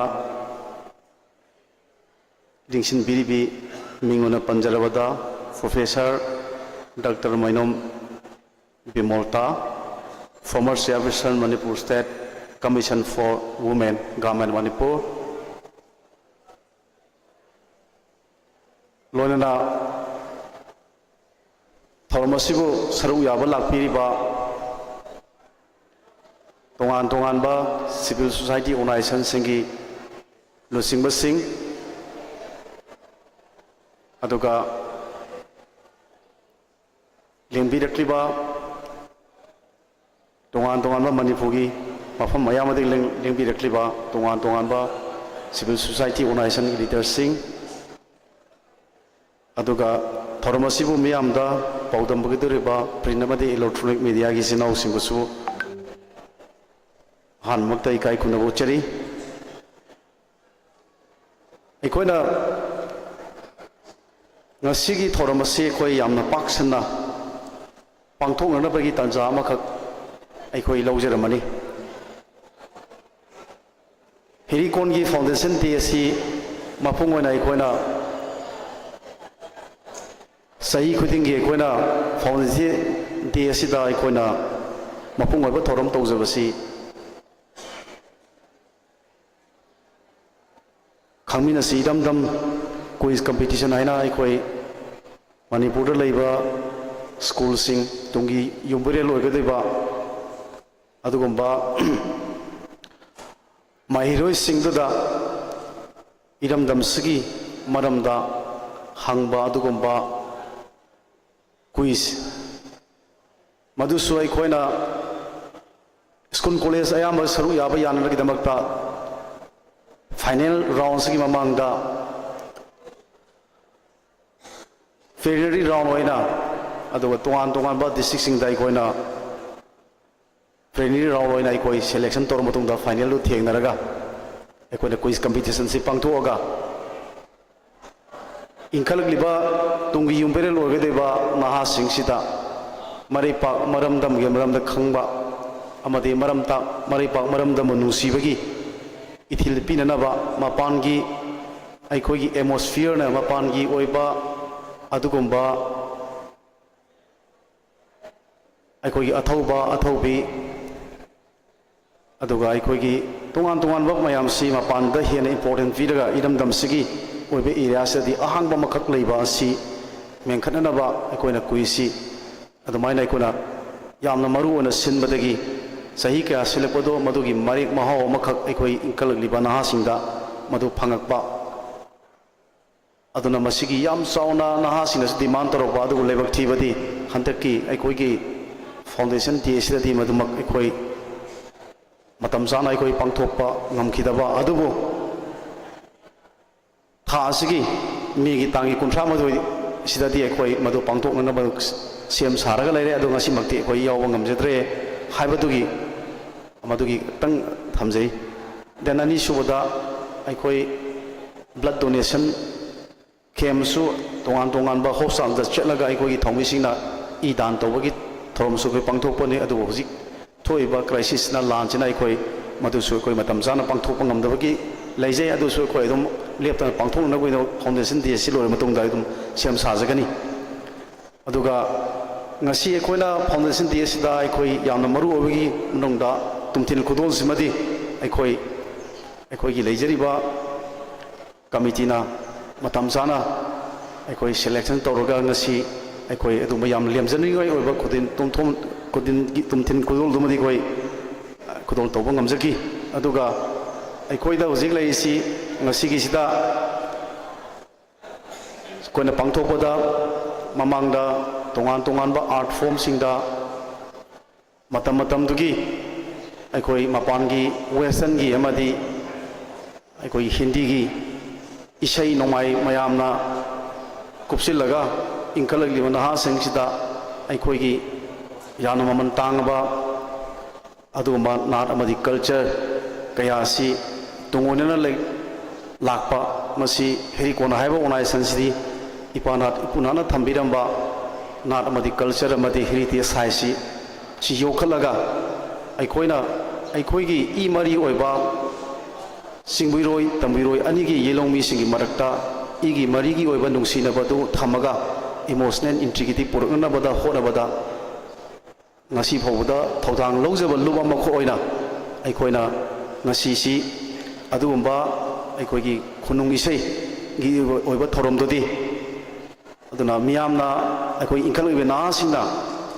ꯑꯩꯈꯣꯏ ꯇꯨꯡ ꯑꯣꯏꯅꯅ ꯊꯝꯕꯤꯈ꯭ꯔꯕ ꯑꯗꯨꯒꯨꯝꯕ ꯈꯨꯅꯨꯡ ꯏꯁꯩ ꯈꯨꯂꯪ ꯏꯁꯩ ꯇꯣꯉꯥꯟ ꯇꯣꯉꯥꯟꯕ ꯑꯔꯤꯕ ꯏꯄꯥ ꯏꯄꯨꯁꯤꯡꯅ ꯌꯥꯝꯅ ꯊꯥꯛ ꯋꯥꯡꯅ ꯊꯝꯕꯤꯔꯝꯕ ꯀꯌꯥꯗꯣ ꯃꯗꯨ ꯅꯥꯊꯩꯔꯒ ꯊꯝꯕꯗꯨ ꯑꯩꯈꯣꯏꯒꯤ ꯏꯟꯈꯠꯂꯛꯂꯤꯕ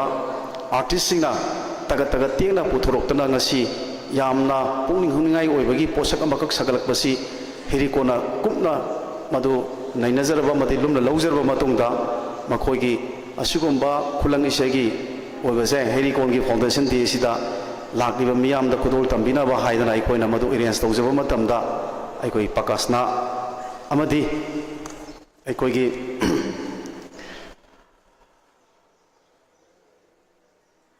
ꯉꯟꯊꯣꯏꯕꯤꯅ ꯍꯔꯥꯎ ꯍꯔꯥꯎꯅ ꯑꯩꯈꯣই ꯍꯦꯔꯤꯀꯣꯟꯅ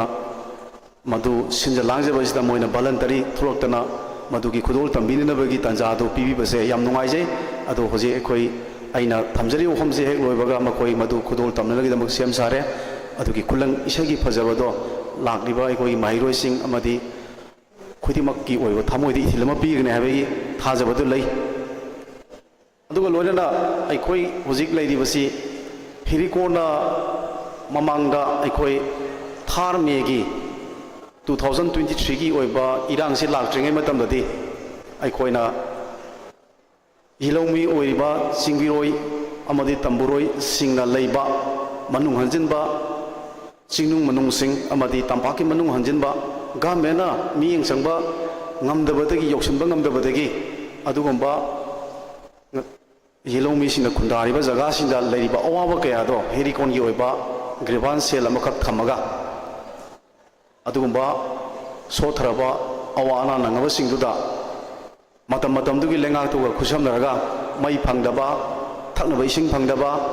ꯄ꯭ꯂꯦꯒ꯭ꯔꯥꯎꯟ ꯂꯩꯇꯕ ꯑꯃꯗꯤ ꯂꯝꯕꯤ ꯊꯣꯡꯒꯤ ꯅꯥꯇꯩ ꯆꯥꯗꯕ ꯀꯌꯥꯗꯨ ꯑꯅꯥ ꯂꯥꯌꯦꯡꯁꯪꯒꯤ ꯈꯨꯗꯣꯡꯆꯥꯗꯕ ꯀꯌꯥꯗꯨ ꯑꯩꯈꯣꯏꯒꯤ ꯒ꯭ꯔꯤꯚꯥꯟꯁ ꯁꯦꯜꯁꯤꯅ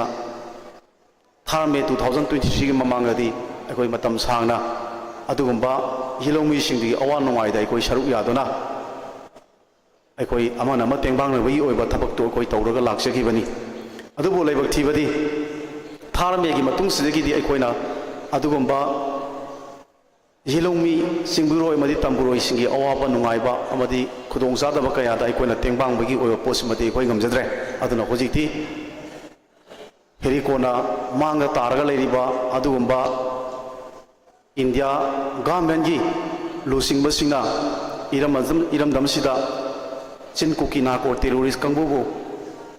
ꯄ꯭ꯔꯣꯛꯁꯤ ꯑꯥꯔꯃꯤ ꯑꯣꯏꯅ ꯁꯤꯖꯤꯟꯅꯔꯒ ꯂꯥꯟꯗꯥꯔꯛꯄꯗꯒꯤ ꯃꯤꯑꯣꯏ ꯂꯤꯁꯤꯡ ꯀꯌꯥ ꯃꯥꯒꯤ ꯃꯌꯨꯝ ꯃꯀꯩ ꯃꯣꯔꯦꯗꯒꯤ ꯆꯨꯔꯆꯥꯟꯄꯨꯔꯗꯒꯤ ꯀꯥꯡꯄꯣꯛꯄꯤꯗꯒꯤ ꯆꯤꯡꯈꯣꯡ ꯆꯤꯡꯌꯥꯗꯒꯤ ꯃꯥꯒꯤ ꯃꯊ꯭ꯋꯥꯏ ꯍꯤꯡꯅꯅꯕ ꯆꯦꯟꯅꯔꯛꯄ ꯃꯌꯨꯝ ꯃꯀꯩ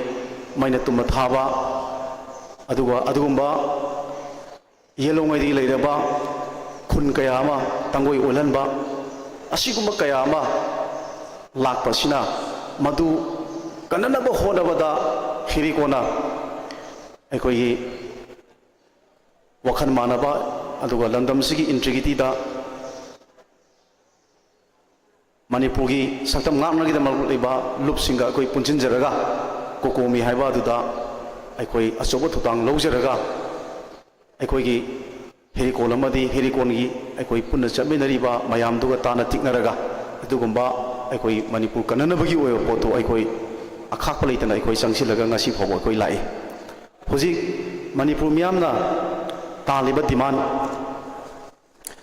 ꯏꯟꯗꯤꯌꯥ ꯂꯩꯉꯥꯛꯅ ꯁꯥꯟꯅꯔꯤꯕ ꯄ꯭ꯔꯣꯛꯁꯤ ꯋꯥꯔꯁꯦ ꯈꯨꯗꯛꯇ ꯂꯦꯞꯄꯨ ꯑꯗꯨꯒ ꯑꯗꯨꯒꯨꯝꯕ ꯇꯦꯔꯣꯔꯤꯁꯀꯤ ꯊꯕꯛ ꯊꯧꯑꯣꯡ ꯀꯌꯥ ꯑꯃ ꯆꯠꯊꯔꯒ ꯏꯔꯝꯗꯝꯁꯤꯗ ꯃꯅꯤꯄꯨꯔꯁꯤꯗ ꯃꯆꯦꯠ ꯃꯆꯦꯠ ꯊꯨꯒꯥꯏꯅꯅꯕ ꯃꯤꯌꯥꯝꯗ ꯑꯀꯤ ꯑꯈꯪ ꯄꯤꯔꯤꯕ ꯑꯗꯨꯒꯨꯝꯕ ꯂꯩꯉꯥꯛꯅ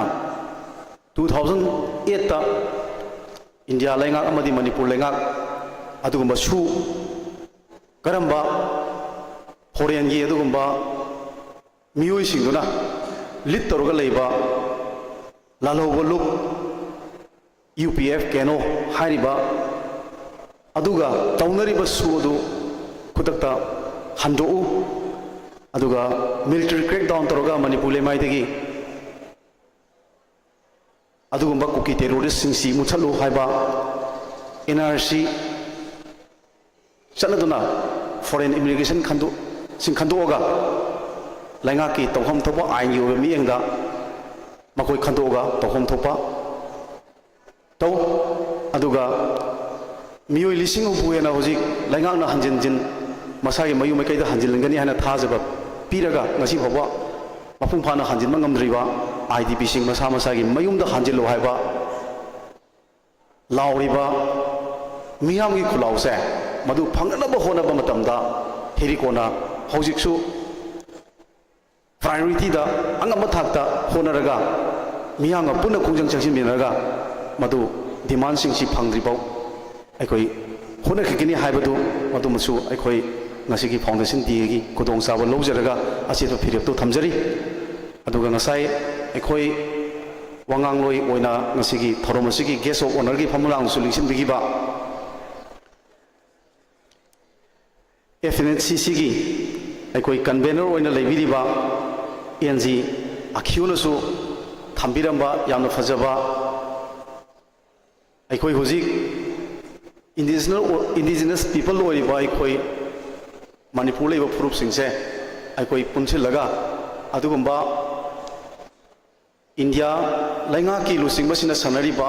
ꯄ꯭ꯔꯣꯛꯁꯤ ꯑꯥꯔꯃꯤ ꯑꯣꯏꯔꯤꯕ ꯆꯤꯟ ꯀꯨꯀꯤ ꯅꯥꯀꯣ ꯇꯦꯔꯣꯔꯤꯁ ꯀꯥꯡꯕꯨꯁꯤꯡꯁꯦ ꯄꯨꯟꯅ ꯊꯦꯡꯅꯃꯤꯟꯅꯗ꯭ꯔꯒꯗꯤ ꯑꯩꯈꯣꯏ ꯐꯨꯔꯨꯞꯁꯤꯡꯁꯦ ꯃꯅꯤꯄꯨꯔꯒꯤ ꯂꯩꯃꯥꯏꯗꯒꯤ ꯃꯥꯡꯈꯤꯕ ꯐꯤꯕꯝ ꯂꯩꯔꯦ ꯑꯗꯨꯅ ꯑꯩꯈꯣꯏ ꯈꯨꯠꯁꯝꯅꯔꯒ ꯊꯦꯡꯅꯃꯤꯟꯅꯁꯦ ꯍꯥꯏꯕꯗු ꯃꯁꯤ ꯃꯇꯝ ꯁꯥꯡꯅ ꯍꯦꯔꯤꯀꯣꯟꯅ ꯆꯤꯡ ꯑꯃꯗꯤ ꯇꯝꯗ ꯂꯩꯔꯤꯕ ꯌꯦꯜꯍꯧꯃꯤ ꯏꯆꯤꯟ ꯏꯅꯥꯎꯁꯤꯡꯗ ꯃꯇꯝ ꯁꯥꯡꯅ ꯂꯥꯎꯖꯔꯒ ꯂꯥꯛꯄꯗꯨꯅꯤ ꯑꯗꯣ ꯉꯁꯤ ꯑꯁꯤꯒꯨꯝꯕ ꯆꯤꯟ ꯀꯨꯀꯤ ꯅꯥꯀꯣ ꯇꯦꯔꯣꯔꯤꯁ ꯀꯥꯡꯕꯨꯅ ꯊꯥ ꯃꯦ 2023ꯗꯒꯤꯅ ꯃꯤꯆꯝ ꯃꯤꯌꯥꯝꯗ ꯂꯥꯟꯗꯥꯔꯛꯑꯕ ꯑꯃꯗꯤ ꯃꯤꯑꯣꯏ 60,000 ꯍꯦꯟꯅ ꯃꯌꯨꯝ ꯃꯀꯩ ꯊꯥꯗꯣꯛꯑꯒ ꯂꯥꯟꯖꯦꯟꯅꯔꯕ ꯑꯗꯨꯒ ꯏꯀꯥꯟ ꯀꯥꯟꯅꯗꯅ ꯌꯥꯝꯅ ꯐ꯭ꯔꯦꯁ ꯑꯣꯏꯅ TM ꯈꯥꯁꯣꯡꯗ ꯑꯗꯨꯒ ꯂꯩꯔꯤꯕ ꯁꯤꯅꯥ ꯀꯩꯊꯦꯜ ꯑꯗꯩ ꯂꯤꯇꯥꯟ ꯑꯗꯩ ꯍꯧꯖꯤꯛꯅ ꯋꯥꯡꯂꯤ ꯂꯝꯂꯤꯗ ꯑꯀꯟꯕ ꯑꯦꯇꯦꯛ ꯇꯧꯔꯛꯇꯨꯅ ꯇꯥꯡꯈꯨꯜ ꯑꯃꯗꯤ ꯆꯤꯔꯨꯒꯤ ꯏꯆꯤꯟ-ꯏꯅꯥꯎ ꯀꯌꯥ ꯑꯃ ꯍꯥꯠꯄ ꯇꯨꯞꯄ ꯌꯨꯝꯃꯩ ꯊꯥꯕ ꯃꯌꯥꯝ ꯑꯃ ꯆꯠꯊꯔꯛꯄ ꯑꯩꯈꯣꯏꯅ ꯎꯕ ꯐꯪꯂꯦ ꯃꯁꯤ ꯈꯨꯗꯤꯡꯃꯛ ꯃꯌꯥꯝꯁꯤ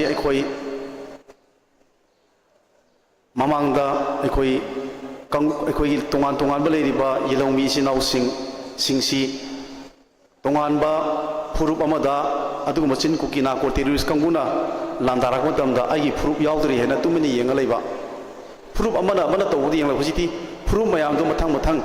ꯑꯗꯨꯒꯨꯝꯕ ꯆꯤꯟ ꯀꯨꯀꯤ ꯅꯥꯀꯣ ꯇꯦꯔꯣꯔꯤꯁ ꯀꯥꯡꯕꯨꯗꯨꯅ ꯂꯥꯟꯗꯥꯔꯛꯄꯗꯒꯤ ꯉꯁꯤꯗꯤ ꯑꯩꯈꯣꯏ ꯄꯨꯟꯁꯤꯟꯗꯕ ꯌꯥꯗ꯭ꯔꯦ ꯍꯥꯏꯕꯒꯤ ꯋꯥꯈꯜꯂꯣꯟ ꯑꯃꯈꯛ ꯃꯥꯅ ꯊꯝꯕꯤꯔꯝꯕꯁꯤ ꯑꯗꯨꯅ ꯃꯗꯨꯃꯛꯅ ꯑꯩꯈꯣꯏꯒꯤ ꯌꯦꯜꯍꯧꯃꯤ ꯐꯨꯔꯨꯞꯁꯤꯡꯁꯤ ꯀꯟꯕꯗ ꯑꯩꯈꯣꯏ ꯑꯆꯧꯕ ꯄꯥꯡꯒꯜ ꯑꯃꯈꯛ ꯑꯣꯏꯔꯕꯅꯤ ꯍꯥꯏꯕ ꯋꯥꯐꯝꯗꯨꯃ ꯊꯝꯖꯔꯒ ꯉꯁꯤ ꯑꯩꯈꯣꯏ ꯃꯌꯥꯝ ꯂꯦꯡꯕꯤꯔꯛꯇꯨꯅ ꯊꯧꯔꯝ ꯑꯁꯤ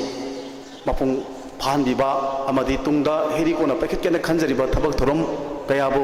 ꯋꯥꯉꯥꯡꯂꯣꯏ ꯀꯌꯥꯅ ꯊꯧꯅꯥ ꯂꯤꯡꯖꯦꯜ ꯄꯤꯕꯤꯗꯨꯅ ꯑꯩꯈꯣꯏꯗ ꯑꯆꯧꯕ ꯄꯥꯡꯒꯜ ꯑꯃ ꯄꯤꯕꯤꯕꯒꯤꯗꯃꯛꯁꯨ ꯍꯥꯏꯅꯤꯡꯉꯥꯏꯗꯅ ꯊꯥꯒꯠꯆꯕ ꯂꯣꯏꯅ ꯏꯀꯥꯏ ꯈꯨꯝꯅꯖꯕ ꯂꯣꯏꯅ ꯋꯥꯐꯝ ꯑꯁꯤ ꯑꯩꯈꯣꯏ ꯃꯇꯥꯡ ꯑꯁꯤꯗ ꯇꯤꯟꯖꯔꯒ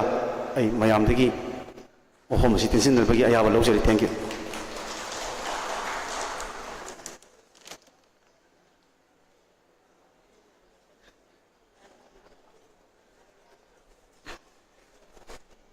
Thagachari Ibung Yumkhaibam Surjit Kumar Maitai, President Hericon, Thoramapugi Warol Thambiramba, Makasa Thazarakpa Sidi, Chingangbam Pakasna Amadi Ningthauzam Nganthoibi, Amadi Mahaki Kangu Dagi Kulang Isai, Kudol Tamnabagi Tanza Du Lauzage. Koi Hericon ki Thaumi Singna Ngasigi Atoiba Mitung Len Tauramapu Amadi Akhanaba Mitung Len Singbu Mafam Oza Sing Sibu Mafam Pambam Langdagi Mafam Chana Tabina Minolu Hangachari Pakasna Chingangbam Pakasna Amadi Ningthauzam Nganthoibigi Amadi Mahaki Kangugi Kulang Isai Lantok pinaba nolok na Hangachari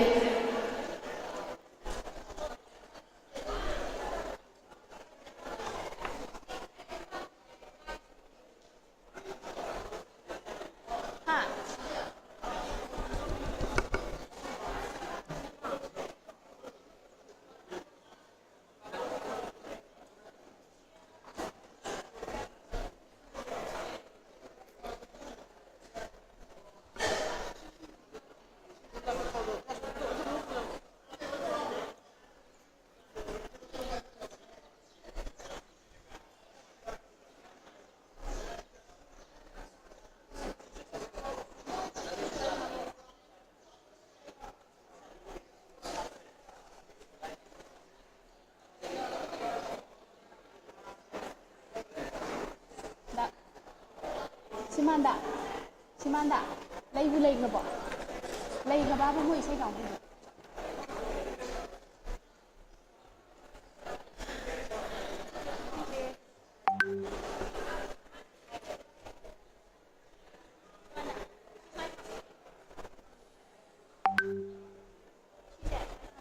My current stays with over top.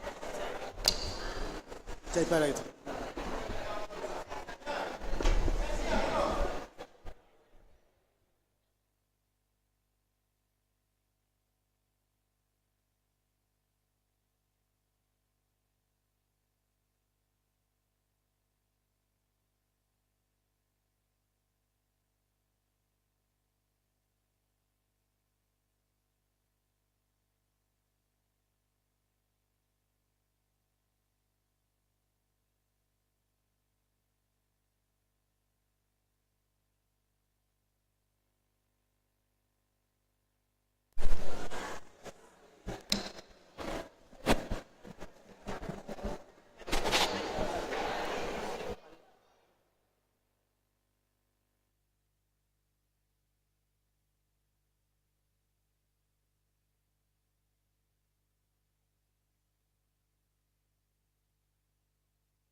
loisilakpaga loinana ngasigi yamna nungairaba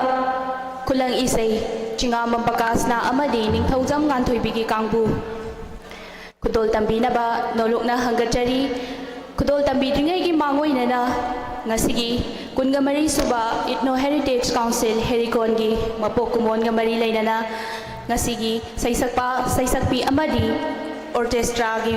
Mafamda Herikon gi Maikaidagi Chamlaba Kudol Lanthok Pinaba Nolokna Hangachari Kudol asibu lanthok pinabagi damakta hauji Herikon gi President ki thaubu biriba ibung Yongkhaibam Surjit Kumar Maitaibu pampak thakta lengkhat pirakna ba nolokna hangachari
Thakachari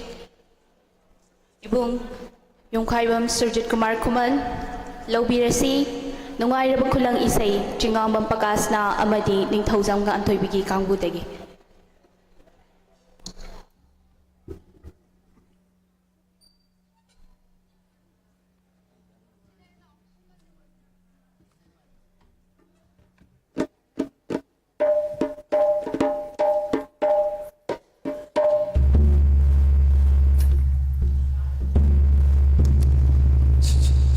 Hello.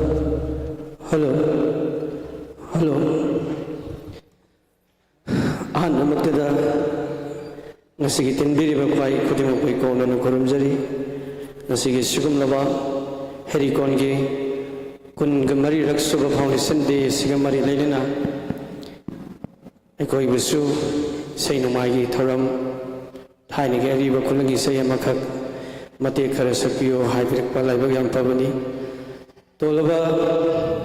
Aikoina Saksaba Sonzabada Soy Kibalan Kibaki Ayawasu Nasigi Tinbiriba Pai Kutibagna Halaman Imaivel is now Koi Kibanaga Pio Haina Hana Nigeri Nasikuna Saksakitruba Kulangisai Ariba Matamgi Sasak Saisal Saidada Saksaba Ariba Matamgi Wahika Sizinatuna Saksaba Adum Nabisay Makani Nasi Kuna Saksakitruba Pakhang Lisa Saviga Awaya Kum Tamaraga Nusingongi Wiba Adum Lava Wahikiana Adum of Saksakitruba Saini Soibola Kibi Napigani.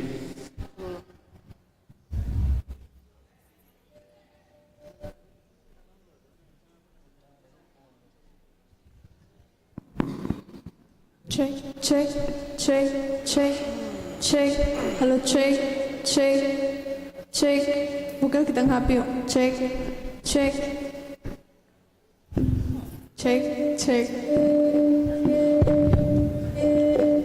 Hello,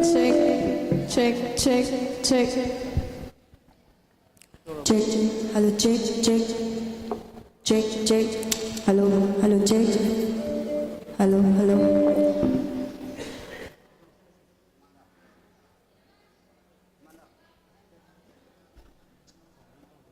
Check.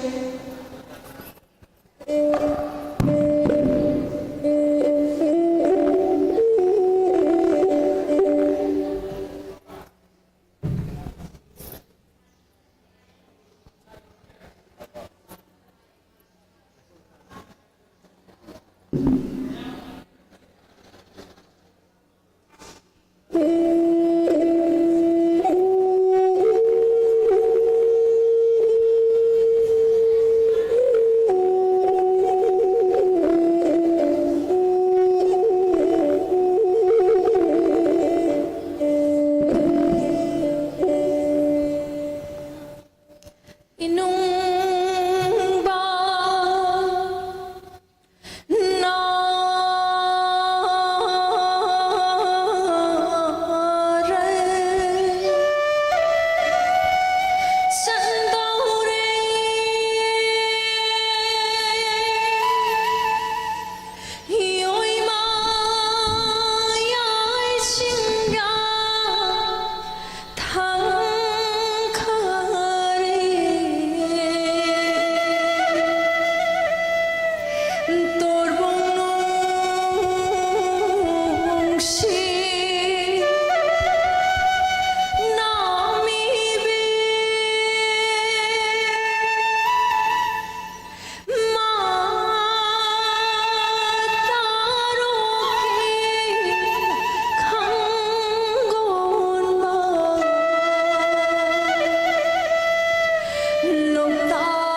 cho kênh Ghiền Mì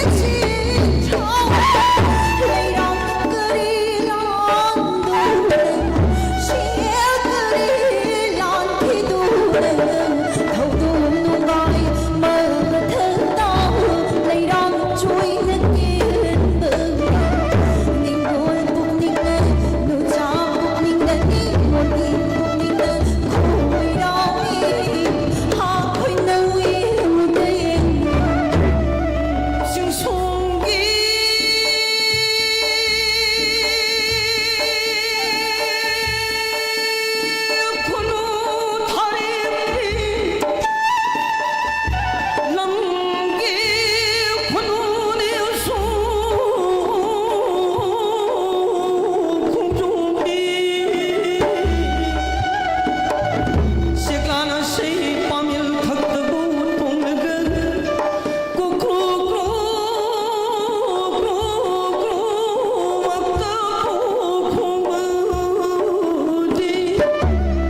Siklanarolgi pangkhong khong boirabadi Sikla khong lagano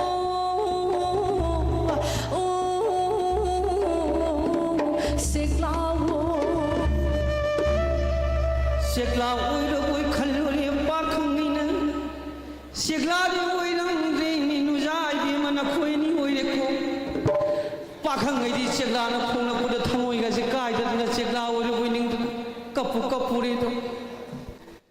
nurana khoini bu da pakhang ngai khoi gi thamoi se bi ma chingong singa nai do bi ma pakhang gi mang de le le bi Mangal lili Purana thambal man mile Purana thambal man mile Mai mada phachai nahi bema Mai mada phachai nahi bema Wangmin mikum amata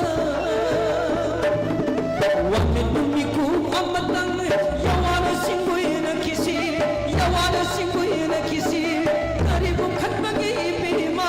Karibu khatmagi bema Zai bema Leirang mashalami lekam phana salami Leirang nishalami lekam phana salami Ngasi korong nong jadi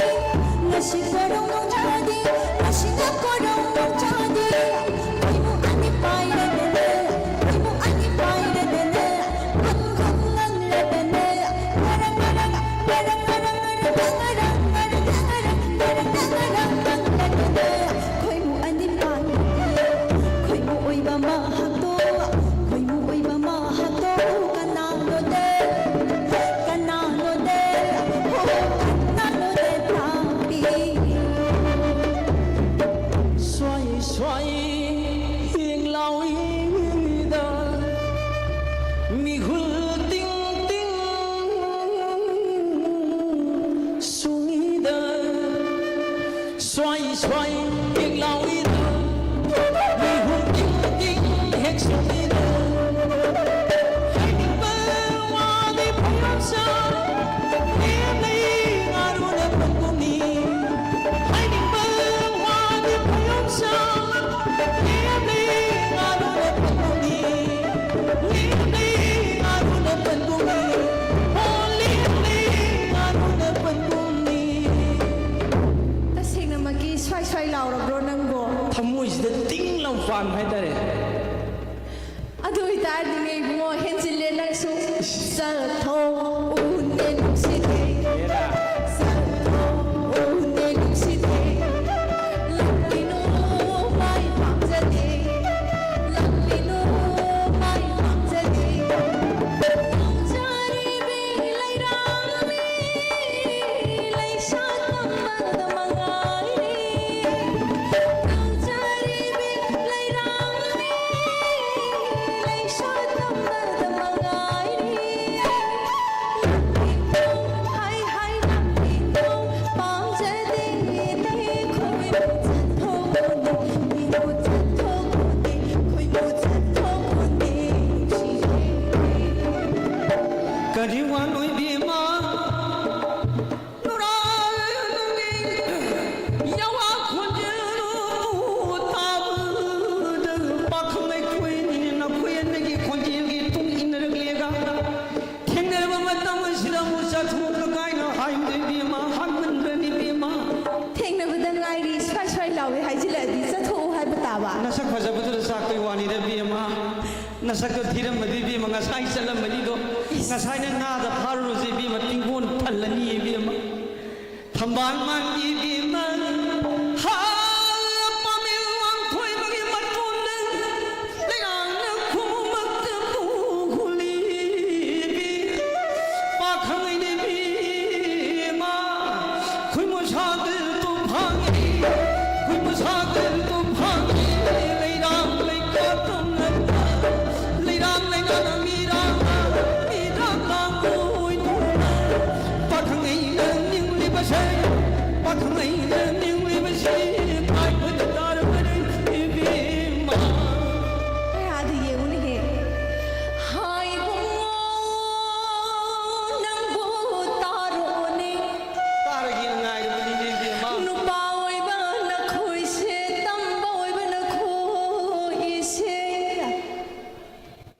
khoimuga pangkhak ne bo hai nei do hai bo adumak bu oire rang leirang gi layun musik thattu na manghan ge maktabu khallabati ai bongo nanau karam le lo hai bano ne mai thaba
Siro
ꯂꯥꯛꯑꯒ ꯅꯥꯄꯟ ꯀꯥꯁꯜꯂꯛꯑꯒꯗꯤ ꯑꯩꯈꯣꯏꯒꯤ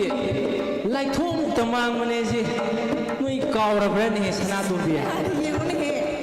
ꯂꯥꯏꯊꯣꯛꯇ ꯃꯥꯡꯕꯅꯤ ꯂꯥꯏꯊꯣꯛꯇ ꯃꯥꯡꯕꯅꯤ ꯍꯥꯏꯅꯕꯅꯤ ꯏꯄꯥ ꯏꯄꯨꯅ ꯍꯥꯏꯅꯕꯅꯤ ꯏꯄꯥ ꯏꯄꯨꯅ ꯍꯥꯏꯅꯕꯅꯤ ꯏꯄꯥ ꯏꯄꯨꯅ Kari wano ibungo Kari wano ibungo Honda huina chikuni Honda bang huina chikuni Nupi gum na wapitpa Nupi gum na wapitpa Nupi gum na wapitpa Koi murane Koi murane Koi murane no Hai bima Thambal mandi Lay hong manam nambi Yeng bagi pin manai bagi Yeng la ga Yeng ning basaktam oi bi Yeng ning basaktam oi bi Nakhoi ni na pungi do bi ma na sak phajai kai Amasu lay do hai do la Hai rong ne ba Nong don phat Hai nong don phat tholi ma tha jam ma hak si Thanil hai ma do irakani bi ma Thanil oi ri ngai matam de bi ma Thana thop do ai mangai re mangan nai ba nudang matam de mangan nai ba ai mangai re phajaba gai ne pupui natro Hai bi ma nong dol phat tholi ma tha jam ma hak su Thana ma chi par panu urit na bi ma Ye thasi hai na amasu lay bani Adunani ibi ma hairang ni ngai urano Hairang ni ngai urano Hai bi ma Nupi oi bi ge thawai si bi ma Halam sini yamna hairang gre do bi yamna lay gre nupi oi bi ge Kari hairamino hayune tasi Nupi ge thawai ni bi ma alu ni ma thil si ni mayal mani na haini ne Kaya dano yengune Chumbru si bo Haimandro adudi Haiman mamandida halama lai gun don singna hairam badudi sumam do mali da bi ma Madugi wafamdudi mabuk fattaba mina haigidabani halaman ge do machin hoi thip tare imile dongna ha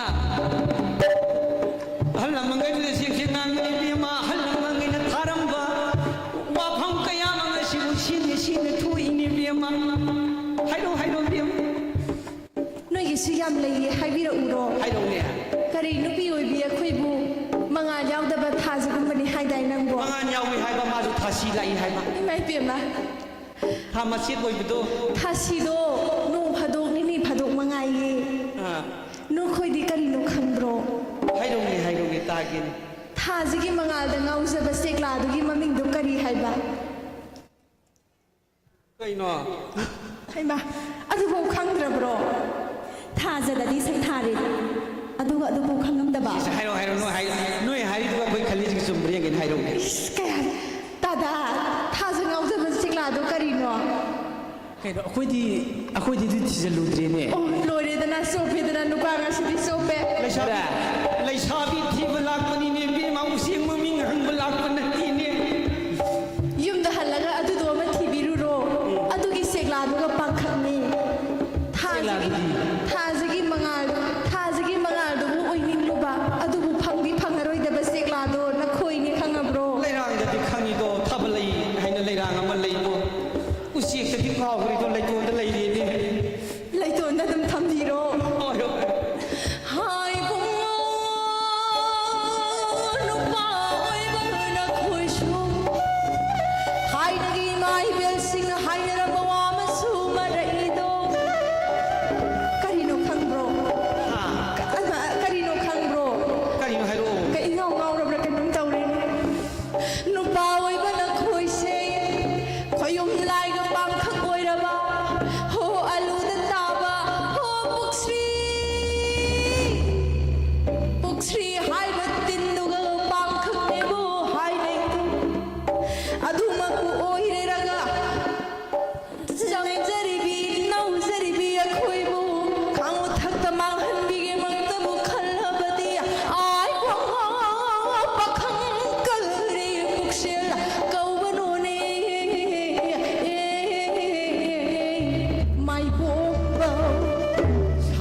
ꯃꯥꯡꯗ ꯆꯠꯄꯗ ꯅꯨꯄꯥꯅ ꯆꯪꯉꯤ ꯃꯁꯥ ꯐꯩ ꯍꯥꯏꯗꯅ ꯑꯍꯜ ꯂꯃꯟꯁꯤꯡꯅ ꯍꯥꯏꯅꯩ ꯏꯕꯦꯝꯃ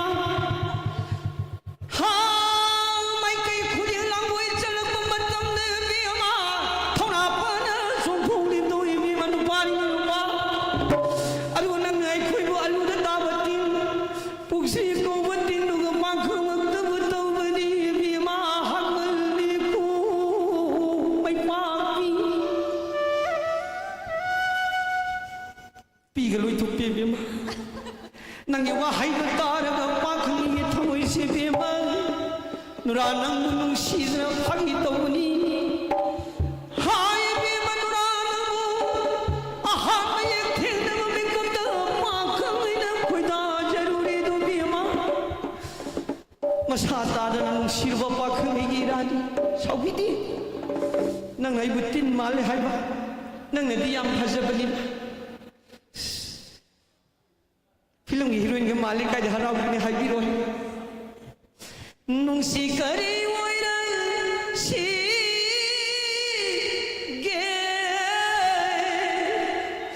नुजावा खथिन मल्ली नुंसी उन सुलांगी नामा काय खरे ने आईगे थमो कायरे बेमा तिन मानबाई से थमोई कायरे बेमा तिन जो थमोई पानब्रो तिन थमोई पांद्रे दे बेमा तिन जी उकक ने हाइरो तिन की जो थवाई पाली ने बेमा माजु साब नंग अलू चिखली का हाइरो अदुगुम लबलु मामी फाइदोम थाम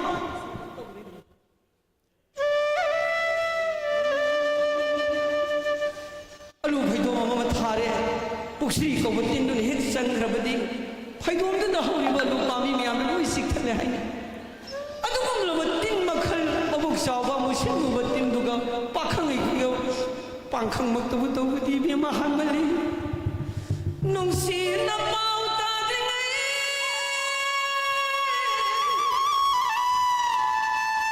पामु कोइ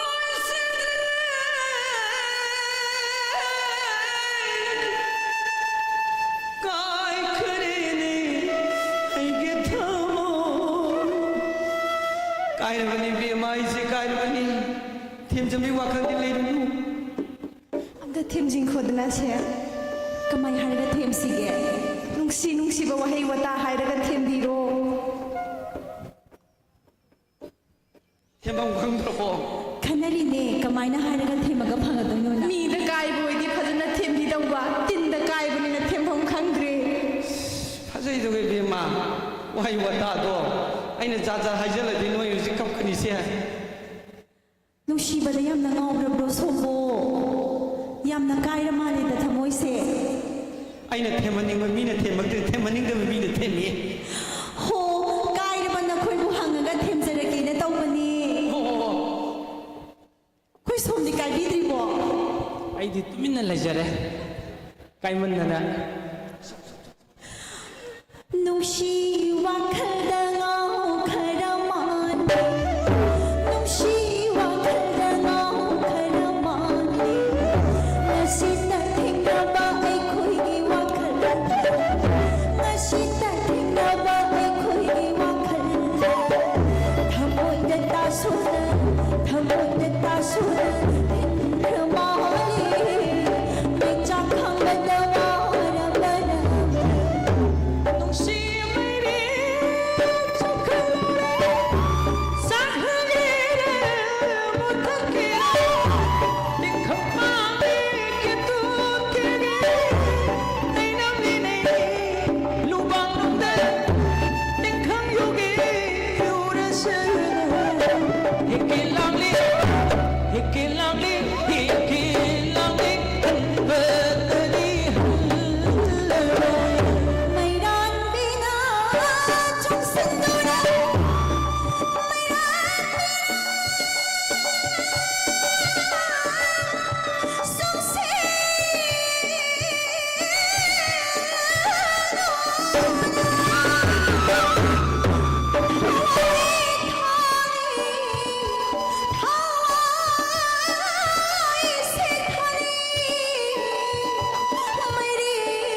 ꯊꯥꯛꯄꯂꯥ ꯁꯣꯏꯔꯣꯏ ꯅꯣꯏꯖꯗꯧꯖꯔꯅꯤ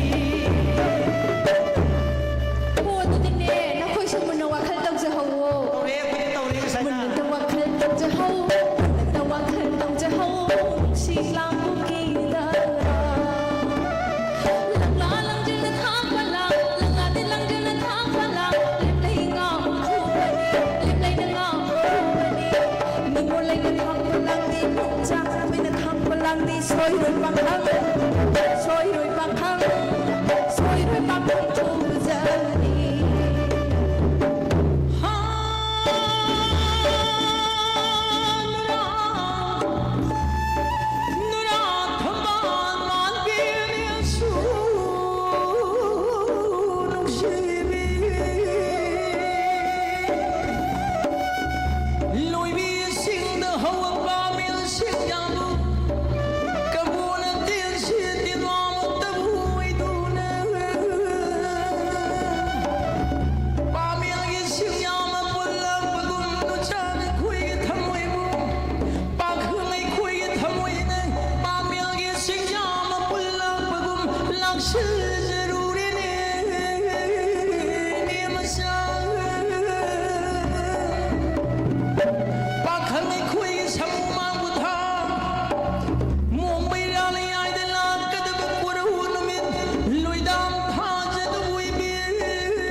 Hello.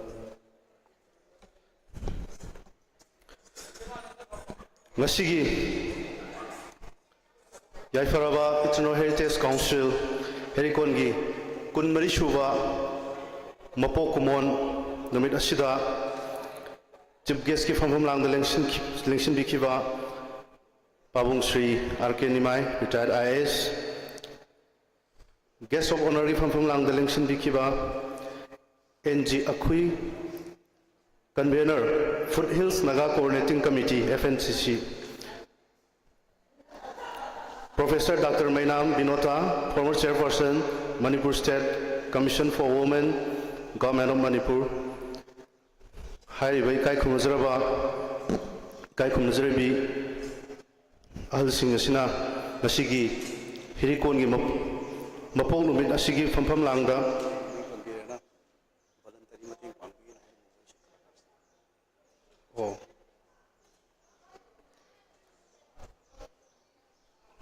Thoromashigi Pambaki lighting will be done at Thoromasibu, Mapung Pan, Biki, but the Namak, Hanging Island, Tagap Fondoksari, Loinana, Lubasigi President, Yambayum Kaivam, Surit Kumar Kuman Busu, Thoromashigi, Thoromasibu, Pangtong Nabang Pan, Nabonabada, Chokotodang, Lubiki Namak, Tagap Fondoksari. Adagi special invitees when I coin a Hajaruda, Lapikiva, Tongan Tonganba, civil society organization, student organization, Punamakusu, Kudimaki, Luchingba, Luching Bishing, Punamakusu, Kai Kunabuena, Tagato Fundoksari, Loyana, Nashigi, Toromashida. Voluntarily, Kulang Shaigi, Mating Pangbikiva, Uza, Chingangbam, Pakasna Amadi, Intozam, Nantwebi, Mahaki Kangbushing, Makoibusu, Kai Kumnabuloina, Tagapu Punuksari, Loina, Nasigi Toromasibu, how would the Loy Fauba, Life Progress to Viriba, Amadi, Tongan Tonganba, Media Housing the Tawak to Viriba, Manipur ki Kachin Koya Punamakta, Nasi Tormasibu, Yon Bigriba, Chinan Puno Pusu, Hirikongi, Mochinjaraga, Kai Kumnabuloina, Tagat Funuksari, Loinana, Nasigi, Tormasibu, Hena Masak, Happy Riva, Light Sound, Amadi, Den Houski, Mating Pangbiriba, Chinau Singusu, Hirikon Maikai Tagat Funduksari, Aroibada, Nasigi, Toromasibu, Saruk Yanagamak, Achin Matamka, Kaitopiraga, Lupashigi, Hana Leviramba, senior members sing, Kai Kamduzariba, Al Sing, Punamak, Adagi Nupi, Ima Singi Lup. Masingi look at the Kaitelgi, Sinasingba, Punamak Subsanzaraga, Hirikongi, Maikai, Tagat Padu Funduksari, Matansi, Tagal Tambulations. Thank you.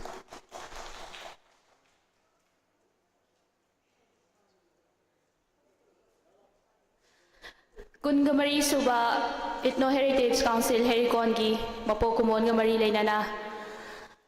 Ngasigi Tauramasi President de Yaba Lauzeraga, Tauramasi Swai de Lucinzere Hiraga, Amukahana, Namapu, Tawimal Kambo, Chabagaloinana, Ikokno